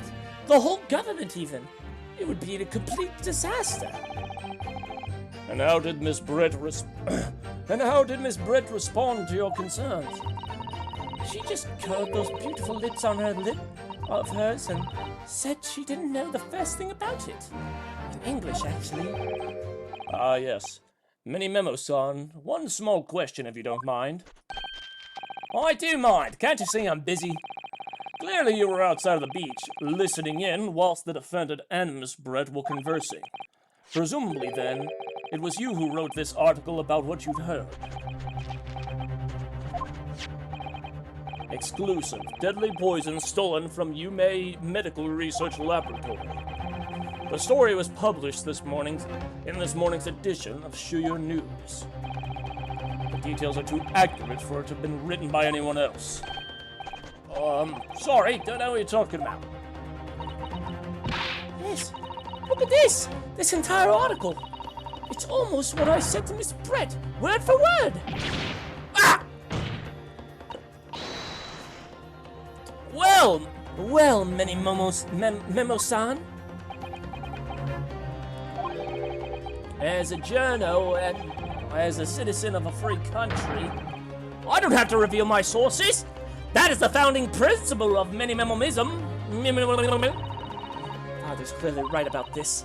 The reporter did write an article, and he based it on what he overheard from the outside of the hut. So that's what this was all about. You were trying to cover up the fact that you were listening in. That's why you came up with that stinking story about me arguing with her. Shut up! My stories never stink. Look, whatever you say, little girl, it doesn't alter the facts. Your Excellency, there's something I want to say, and I want it to go on record. Very well, you may amend your formal testimony.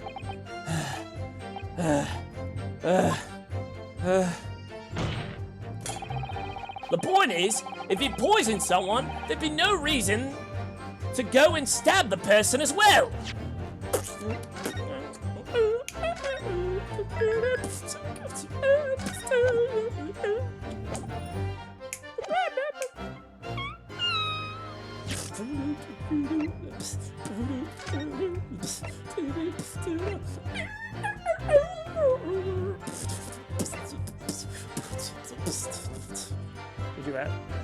Did you ask your mom about the cat flap?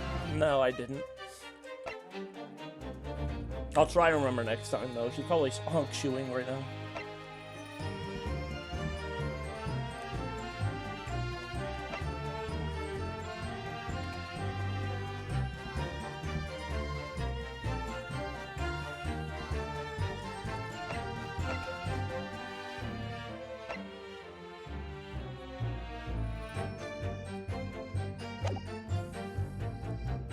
Objection!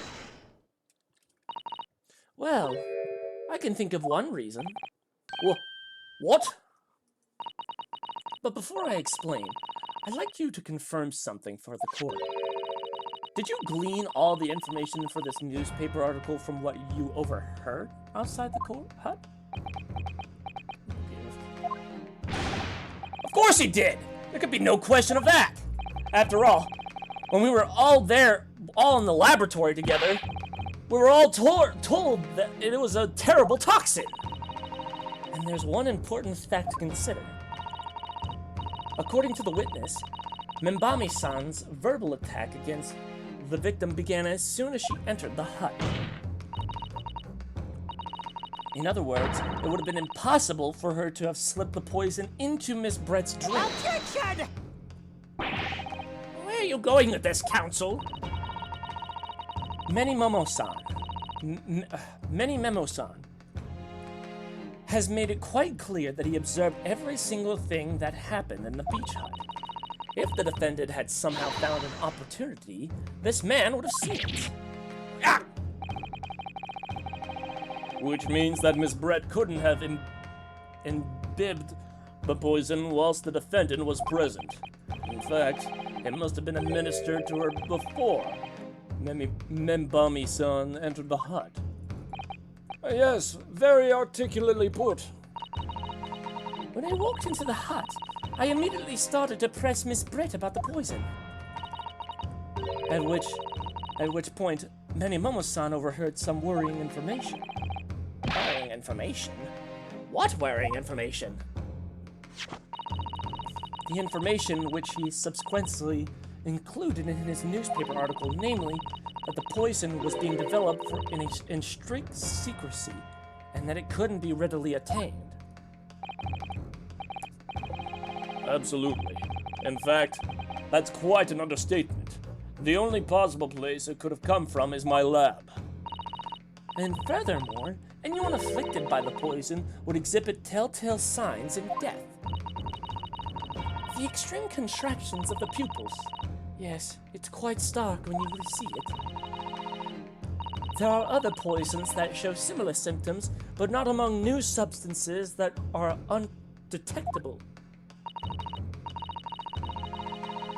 In other words, it would be clear that the victim's life had been ended by the use of this particular poison,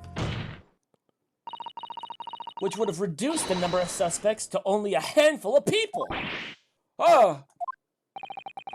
Everyone in my laboratory is aware of the unique properties of the toxin we've been developing. None of them would be foolish enough to attempt to use it for some nefarious deed. Membami-san being no exception.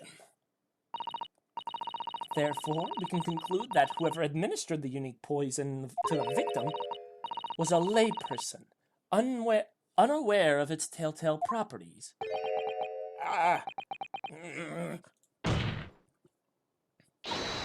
In other words, someone like you, right in Memo? Memo? Why do I keep calling him Momo? It was you who stole the poison from the laboratory that day, and it was you who administered it to an unwitting victim. But you quickly realized that it was a terrible mistake. Because the poison caused such unusual symptoms and was so traceable.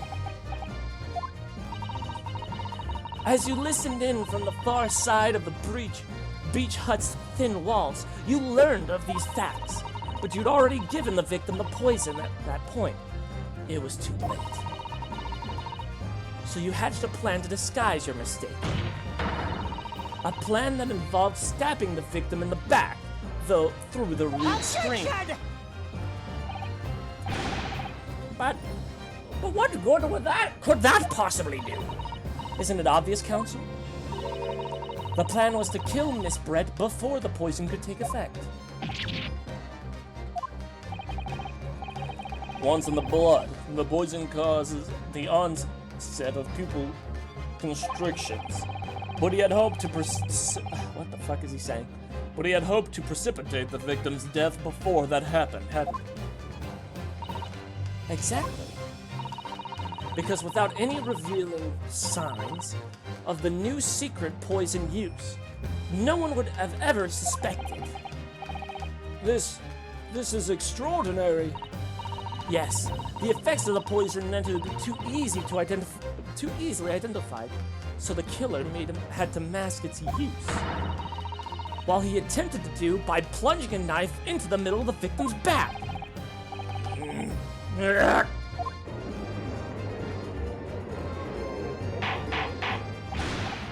Order! Order! Order! The argument presented is sound. The court is satisfied that it warrants consideration.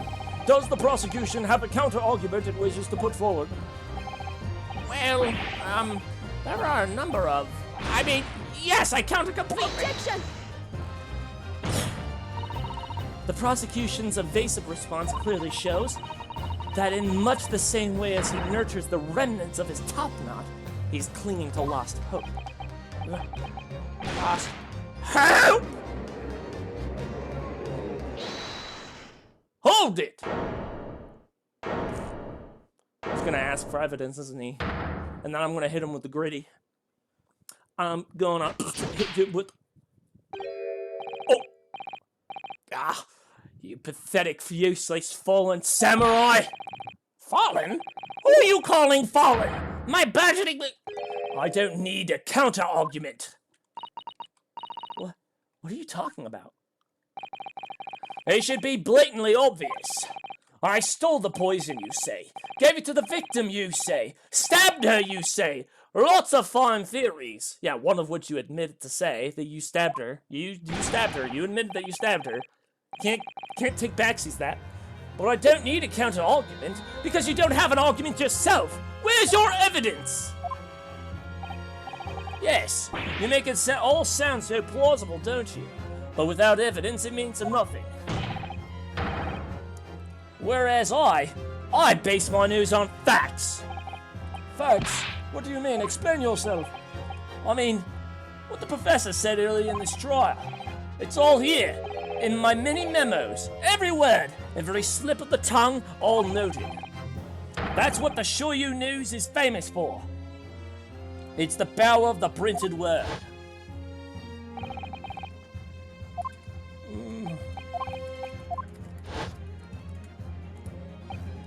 How's that then? Blowing the story wide open?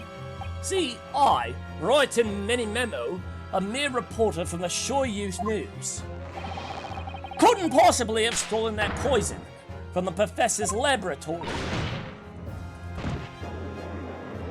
We have evidence. We have evidence. Come on.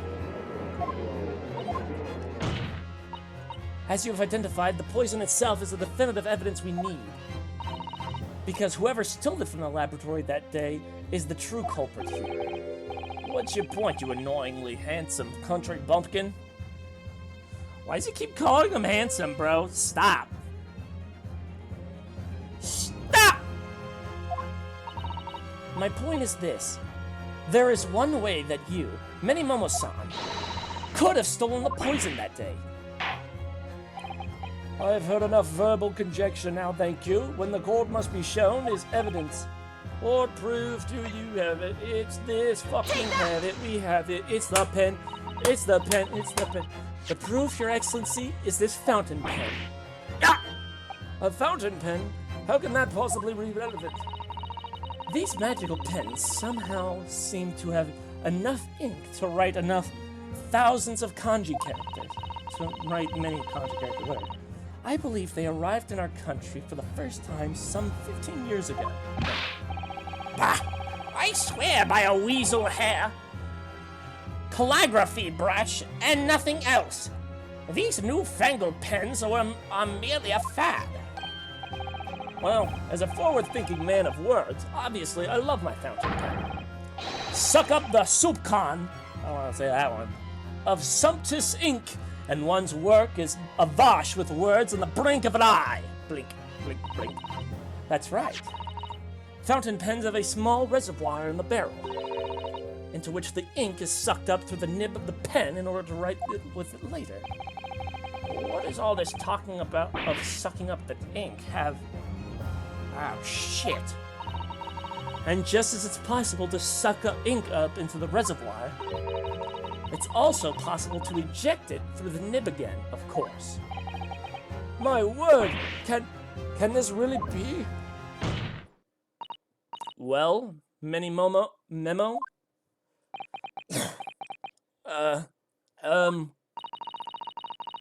When you saw the deadly poison before your eyes in the laboratory that day, you used your fountain pen, your very lifeblood, to steal some of it, didn't you? By siphoning the poison up from the nib and into the pen's reservoir. Ah! Objection! Most absurdity! That never happened! True. We've heard that there were procedures in place to prevent tests like this from the laboratory. But would anyone have thought to look inside a fountain pen of all places? No. I'm a little ashamed to say that for fear of offending our guests, such a detailed search would have not been conducted. Well, this is quite startling, I must say. I remind the court that this pen was found in the clutches of the victim when she died. In other words, it was dropped at the scene by Minimomo-san. So the crucial question is, when exactly was the pen dropped? Squidward! I should kick your fucking ass! Are you suggesting? The natural conclusion is that in haste to act whilst the victim was distracted for a moment, you dropped the pen you emptied the poison from into her glass. There could be a number of alternative explanations For example, the witness could have been using this pen to write down details of his conversation with the victim. And when shocked by one of her outrageous answers, the pen fell from his quivering hand. Objection! No, that can't be. If it was, how do you explain why the pen is devoid of ink? What? As you can see for yourself, if you examine the evidence, there would appear to be no ink present in the reservoir. What newspaper reporter goes to an interview someone with nothing in his pen? No, the pen was dropped after the poison that filled its reservoir has been emptied into the victim's glass. Witness, what do you have to say in your defense?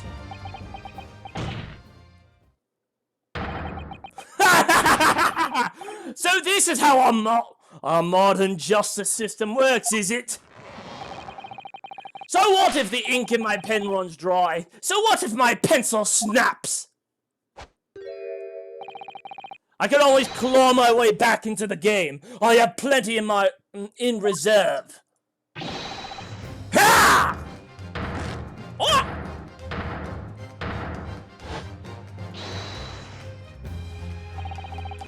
You claimed I sucked the poison up into my pen. That's wild speculation, nothing more.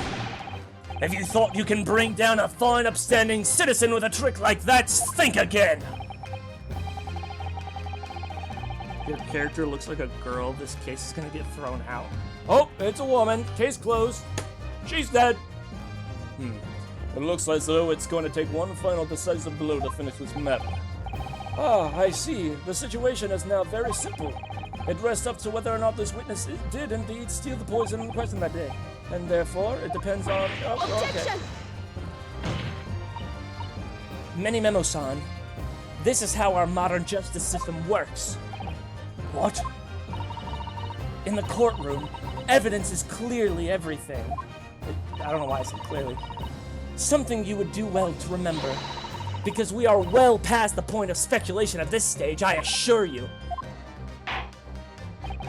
Very well then. I call upon the defense to present the aforementioned evidence.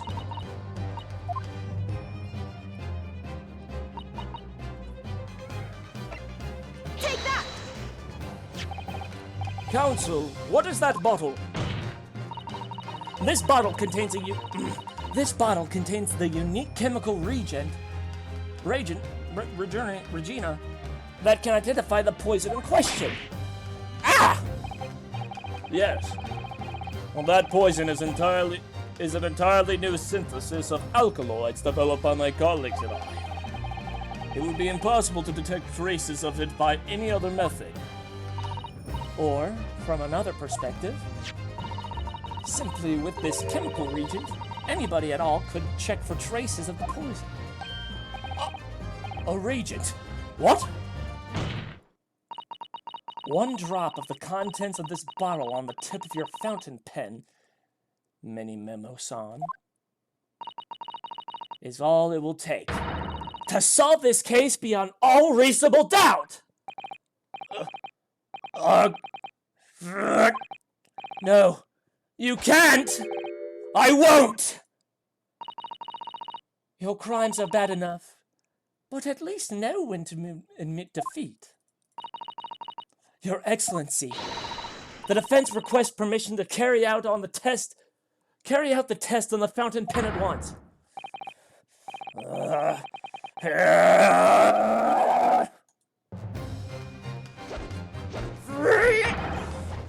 This isn't my fault! The Empire is... I don't even know what he's saying. I took up arms in the form of a mighty pen! All in the name of justice and righteousness! Oh shit.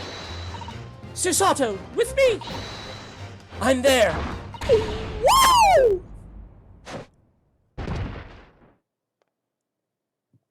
What the fuck? That was cool. Isn't that just a pencil? No, we're talking about this. I wonder if I can look back what he said. My fault. The Empire drove me to this, trying to hold its head high as a civilized nation. Shut up. I took up arms in the form of a mighty pen. I fought tirelessly on the battlefield of news, all in the name of justice and righteousness. Yes, Many Memo-san is the paragon of justice. I don't think you're allowed to throw the witness. You can if he's violently throwing shit. Did you not see him, like, grab his fucking camera and start slinging it everywhere? Bro was out to hurt someone. Did I do that right? That was the Susato takedown, wasn't it? Not quite. That was the Ryutaru takedown.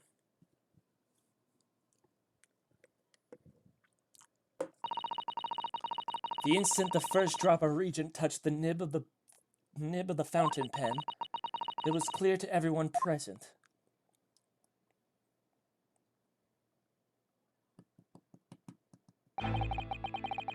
When I saw it there in the lab, the poison, the devil got hold of me and I decided to do it on him. I excused myself and emptied all the ink down in the sink, the bathroom, washing the reservoir out carefully. And then you waited for an opportunity to suck up some of the poison, didn't you? Into your fountain pen. I'm pretty sure that's the bailiff's job to throw the witness. True. But the bailiffs have literally done nothing. So, in fact, they're not even here. I don't even know where the fuck they are. So, I don't think they exist. I don't think bailiffs exist in this. So, it's whatever. Yes, that's right. Answer me this, Mini Memo-san. Why did you steal it? For what purpose? Isn't it obvious? To find out what it was made of and expose it in an article. I mean, it was a secret project after all. Too juicy for a journal like me to pass up. Then why did the English woman end up dead? I went to that hut intended to quiz her on the situation, that's all. As a reporter. Why are you dressed up like that? I'm playing as Susato, and she has to disguise herself as a man so she can become a public defender. Because no one else would take up with the case. This is basically a Mulan situation, but instead of being a soldier, she's a defense attorney. I'm a known killer, enjoying full freedom, evading justice by leaving the country. I told her what I thought about it. And she just laughed in my face! Okay, but why is dressed like she's in the military? What are you talking about? She's not dressed in a military outfit. She's dressed in a university uniform.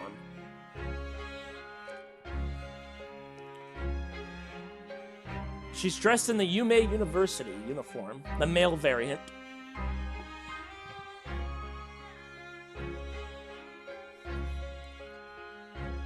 She just laughed in my face. Oh, what's this? A Far Eastern caveman purporting to practice journalism? Really? You must learn the difference between reporting and listening at doorways, you ignorant plebeian. What did you call me? This country, with its pretensions to a justice system, to a free press, it's really very depressing. You see our superior ways in the West, yet you lack the mental capacity to emulate them. Get out of here, you elf. Get out and crawl back to the cave you came from.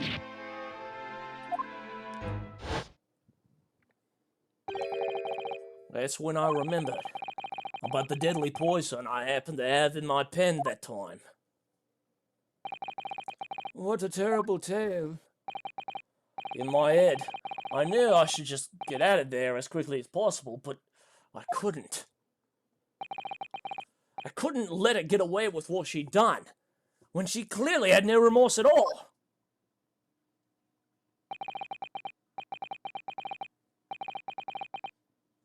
Never mind, there was no crime here. I would have killed that lady too.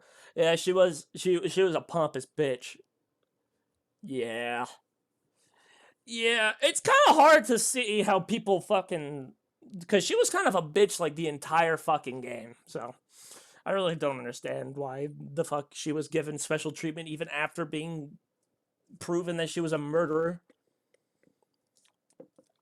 Well, I suppose it was my Journo spirit getting all fired up.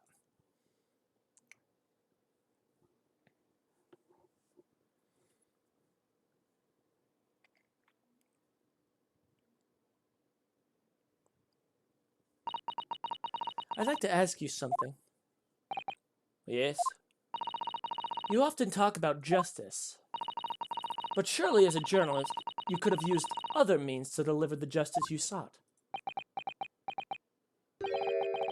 There's no justice in the press. Sorry?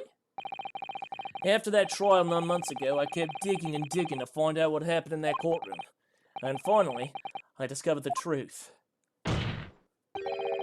It was a cover-up. That's what it was! A cover-up? What do you mean?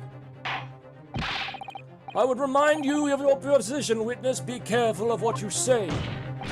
Oh, come on! Doesn't it strike you as strange? We're suddenly not allowed to convict a foreign national.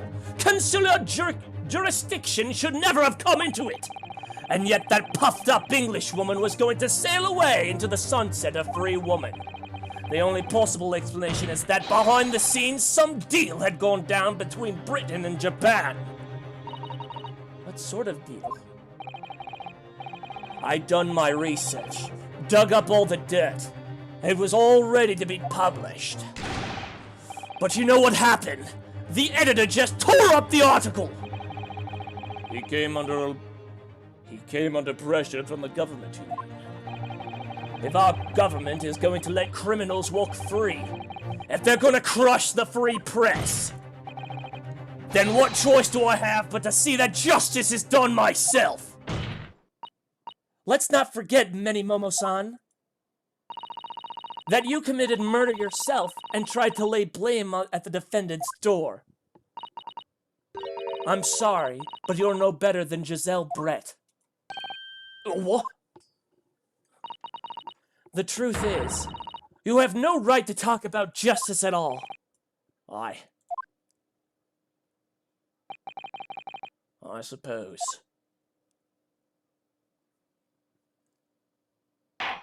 I've never seen a hat like that in a university uniform. Is that like a Japanese thing? Yes. They are in fact in Japan. You're still shooting? Shut up, son. Fuck. It would appear that we have reached a conclusion in this trial at last. Counsel for the defense, Ryutaro Naruhodo. Oh! Yes. Sorry, Your Excellency. Just musing in a manly way here. It's almost unbelievable that this is your first experience of the Supreme Court. It was an excellent performance. In truth, it very much reminded me of your cousin's exploits. Oh! Naruhodo... Ryunosuke, you mean?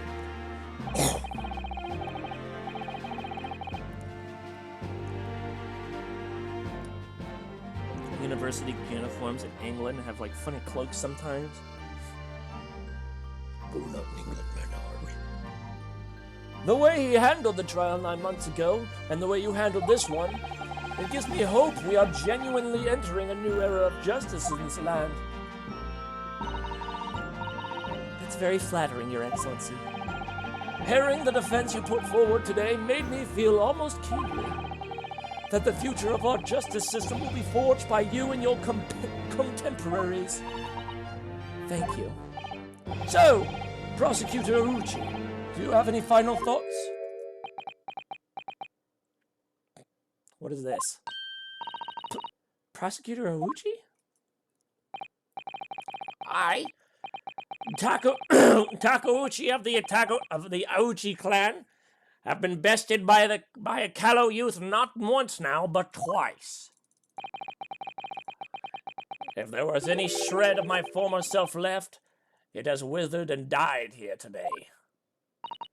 Gosh. Your journey to cultural enlightenment sure took a while, didn't it? Silence! Rather than living in shame, Ooh, please don't tell me you're gonna do what I think you're gonna do. I will end it all now with this blade. For that is a true path of an Uchiism. She-ism? One hopes that only one way and be modeling himself after the witness. Is he going to do Sudoku? I think so. Sprig of my top knot, the time is right for farewell. Hope is lost forever. Takatsuchi.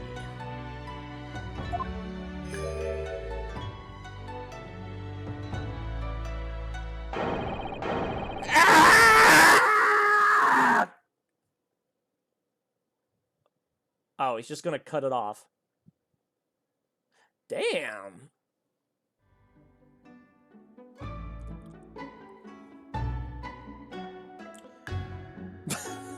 Are we praying?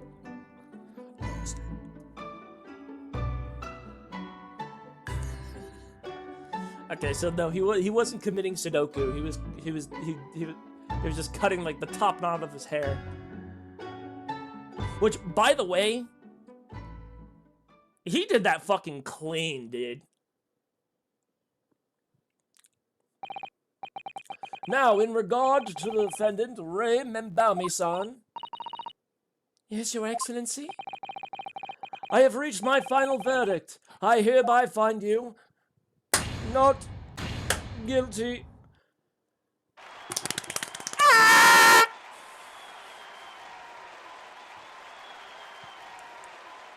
Oh, baby.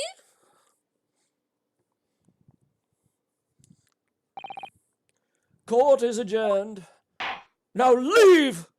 Get out! Hereby find you Omega guilty, thrower in time prison. We don't believe in time prison here in Indochina. It's over. My heart is still pounding in my chest, though. It's all I can do to just stay standing.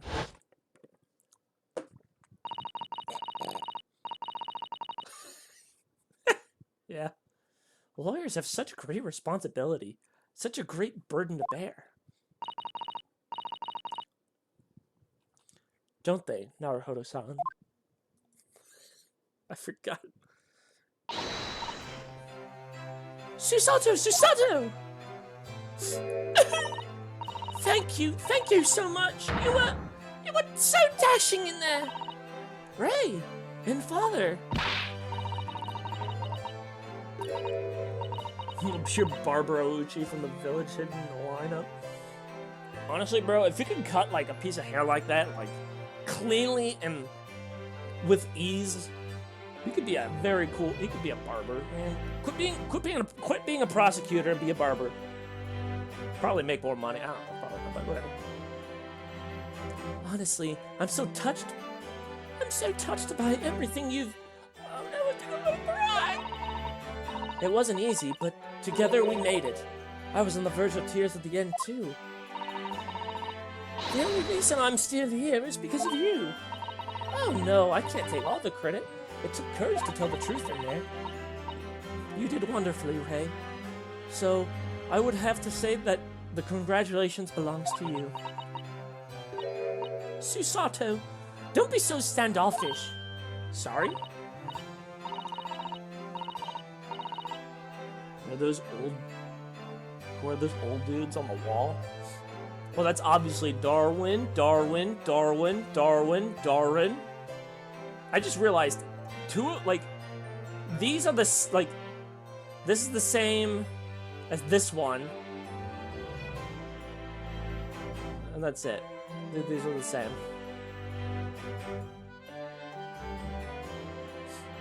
Darwin, and Darwin.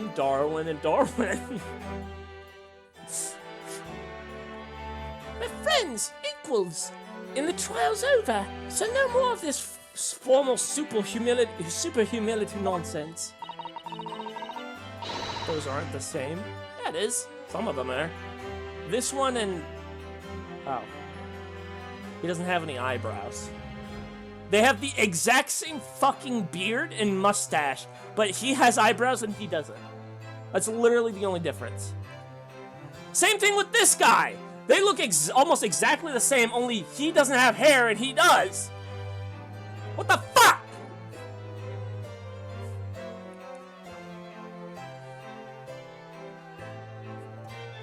The one on the right has more eyebrows. No, the left guy has like a scar. What scar? This? Are you talking about whose man's is this? Talking about this guy? Talking about this? I thought that was like a smudge because of the fucking painting. Like a burnt victim. Iroh, Balin, Santa, and Guru Pathik. What the fuck? It's a popular rock band at the time, obviously. That is true. That's Zuko's time. Stop saying names I don't understand! Caution to the what? Okay, yeah. We did this right. Is there anyone else who could throw his fire? I hope you're not looking at me, Ray. Oh my goodness, no! Of course not! Of course not! Ah. There it is at last. Ray's lovely smile. You fought for your friend to the very end. As your father, I'm extremely proud of you. Defense attorney Ryotaro Naruhodo. Thank you, but I couldn't have done it without your help. Anyway, it's time to bid farewell to Ryotaro, I think. I shall miss him, in a way, but it's back to Susato Mikotoba now. So, I'll never see him again then. What a terrible shame. What?!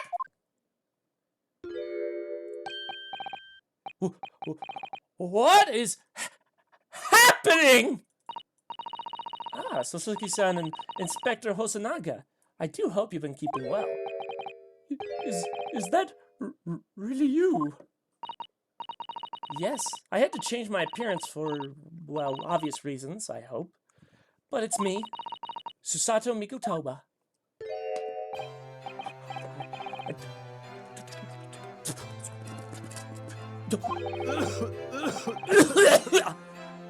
So dashing, so divine. No! Doubly dashing, yes, and devilishly divine. Just look at you.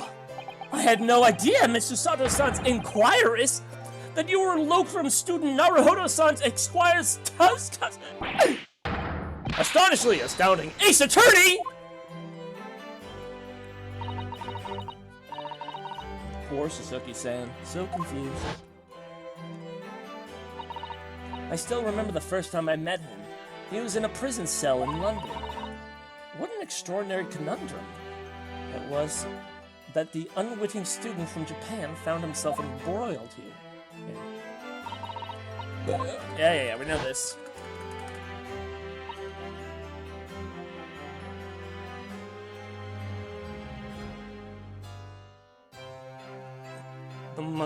The guy with the mustache spasm was Drake when he played Abiotic in the security zone. That's fucked up. That's fucked up. I can't believe you would say that. That's fucked up. And now he seems to have learned himself great fame as an author. I'm stunned. Well, that's a truly impressive disguise. Tung tung tung tung tung tung tung tung tung sahur. Anomali mengerikan yang hanya keluar pada sahur. Konon katanya. Sahur! Sahur! Sahur! Sahur! Sahur! Sahur! Ah! Even I had no idea, and I'm the chief inspector at the police bureau, who came up with Mr. Turtle, no less. I like Mr. Turtle. Tung tung tung tung tung tung tung tung tung sahur. I'm not sure you should be admitting that, Inspector. Amazing. You're a woman of many faces, I see. Just two, really, and this was a once-in-a-lifetime event, I hope. Oh, I'm not a patch on you, Inspector. Well, I am a professional, of course. I do worry about Inspector Hosonaga sometimes. I really do. Gosh, we don't care! We don't care! We don't fucking care! Why is his mouth bleeding? Oh, I don't fucking know. He has some, like, weird chronic disease that he sometimes coughs up blood. Don't really know much about it, because he never really goes into detail about it, but he's basically sick, kind of. Although he says he's not, but whatever. From my perspective, I have to admit that I have mixed feelings about all this. I mean, now the truth has been lost forever. What do you mean? I'm talking about the murder that the English woman committed at the end of the last year. Ah, yes. It was an English doctor she killed, as I understand it. Dr. John H. Wilson, yes. The man I invited to Japan personally.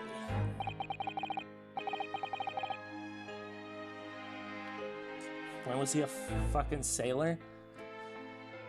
His entire shtick is that he has like a bunch of disguises that he goes through. So first he was a butler, then he was a sailor, and now he's whatever this is. I don't really know what this is. The mystery is, why did she kill him? And now that the culprit herself is dead, we'll probably never know the answer. On the voyage to Great Britain, we had a most unexpected encounter with Mr. Airlock Sholmes, the great detective, I mean. Yes, I remember Mr. Sholmes well, of course. Ah, my arch nemesis. How lightly you utter his name. Well, according to the stories published about him in the Adventures of Airlock Sholmes, the detective once had a partner who helped him solve crimes, a best friend. And the man was an exceptional doctor of medicine by the name of John H. Wilson. What? Dr. Wilson? I just can't believe that it's a coincidence. Why does he have a turtle on his head? Also, Matt is accusing you of being a white boy, is that true? I am indeed a white boy. Thank you for pointing it out, although I'm glad someone got it out. Fuck. Also, he has I don't know why he has a turtle on his fucking head, dude. I think that the English doctor of medicine killed here in Japan 9 months ago. 9 months ago? Fuck, this was me. Must have been a friend and partner of Mr. Sholmes. And if that's really true, then that poor girl would never see her beloved father again. So what? Holy crap, unsub. Is turtle related to his disease? No, he just put it on there. I don't know why he had a turtle on it. I like it though, it's adorable. As you know, I traveled to Great Britain once myself to study. It was around the time you were born. Yes, grandmother told me about it. On returning to Japan, I took up my professorship at the Imperial Yume University. But I also serve another role, as an advisor to the government on diplomatic affairs. Yes, I was aware of that as well. In that case, I'm sure you understand that there are some confidential matters I cannot divulge to you. Could you just tell me one thing? Why did you summon me back to Japan? It's been 2 months now since I returned. When I left England, it was because an urgent telegram had arrived from Japan. It said that you'd collapsed with a high fever, and you were growing weaker by the day. What? Where did that news come from? That's what I'd like to know, because after that long sea voyage, I found you in fine health, Father. Was there something in Great Britain that you perceived might inconvenience me in some way, or harm me? That's really the only explanation I can think of. Dear me, do you reserve your most cutting glares for your father, Susato? I'm sorry, my dear, I simply can't— Let me go!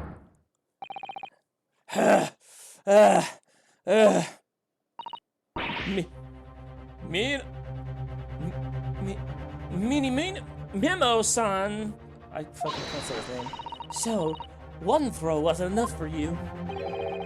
I've got one last thing to say before they take me away, Professor. Me? I know the truth. I know you had a hand in what went on. In that visiting student's fate. Visiting student? Giselle Brett, you mean? No, not her! The student of law who left for Great Britain 8 months ago. Student of law? He must mean Kazuma-sama. What are you talking about? What does any of this have to do with Kazuma-sama? Nobody in Japan knows anything about it. They don't know that the guy ever made it to England. That he died on that steamship. And that he'll never... Ah! Is that the judge? Well, I didn't expect to find him in here. What were you officers playing at? Terribly sorry, Your Excellency. I was just watching. Honestly, it was funny. I was coming to tell you that the rickshaw has arrived, Eugen. And it's a good job I came by. Yes, thank you for dealing with it. I'll be there shortly. Oh, Your Excellency. The trial's over. I'm not Your Excellency anymore. Merely your father's friend, Seishiro Jikoku. And I must say that since I saw you last, you seem to have taken a more dashing appearance. Susato? Oh, has he known the entire time? Why is the officer from Alabama? I thought it would be a funny voice. Did you know all along? From the start of the trial? A judge sees everything, Susato. I couldn't let you take the risk. If Seishiro here hadn't known, then he'd recognized you. So I had a word in his ear beforehand, as an old friend. So, Seishiro, shall we? Yes. Having ruled on that case, we now have various diplomatic issues to address. Before you go, Father. Sorry, my dear. We shall have to return to our earlier conversation at a later date. But well done again, both of you. You did admirably. Oh, thank you very much. What do you think of my Seishiro sling, eh? It's been a while since I sent a man flying like that.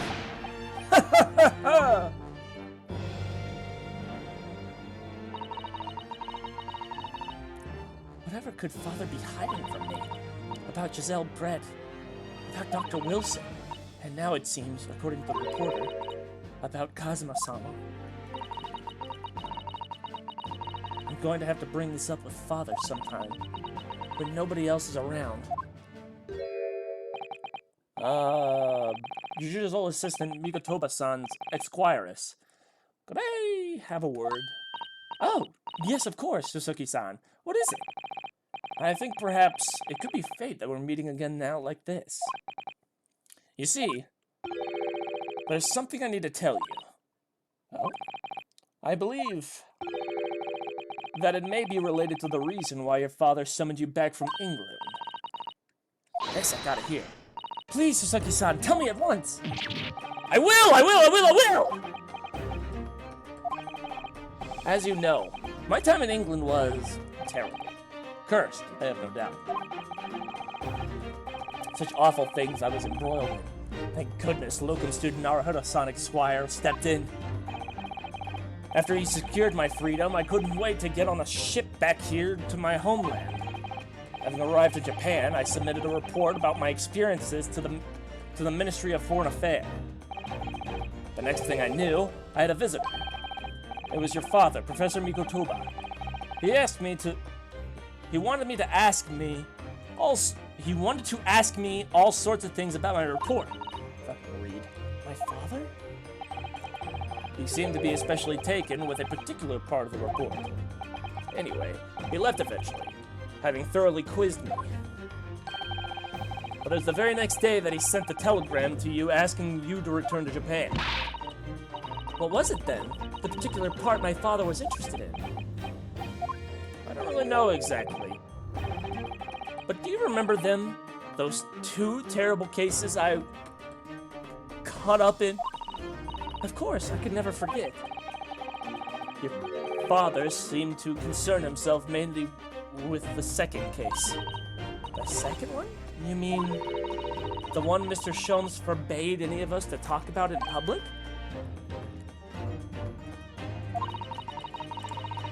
Which is why the only case involving you that any member of the public is aware of is the first.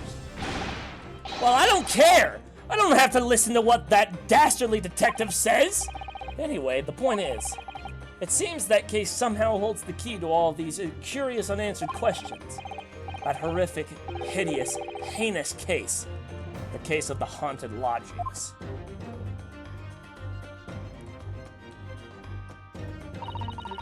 That case somehow caused my father to summon me urgently back to Japan?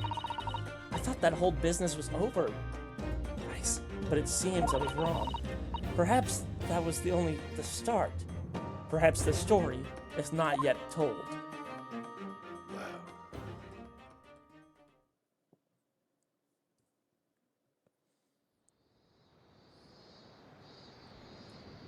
So, the mystery of that English woman's death is solved, thank goodness. And having stood in the Supreme Court now, I think I can comprehend a little better. How you must be feeling as you fight for people's freedom in a foreign land, Are you Naruhodo-san. broadcasting what games I'm playing on Steam? Yeah. But Get fucked. actually, I'm writing to you today because of another matter. I met Soseki-san and we talked about that second case he was involved in. But hey, I mean, why don't just Father has said say it nothing to to chat? me. That's fine. It's there But I forever. feel certain of it. That case holds the key to some great. It meant that you were the unsolved mystery. person playing that game at that time. My notes on the case should still be in the office, tucked away at the back of the shelves on the left. You incriminated Perhaps you might yourself, like you to fat look over fuck. them My again. ear is ringing. Today, for the first time this year, it feels as though summer has arrived. The sky is a brilliant blue. It makes me long to see you again. Yours, Susato. Susader.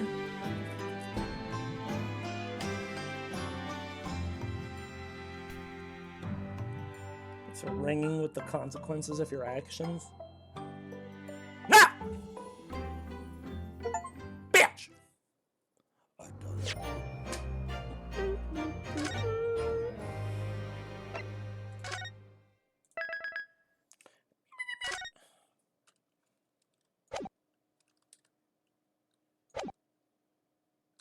Okie dokie dominoki. Oh, we're finished. We're done. We're done for the night. Fucking hell, that was a long ass thing. Fortunately, I'm a genius, so it doesn't matter. All right, everybody, that's gonna be it for tonight. Thank you guys so much for coming back. Saturday, which is today, at around 8 p.m. as per usual, we'll be playing more of the Great Ace Attorney Chronicles. We just started.